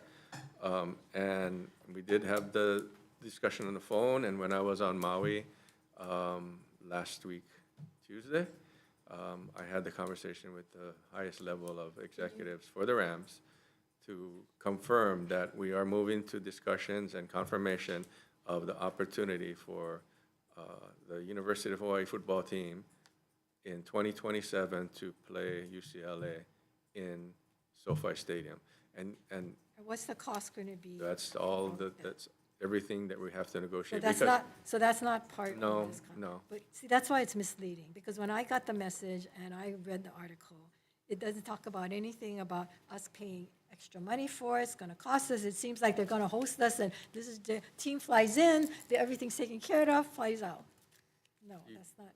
No, are you talking about the football game, or are you talking about the Rams coming to No, I'm Maui? talking about UH playing at SoFi. Oh, yeah, I never said it was confirmed. No, I said- know, but I said that's how misleading when the general public reads it, thinking that in relationship to this contract, right? Because it was kind of written, the whole At the thing. same time. Yeah, saying that, oh, in addition, we're going to get them to sponsor a game for UH to play UCLA. Well, And of course, some of my members felt it should be USC, but that's besides the point. I mean, yeah, I'm guessing which member, yeah.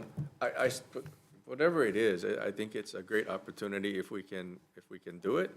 And I feel very confident that they're on board to make it happen. Is it free? It's not free. But it's a home game for the university, and UCLA would be flying to Honolulu for that game, so they don't have to do it. They don't have to fly anymore. but It'll if be we right there. thought about it earlier, it could have been in the contract, right, for free.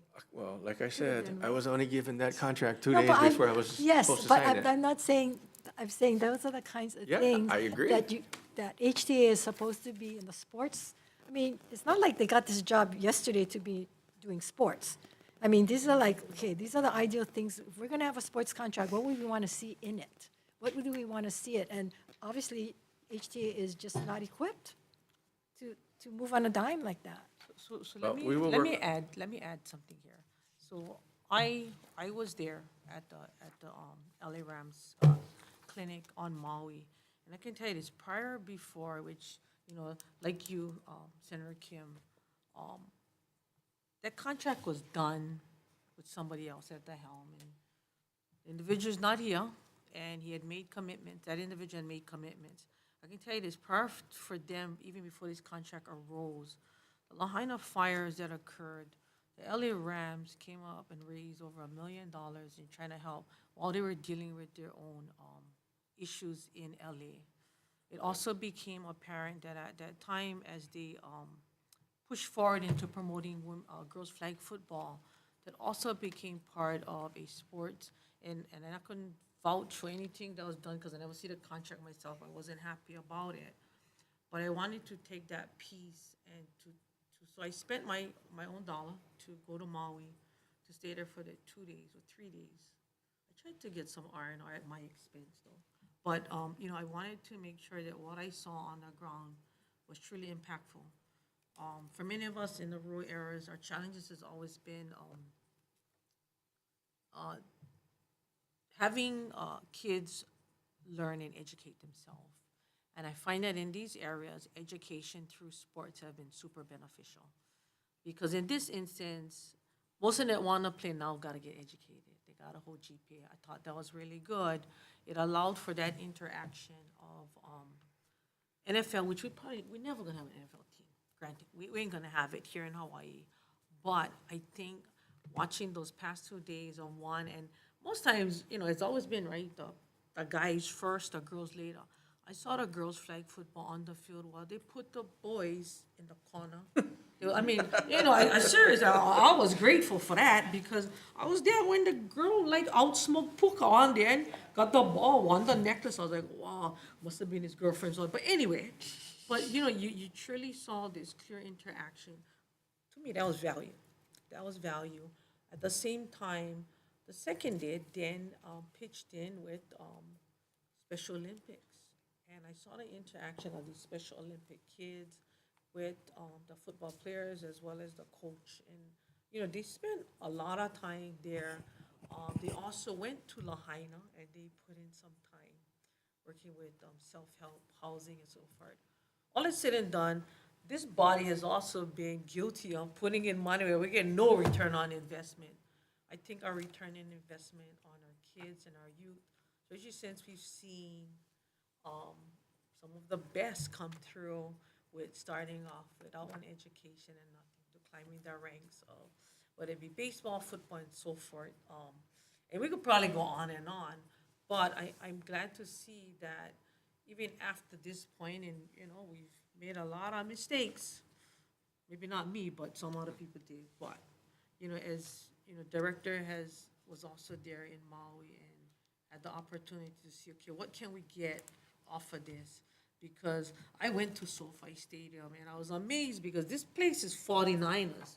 I see nothing but red and I see spots of this blue, and I'm like just there being underdog at that point. And what I really saw was the best social media coverage I've ever seen. We can get 500 49er fans, and there was 10 of these guys that was just focused on.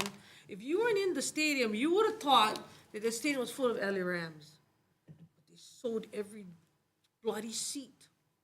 And at the end of the day, it mattered that that seat was sold and that the flashing of HTA coverage of that media. My bigger question was, what was the cost of that? If there's a price, I want to know what's the price on that. Because I know the 63 million, which really, I never see value. I don't see my money working on a 10-to-1. I saw my money working there. I saw my money giving value because I would have thought that the LA Raiders should have been here. Because of all the money and all the people that go to Las Vegas. I never see that. But I saw the LA Rams wanting to make that commitment. And that's where I believe we missing the boat, is on those areas that have taken advantage of Hawaii. Those areas that have piggybacked off of our community and our people going to Vegas, what they're giving us back. So I just wanted to say that because I saw value for me, because I see plenty of kids take the wrong road, whether it be selling the drugs or jumping in a gang, but they took very huge interest in this clinic that was there, and whether or not that would be, I think, a priority project of mine, I would love to see the value and what the cost factor gonna come off of what happened in Maui and the clinic.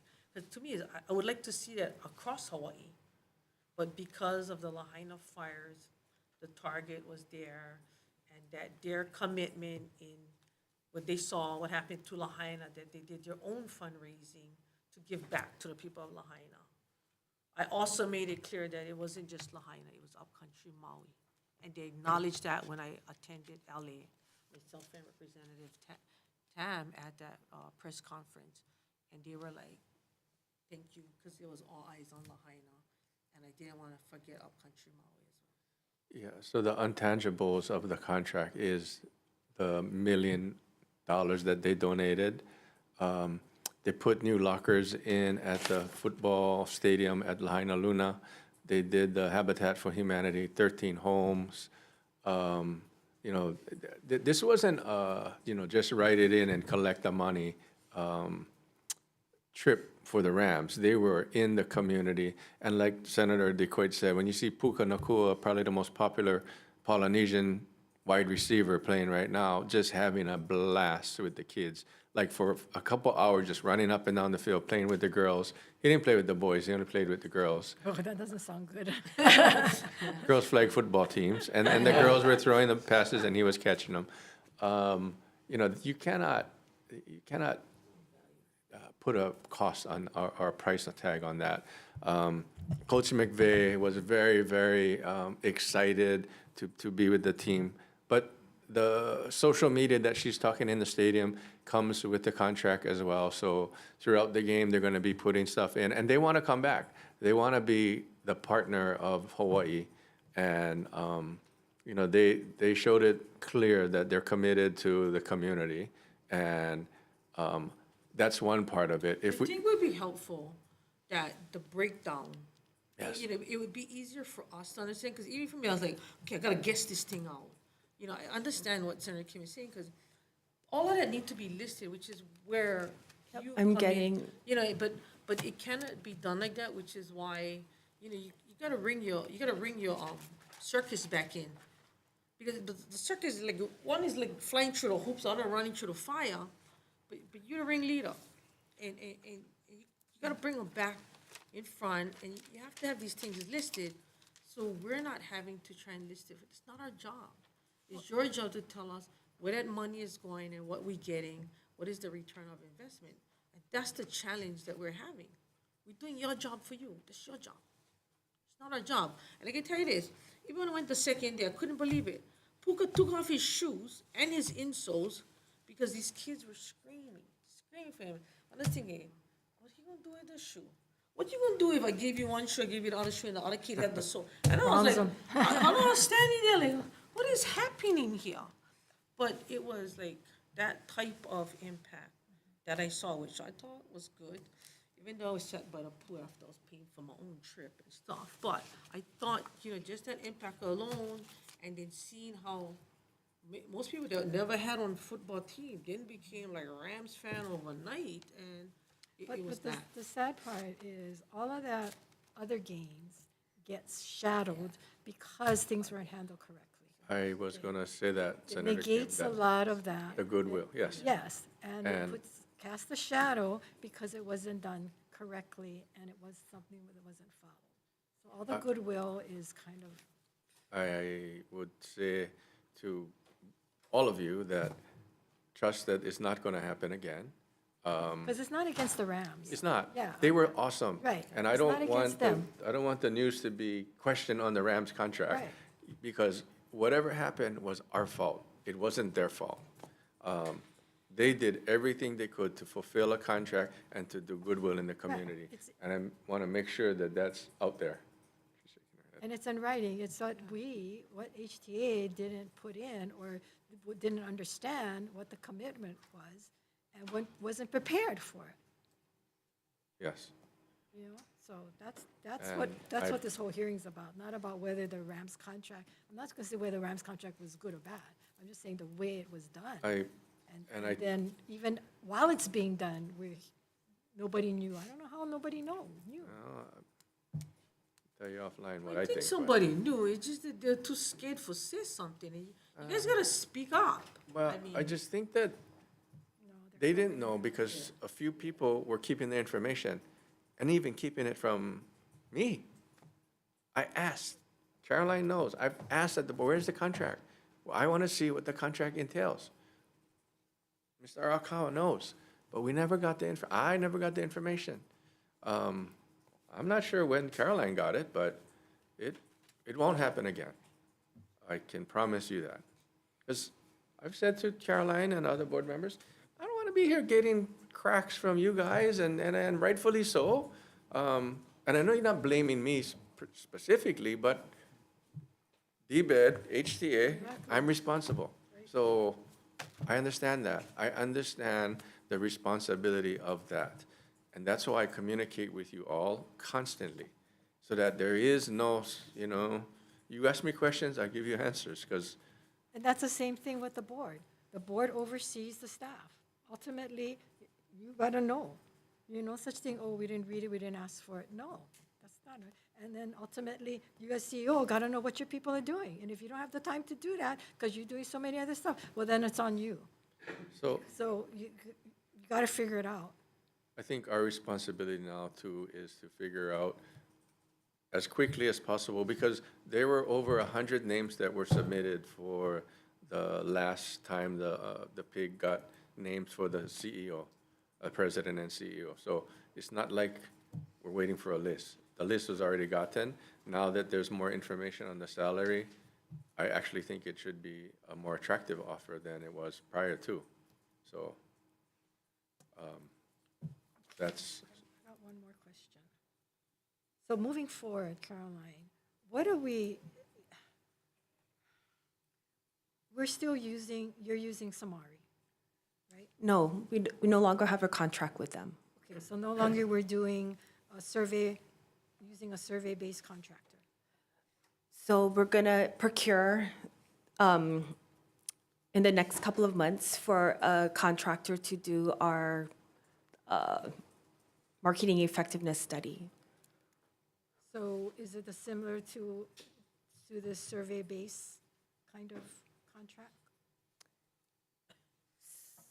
So we haven't put together the scope yet for the project, but the objective is to measure how effective our marketing or advertisement is in our two largest markets, the US and the Japan market. And you are gearing it towards what type of company? Is it more survey-based, or, I mean, how are they gonna measure the effectiveness? Yeah, that's Methods what that they're still gonna we have to scope out. I don't have the answers for you right now. I haven't worked on the RFP yet. Okay, but If there's something you'd like us the to, key in a RFP is to be able to delineate what it is you want to get out of it in order for people to then put in bids for it. correct, And if you're yeah. asking for the wrong thing, Yes, then you're going to get the wrong, not exactly what we needed. And I guess what I'm going towards is that, with AI and everything that's going on now, that we need to step up and get into the electronic way of measuring how effective some of this stuff.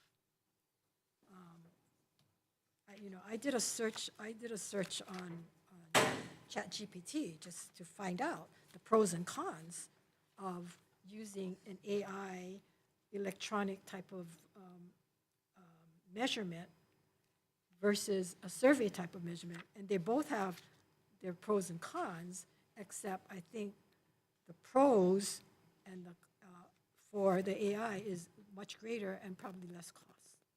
But are we moving in that direction? so we haven't put together the RFP yet, and, you raise good points, and we'll consider it. But right now, we haven't taken the time to scope out what that RFP looks like and all the components of it. We have it in our budget for fiscal year '26 to do a marketing effectiveness study. And again, we still have to. What's the budget for that?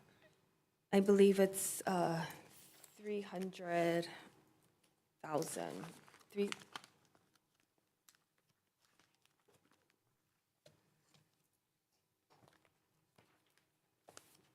Like 315,000 or something like that.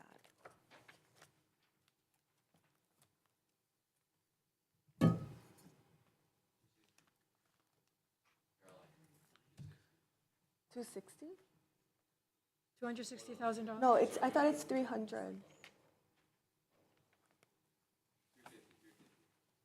350,000. What did you base that budget on? So it was based on, I believe, our past contract and. Which is survey-based, right? Your past contract was survey-based. So, yeah, we went out and surveyed people, in the markets, in the US and Japan market. So I'm trying to find out if that's the intent to continue to use a survey-based type. Yeah, and like you said, we still have to discuss it as staff in regards, and then we'll put together the proposal, the scope of work for the RFP. So sorry, I don't have an answer for you right now on that, but I'll let you know before. Okay, well, I hope we're not going to do the same as we always did. Because survey-based, I don't answer surveys. I delete surveys. I don't answer surveys as much as possible. If you look at your visitor form, everybody's optional in the survey. A lot of people don't even respond. So I think survey-based type of ways to gather data is not the best and the latest ways of doing it. And so I don't know we're going to get the best bang for our dollars. And unless you're forward-thinking and you're going to move forward, and that's my concern, because you're interim, you're going to put out these contracts, and we're going to be stuck. We're going to be stuck with a certain type of contract that perhaps is not going to be based on what we need.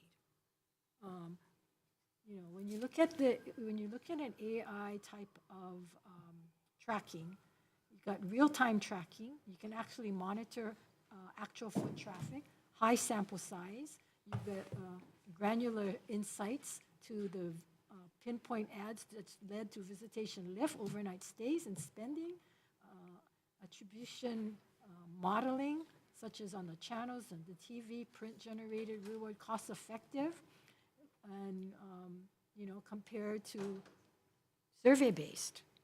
So I hope you folks are looking at that, and you're not going to just do things as you used to do it.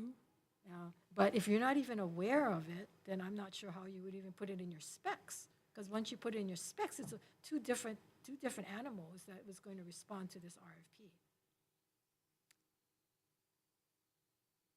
So yeah, usually when we put out an RFP for a study like this, we ask the vendor to describe their methodology in collecting the data to get us to the objectives and goals of the study or the research project. So No, but you have to put, okay, you're going to get somebody, you're going to have a contractor to tell you what to put in the RFP? Is that what you're telling me? no, we're asking for the methodology to get us to the objectives of what we're trying to get to with the marketing effectiveness study. So Yes, but before you can even do that, you need to look at what's out there as to what type of data you're going to get. yes. Well, I guess the I'd be more than happy to meet with you to further discuss this. But yeah, and like I said, we're not at the stage yet where we're even drafting this RFP yet for this project. Okay, I understand that, and that's why I'm inputting. Hopefully, you will look into what are the newer ways of doing this so we can get better bang for a dollar and good data. Because right now, survey by individuals is very difficult to get good data. Okay. Thank you.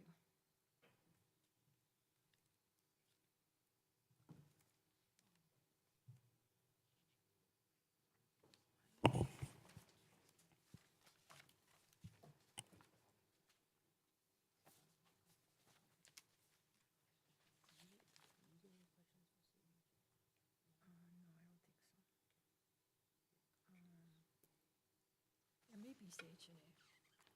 Well, you know what, you have to put money inside of pocket. Okay.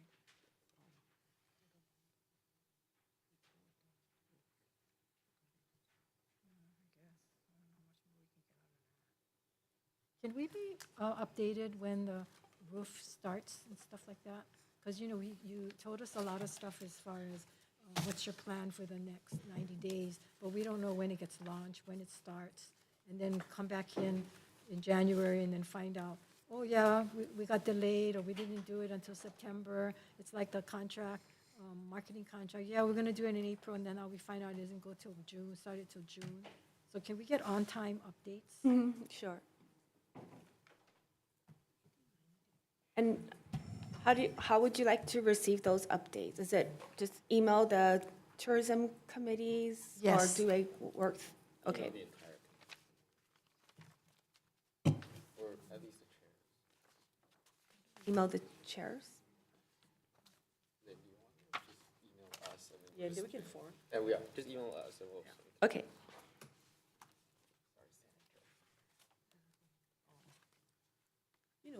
I know in your, sorry, I lost the paper.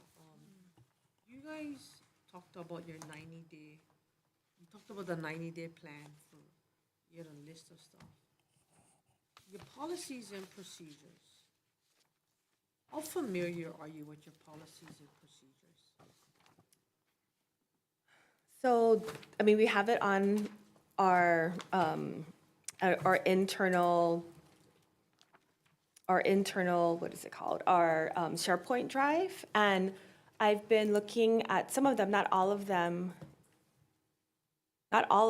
but, you know, the contract ones, the ones dealing with the office policy, sorry, the space use policy and stuff like that. Okay, so the reason why I ask is, you know, like everybody else in the community, we've read everything about HTA, complaints that have been made, I guess for me, because a lot of the questions that we asked today was financial questions that we've asked, of which we do not have the answers for. Normally, when we have our info briefings, or if we even have a committee hearing, normally that financial individual is in this room today. And the reason why I'm asking you this is because I noticed that in your policies and procedures, your financial officer was relieved. What happened to the financial officer?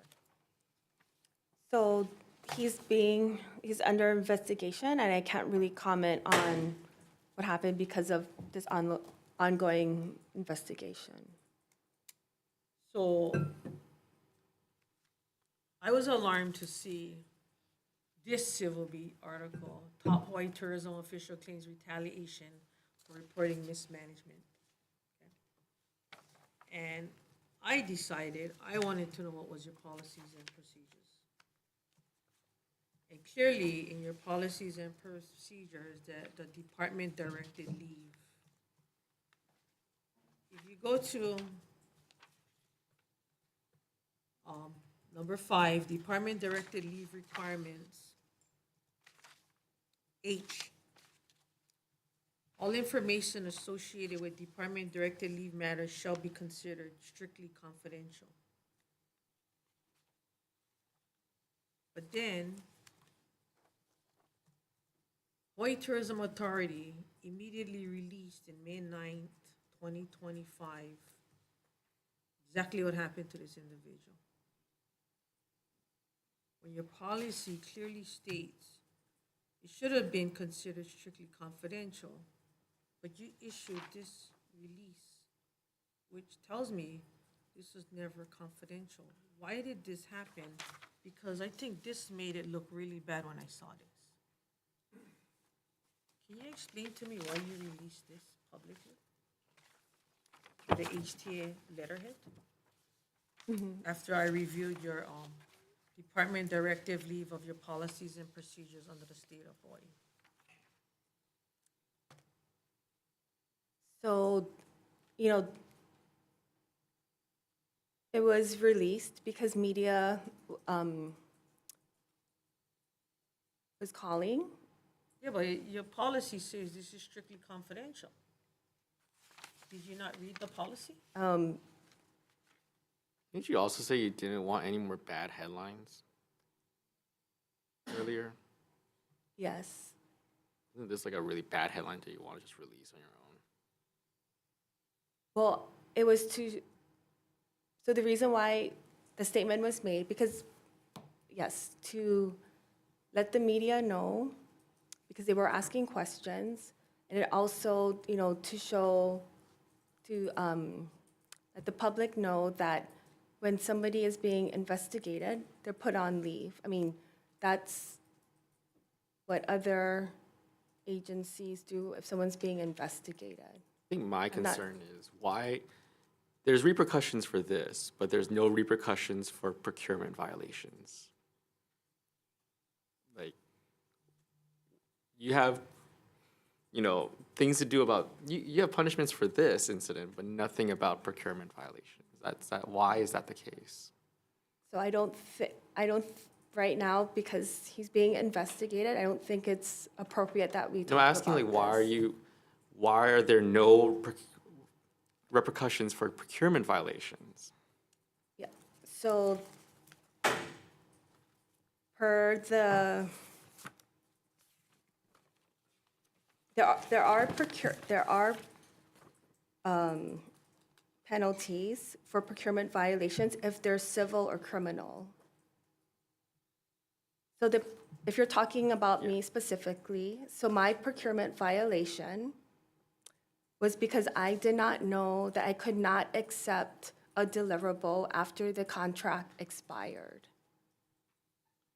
And I, filled out the form, and it was not Isaac, not Mr. Choi, but it was the interim president and CEO who told me that, oh, I have a procurement violation to complete the form, and that's what I did.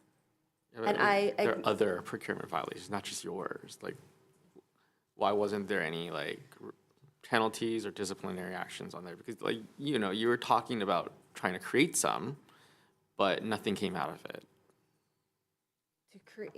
To create some kind of process for like penalties earlier in your reprimands or. So that's what I'm saying, that I'm gonna do in this 90-day action plan. I'm trying to do what I can to help this organization do better. That's all I can say right now. But how do you better this? This is your own policy and procedure. Sorry, I thought we were talking about the procurement violation and how to make that better. I brought this up. This is what I brought up, and Chair Tam is using an example that we're talking about this, and he's asking why there's no repercussions on the procurement violations, but You reported procurement violations. this is a violation in itself of what you just did. So, what is this? It's good for one person, but not for the other? Okay, so I I'm not talking about the apologize. investigation, I'm talking about what you did on your own policy and procedure. Yeah, I'm sorry, I didn't know that So about that you one. didn't read your own policy and procedure? So there's a ton of policies and procedures. This is important because look at what this is reporting now. Official claims retaliation for reporting, mismanagement. I want to know what the repercussions of this can be to us as the state now. Based on your release on a state letterhead of Hawaii Tourism Authority on your own policy and procedure. And all the people that violated it, it all Yeah, came out and in today's meeting. what is this gonna cost me? It only Cost justifies us. everything in there. Yeah, everything was said in here. This case is solid. I don't even know what to say to this part of it, but I only went to that because this, and realized, I didn't even realize you issued a press release. Why would you do that if all information associated with the department directed leave matters shall be considered strictly confidential, irregardless of the media? What happened to no comment? If it's on the investigation, there's no comment at that point, so the investigation takes place.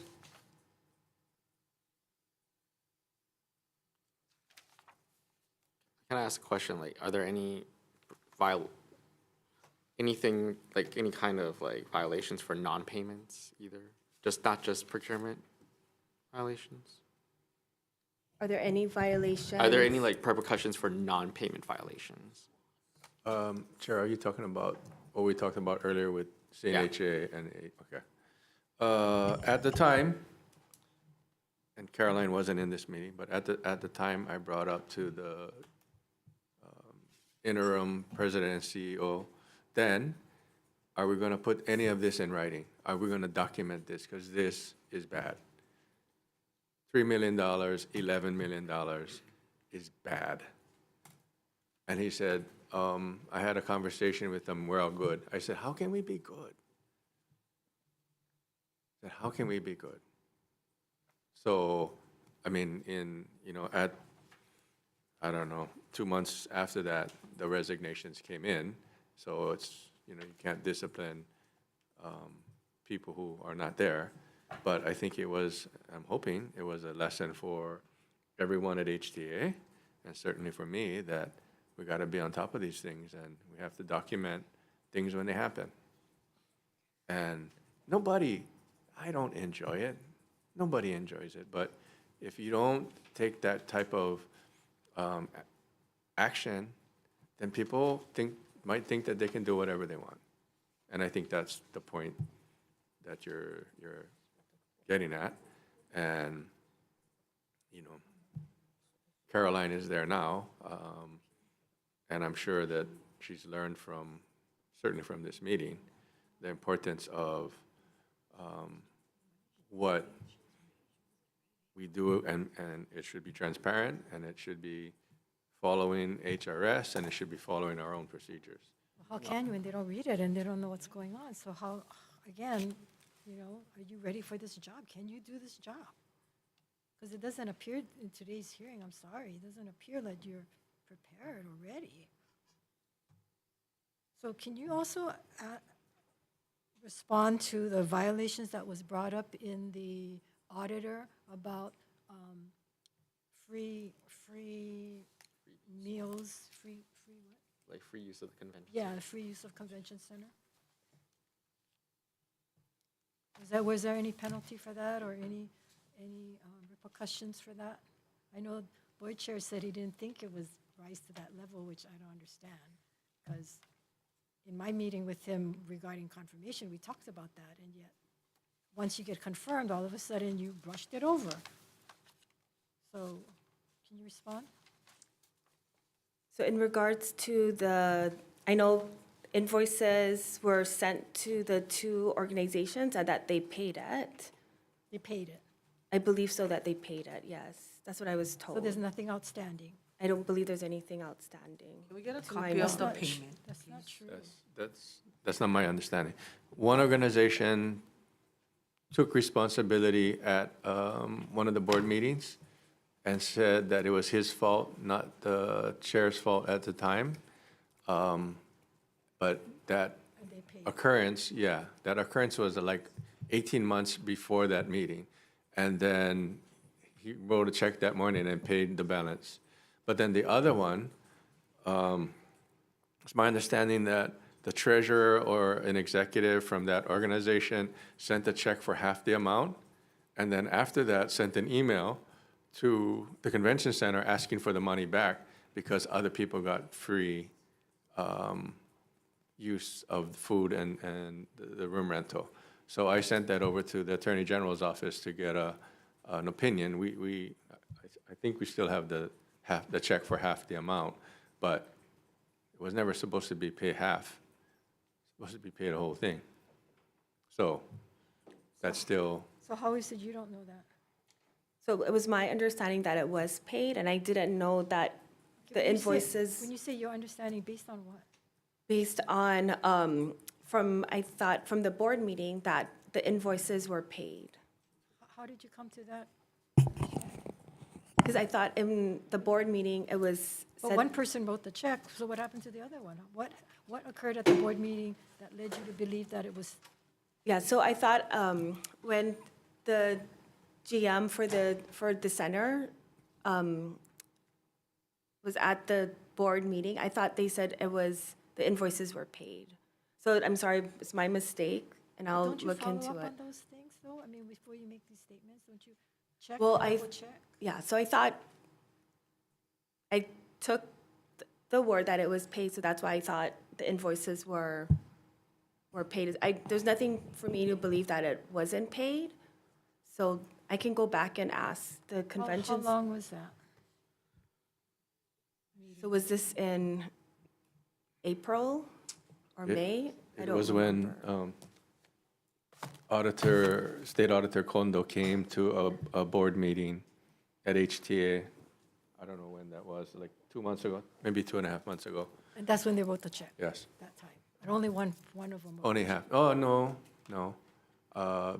Both of them wrote checks. But one was for only half the amount. One was only for half the amount. But don't you follow up on these stuff? A good leader? I good CEO would follow up and say, are we done? I'm going through this hearing. They may ask me this question. Where are we on this? Again, this specific subject you're asking for was one of the major issues that would have been covered in the admin and audit committee meeting that never have quorum. It keeps getting worse. Well, the admin committee chair, I'm vice chair, we said, we gotta address this issue. The board gotta vote on whether we give back the money or we tell them, hey, you owe us the other half, right? But, hey, no more admin and audit committee meeting because no more quorum. But we wanted that to be public. The admin and So audit who- committee chair wanted to make an informational briefing because if we didn't have So did quorum. did the chair of the admin committee express that to the CEO, but that you wanted to have that hearing? I don't know what the conversation was. Did they not have that? Jim conversation? Jim McCulley. From my recollection, yes, he wanted to have the meeting, but there was no quorum. And Well, talk about the quorum. He wanted to have the meeting on that particular issue that you told me you didn't know anything about. You thought it no, was not, sorry, not about the invoices, no. He never brought up that, but he did want to have a meeting when there was no quorum. So I said, we can't have a meeting if there's no quorum because you can't deliberate, take action. You can't take action, but you can talk about it, information. So the freebies and the sponsorship, the premier partnership sponsorship, those would have been subjects on the agenda, right? According to talking with the admin committee chair.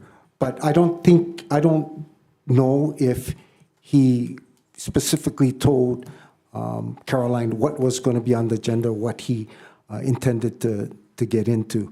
But it may have been vague or whatever it is. It may have been vague. So I cannot say that he specifically told Caroline that those two things would be on the agenda. But we talked about putting those two, the freebies issue and payback or refunding. And the other one was the sponsorship or the premier partnership, free premier partnership, position. And had that meeting gone on, whether you had a quorum or not, it would have been brought up, talked about, and you would have been aware of it, and you would have been aware that it wasn't all paid for. But that's why you have info briefing to gather information, not just from the staff. And maybe at the full board meeting in June, we could have voted on that specific issue. Do we give the money back or not? Do we pursue an investigation on the premier partnership sponsorship? Some guys paid, like, who paid? Hawaiian Airlines paid 10 grand. One organization pays $0, and they got premier billing, right? Premier partnership status. But anyway. But there's yeah. differences, right? Supposedly, if they've bought a package, they may get additional stuff. Yes, right? yes. But not completely free, right? Yes. I mean, without. But that's something that should be investigated so Right, that. it should be on the agenda. and That's it what happens when you do. Should be an informational briefing. If there's not a committee meeting, you don't need vote, but make it transparent. Exactly. And that's what happens when you cut this stuff off. Is that the tourism conference? Yes, so for that, I can explain the premier package. They No, I were, don't want to know about the All program right. package, Chris. See, that's the problem we're having. You get so much into this little details, but the general thing, you're stopping the committees from coming up, getting information to develop policies so that you folks don't get caught up into this kind of stuff. And that you're not aware, you don't follow up with your people. If you don't follow up, I double check, I tell myself, double check, triple check. Otherwise, I'm never going to know. I'm not going to take their word for it. I'm going to follow up.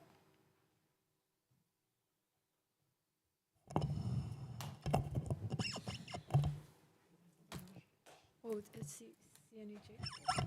CNHA? They don't want you sitting here all day and not even ask one question. Just wanted to follow up with you.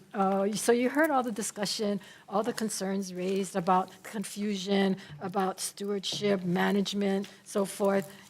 You, having done this contract, or you are doing the contract, is there ways in which we can streamline this, make it clear, hotspots, whatever. How can we streamline this and be more relevant in what we're doing and actually have cost savings? Because I'm not a neophyte at this, and I have a problem with understanding all of the way you folks determine what stewardship, what management. If I have problems, and the general public must be having problems as well. Good afternoon, members of the committee. Tyler Ukepa-Gomes, Chief Administrator for Kilohana under the Council for Native Hawaiian Advancement. Yeah, it's been an interesting year and a half, but I think that there are lessons that have been learned and continue to be learned as we go along. One of which I think primarily is a lot of the work that we do under our contract should qualify as fulfilling goals under the DMAPs. We don't write them, we don't coordinate it, that exists outside of us, but I do think there's significant overlap. And so I think it's a discredit to the work that we've done, that HTA has done through us, that it's not tracked in the exact same way. So that's probably one area that's a really easy win for everybody, right? We should look at what Kilohana has done under the contract and use that as tick marks under the DMAPs. I think, we've also struggled with the similarities between the words stewardship and management under, all of these things, but at the end of the day, our contract really drives home HTA's investment in local businesses, workforce development, place-based support and management, community building, and all of those things I think were echoed in what Caroline's been explaining. And if we all unify under the word stewardship, then it's stewardship or it's management. I think we can be cleaner about the semantics, but I think that there is really, really good work being done. We just have to divert funds. We have to direct funds to those specific things. When I last spoke with you last year, we had 5 programs that we work on. Moving forward, only 4 of those will move forward. And I think that when I look at the proposal I originally wrote 2 years ago, the project area that we CNHA saw having the most potential, which was technical assistance and capacity building within our communities, nonprofits, for-profits, that was where we bid the most amount of money of that original $27 million contract. At the time, I think HTA felt like more money should be directed towards other areas. Here we are a year and a half later. I think they agree with us because looking at 2026, the foundational technical assistance and capacity building now makes up a much larger portion of that contract. And so I think continuing to support community really is something that we're in alignment on. I think we do well in that part of the contract. The director has been very vocal of his support for those tourism collaboratives that we did, and I think the more funding that's available there, those are real tangible things that I think you folks can see that are measurable in terms of not just how much money is going to these organizations, but what the ROI is, and then I think what our community sees, right? We're never going to solve for all of community sentiment, but I think, these overt and very translatable actions do well as we message them. So, I want to give credit to Caroline and Director Tokioka for, growing with us in the last year and a half. I won't lie, we came in fist swinging. That's CNHA's motto. We're just gonna hit the ground running. And so it was a really interesting adjustment, but commendable nonetheless. And I don't want to minimize Caroline in particular's contribution to any of that. So let me do a follow-up. So I like the way you said that, CNHA always came in fist swing. And now that the fist palm gets swinged, what is your recollection of how you guys were reimbursed under the Kilohana contract? Fist swinging at that time. I spent the better part of the last year telling anybody who would listen that I had unpaid invoices. And I think I even told you multiple times, Senator Quaid. And I think ultimately, and this is not attributable to Caroline in any way, I think money came in very small tranches. And so that theme of we're paying CNHA was able to overshadow the fact that there was still a significant amount of money unpaid. One of our contractors was nearly $1 million, or subcontractors was nearly $1 million in arrears They fronted that money on their own. They probably will never do that for us again. And so it was difficult. Director Tokioka deserves, and Isaac, or the former CFO, deserve a lot of credit in getting that money processed in 2 weeks. I can't speak to what caused it. Our finance team sent outstanding invoice reports every single month. So HTA had an ongoing record that we've got invoices at one point. I think one of them was 430-ish days past due. So we sent those regularly, not to mention countless emails sent by myself, by our CEO, Kuhio Lewis, to HTA, and we would just sort of be grateful for the small checks when they came. That said, to date, we have not had any issues in getting any current invoices getting paid within the 30-day net since Director Tokioka sort of took over all of that. And that was very rapid and has been consistent since then. I'd say that was about March or April. So Tyler, I reached out myself because I know you guys are struggling to get payment. And basically what I told Mr. Choi was, what the hell is going on? And his response to me at that time was, you give me paper, I give you money. In other words, I need to see the actual paperwork. But it was apparent to me that he didn't get the paperwork in order to finalize. Is that correct? He's not here to defend himself, but what I will say is that our contract manager was telling us that that paperwork had been submitted to Isaac. And this is what I told Director Tokioka is clearly somebody is not being upfront, but we were told the whole time that the paperwork had been submitted. Who told you that? Who told you that? That would be Kalani. And I think it would just be unfair not to mention that what was conveyed to us was that he was doing it. And And are you convinced now he was doing it or he wasn't doing it? I don't know either way. I honestly don't know. Well, how can you not know? I mean, if you gave them the information, he said he was doing it, it didn't get done, then that means that Isaac didn't do it?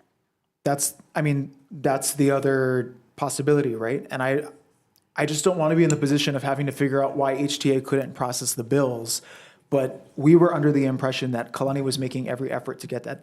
That could potentially not be But the true. CFO What's every effort? That's the internal workings of HTA. I don't know. But the CFO has to get the okay to make sure that everything was delivered before he's going to pay, right? I mean, that's standard, right? I'm not going to pay the bill unless I know, and I'm not going to know because I'm not on the front line. You have to tell me it's done. You have to write it and sign it so that I can cover my okole and when I write this check. So apparently, he didn't get that because he had nothing in writing, right? Well, let me just qualify this part of it.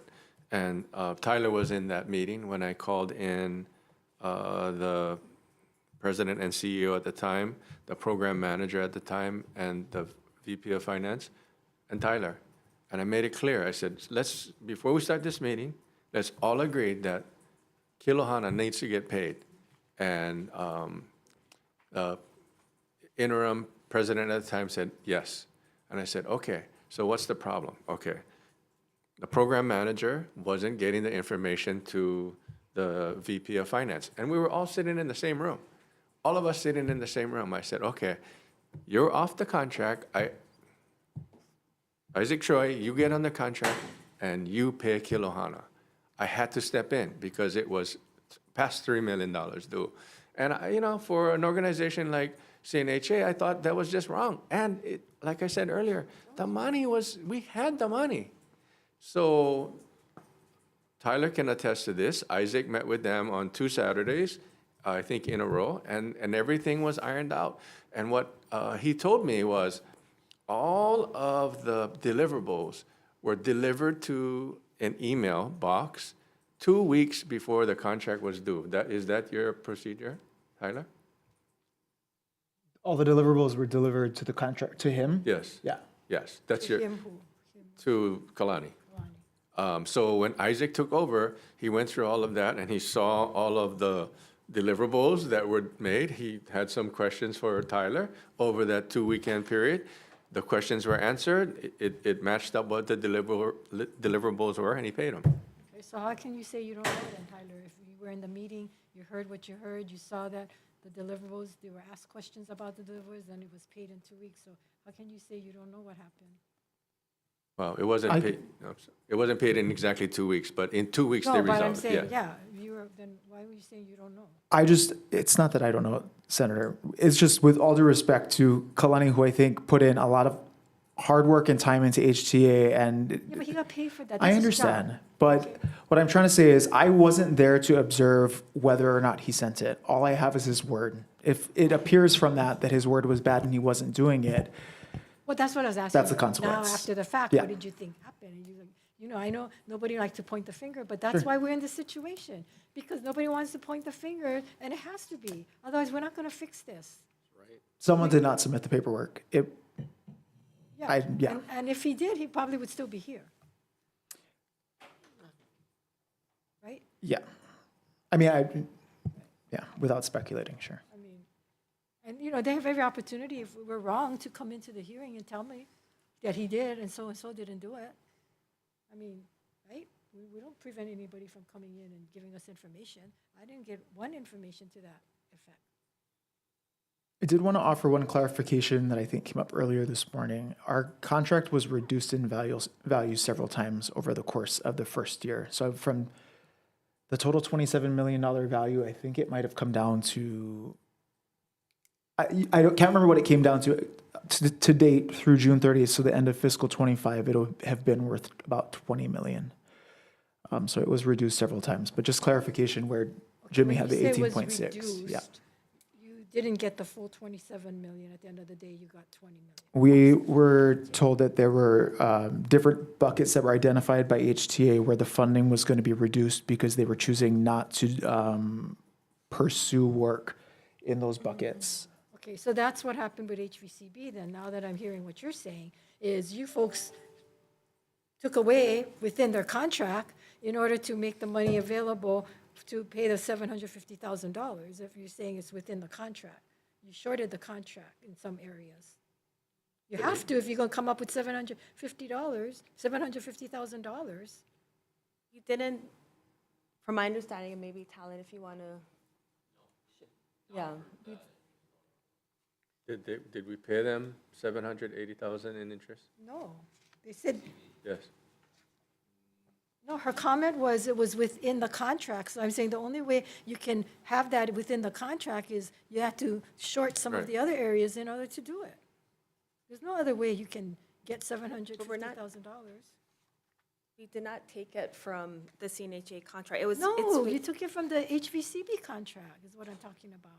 Within the HVCB Yes, contract, within the you told me that it's not going to cost extra money because the amount is within the fixed Correct, cost. And I kept yes. saying, how do you do that without generating some space? And apparently you're doing it by cutting out certain things within the contract. Because you did it to them, so I assume you're doing it to HVCB. Is that correct? You had to have short the contract in some way. Well, how do you get savings? You gotta give them back if you get savings. How do you get savings? You would cut out a program, Skim somebody's. right? You would have to cut out a program, which means you shorted the contract. If the contract was for 27 million, you only got 20 million, it got shorted Take somewhere, these and right? give them someplace else. Well, I don't know that they're giving us Well, yeah, someplace else, but you within said the they're contract. looking at doing it. Yeah. So that's what you guys are doing. You have a contract, but then you alter the contract down the road by taking out certain things that you thought you needed, but then all of a sudden now you don't need? That's poor planning, don't you think? let us get the numbers, and we'll get back to you on that. You got so many things to get back to us on. Got to have another hearing. Yeah, I'll be writing it all down. Okay, so are you going to make suggestions in writing to HTA as to how we can streamline and make better this whole issue on stewardship management, destination, DMAPs, and make it clear? Because when you say DMAPs, it sounds like I'm looking at maps. Destination maps. Oh, is this the destination map? I mean, that's not a bad way to think about it. right? The hotspots all land on this map. We identify communities based on those maps. So it's not a bad way to look at it. It's confusing because what is it? Is it management? Is it stewardship? Is it destination? What is it?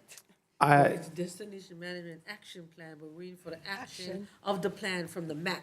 But the plan wasn't really fully developed, so you couldn't have good action.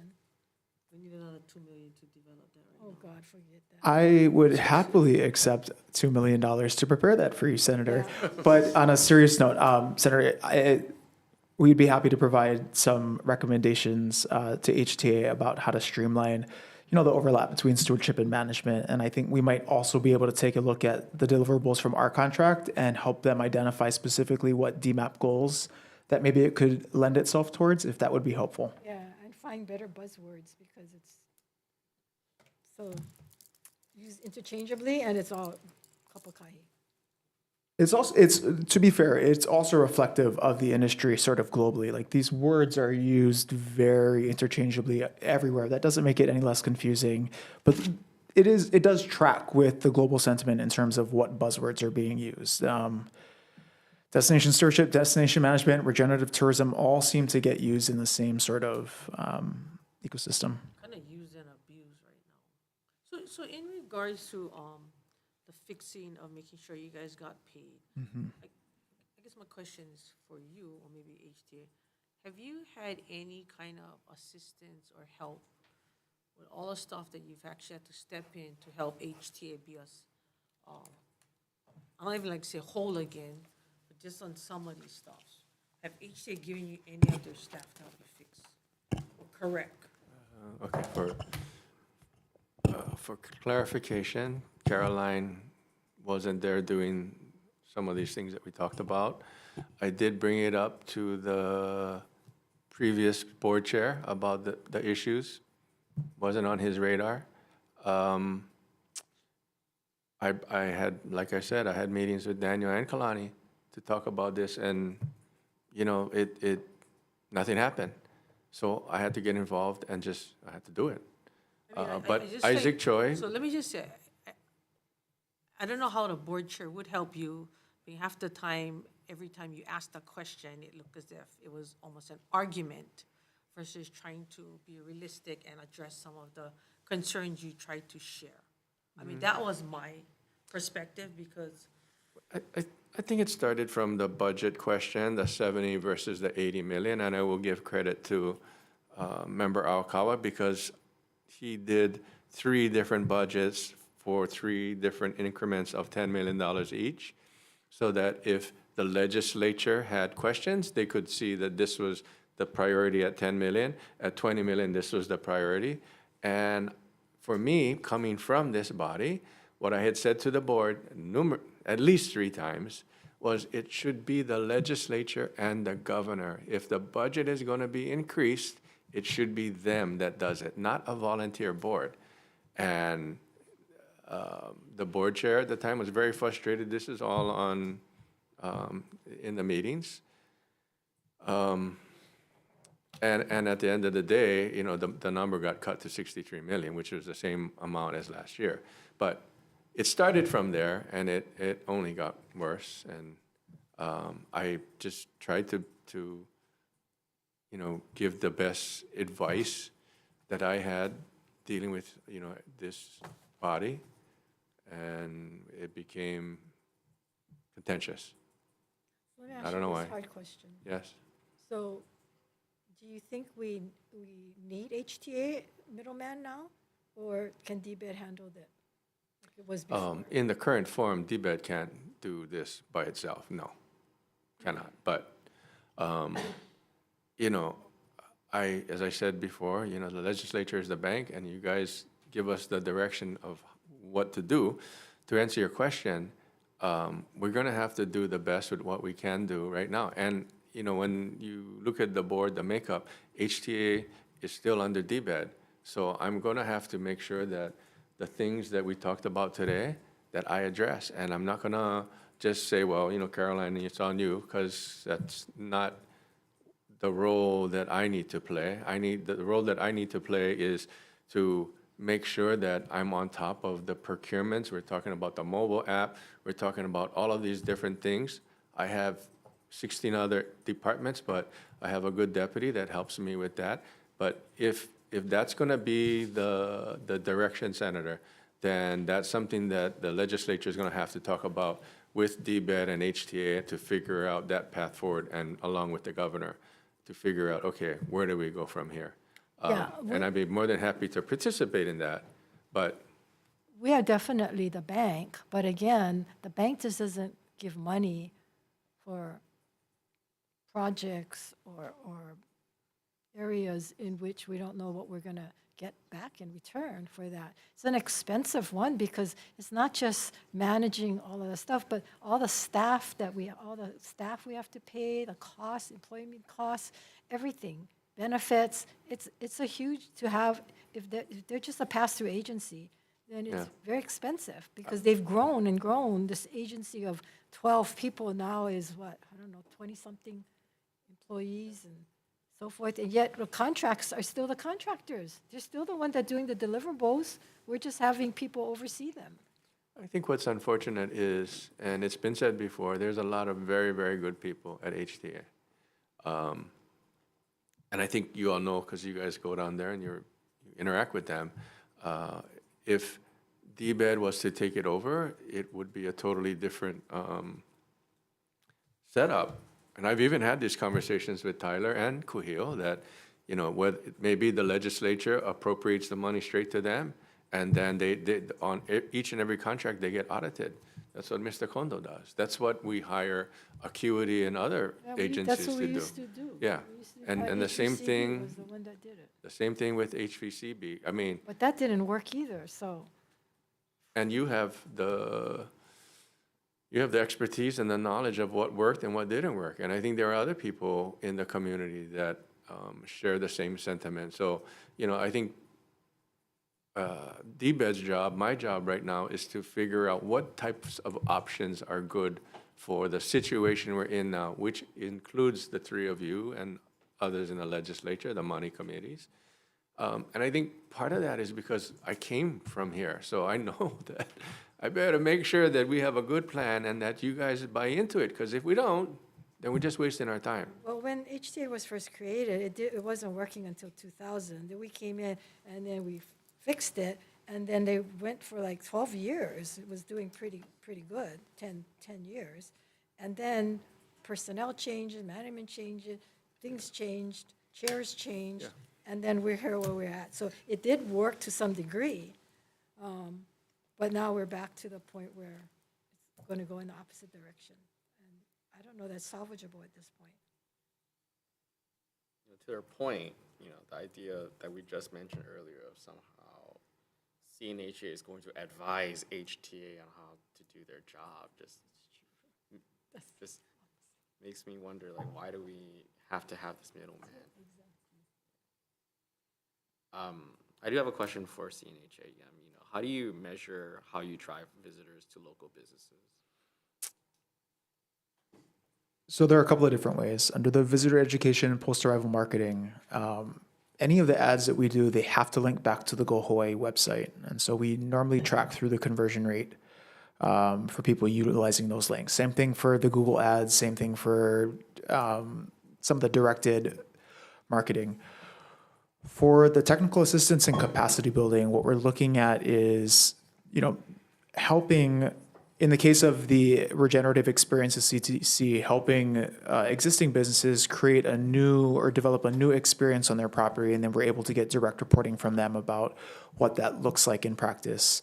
I think the same is true of our management of the funds that are provided under UMEKE. We track attendance for all of those events. We're required to attend and evaluate each and every single one of the events that are funded under UMEKE. And then I think that's probably the extent of it, how we track support for local business. Do you have any statistics that you can just send to us? Sure. So all you guys tracking that. So I've always had concerns about the funding of applications that were repeat funding, that basically, here's my application, the review board, and this is before you guys came in. And I noticed it wasn't basically what the application was, it was based on who the individual was. Do you guys have, outcomes and measurables on, this guy's got funded 3 times. Same pitch, no advancement, just fun because we know 'em. I mean, there's so many good nonprofits that are out there that really deserve that hand up. You know, knowing that you guys have worked at many different organizations, I would assume or think that, you know, this has always been status quo. And I've seen it when I first came in. I'm like, okay, we're funding the same characters. I don't see them doing anything different. I don't see an increase of visitors. In fact, at that point, I just never even see the fact that they wanted any tourism, but yet we were giving them tourism dollars. Like, you guys have metrics on that or the scaling of that? Because I don't think that's right what we're doing. I think if there is a tourism initiative that is there, then those tourism money should be used for that. So how the procedure works currently is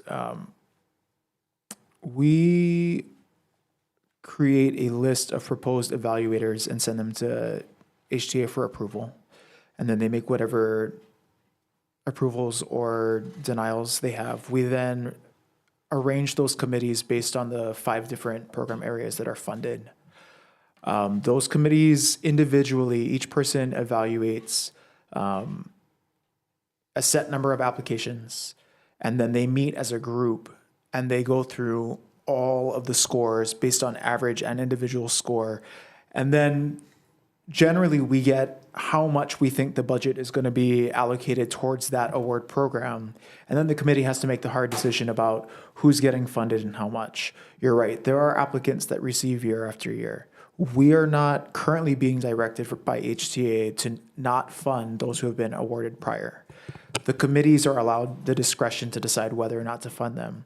That said, there are some events that occur every year that economically are worthwhile, right? Things like Hawaii Food and Wine, the marathon, those attract significant numbers of people every single year.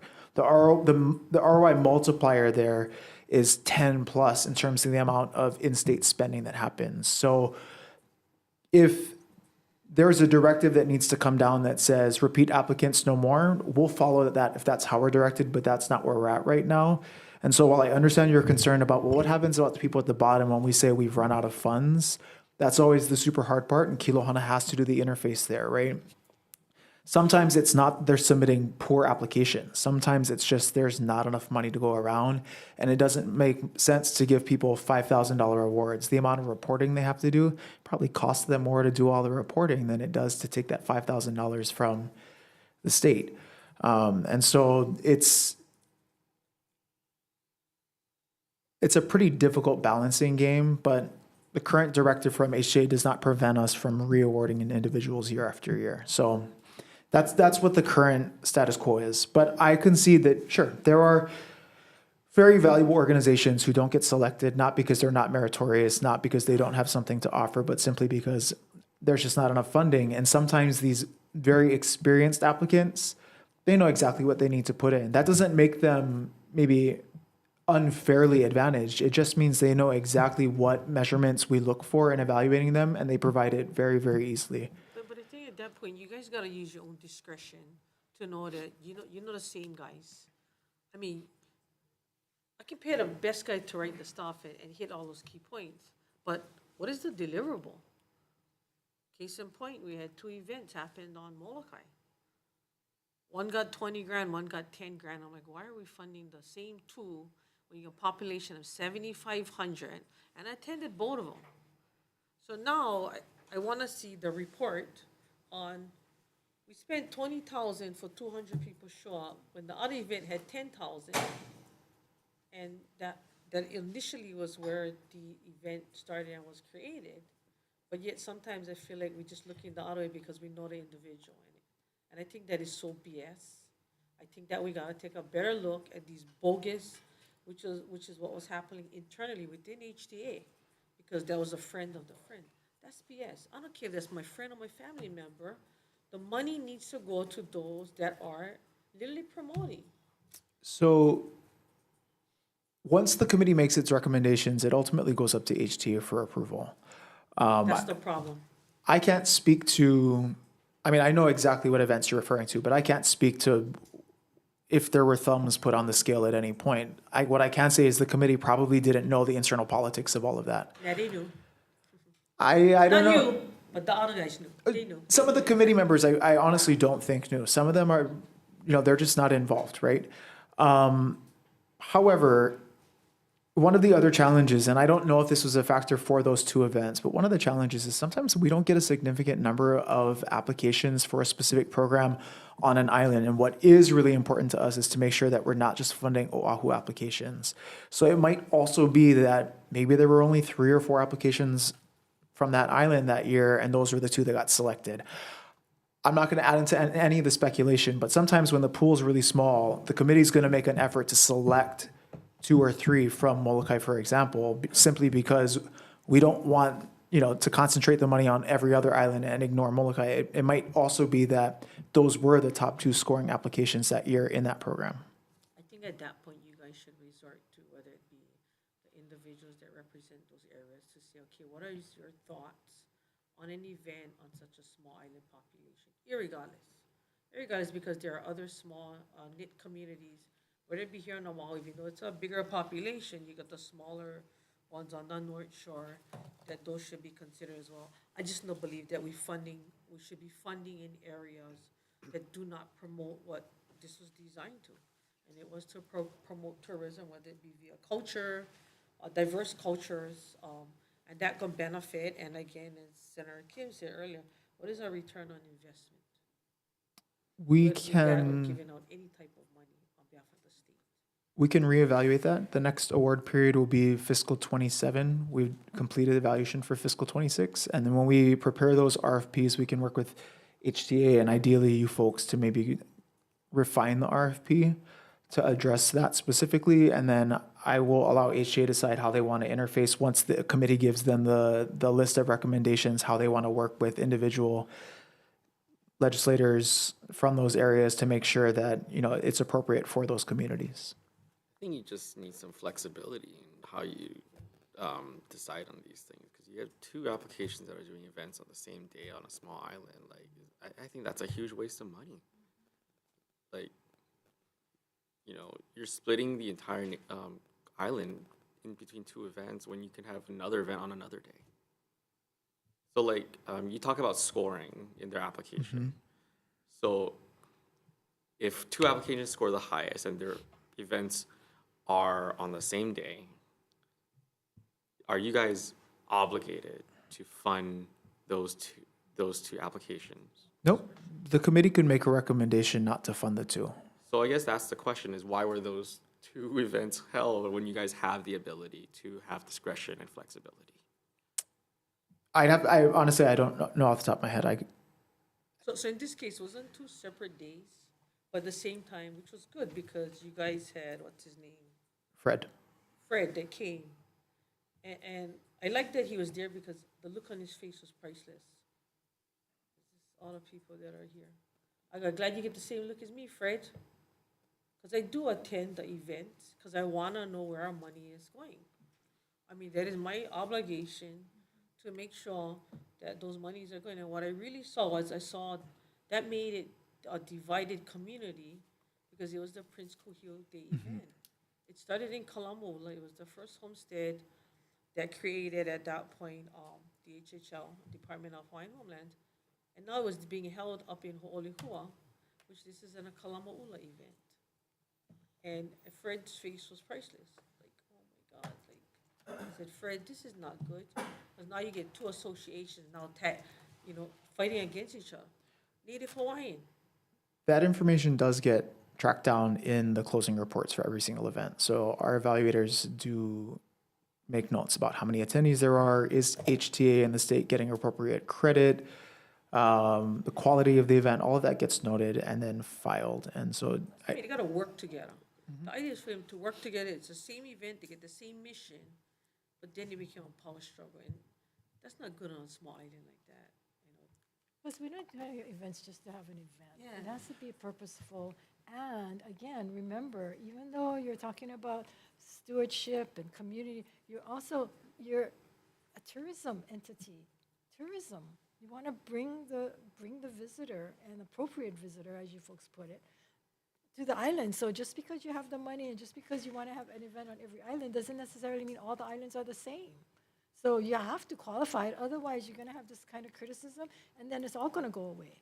That's fair, and we can improve upon that. I mean, I definitely am not familiar with the politics of Hawaiian homesteads communities fighting over things. Never experienced it before. Then you have been under some rock. As the former deputy director. However, you're absolutely right, and we can work with HTA and with you folks to make sure that, you know, when it does come to a situation of, hey, we only got 2 applicants on Molokai, what should we do? I think we can do a better job of bringing that to you specifically as an example to see if there's something a red flag we should be looking out for. I thought you said there were 4 applications. I was just using that as an just as a example, because I don't know off the top of my head how many applications were in for that program that year. Okay. But you have to use some basic common sense in that. And then it cannot necessarily always be brought to us, because then you don't want it to get political. That's why there's a third party there, so that you can be neutral in selecting, because then you put, oh, we like my favorite, or we want that favorite. And I always stay out of it. Whenever they come to me before and say, oh, you know, we want to pitch this to you because we want HTA, I go, you know what, I'm not picking. You go to HTA. If they don't want to give you at the time of day, that's up to them. But don't come to me. I'm not in any position to tell HTA which one of these vendors are the best. They got to be the one to pick it. So you guys are the one to make that decision. So I think the committees do. I think the committees take the responsibility very seriously. They are neutral, and then it's up to HTA to approve the list or not. Well, that's not what I always hear, but it's okay. It's not. Yeah.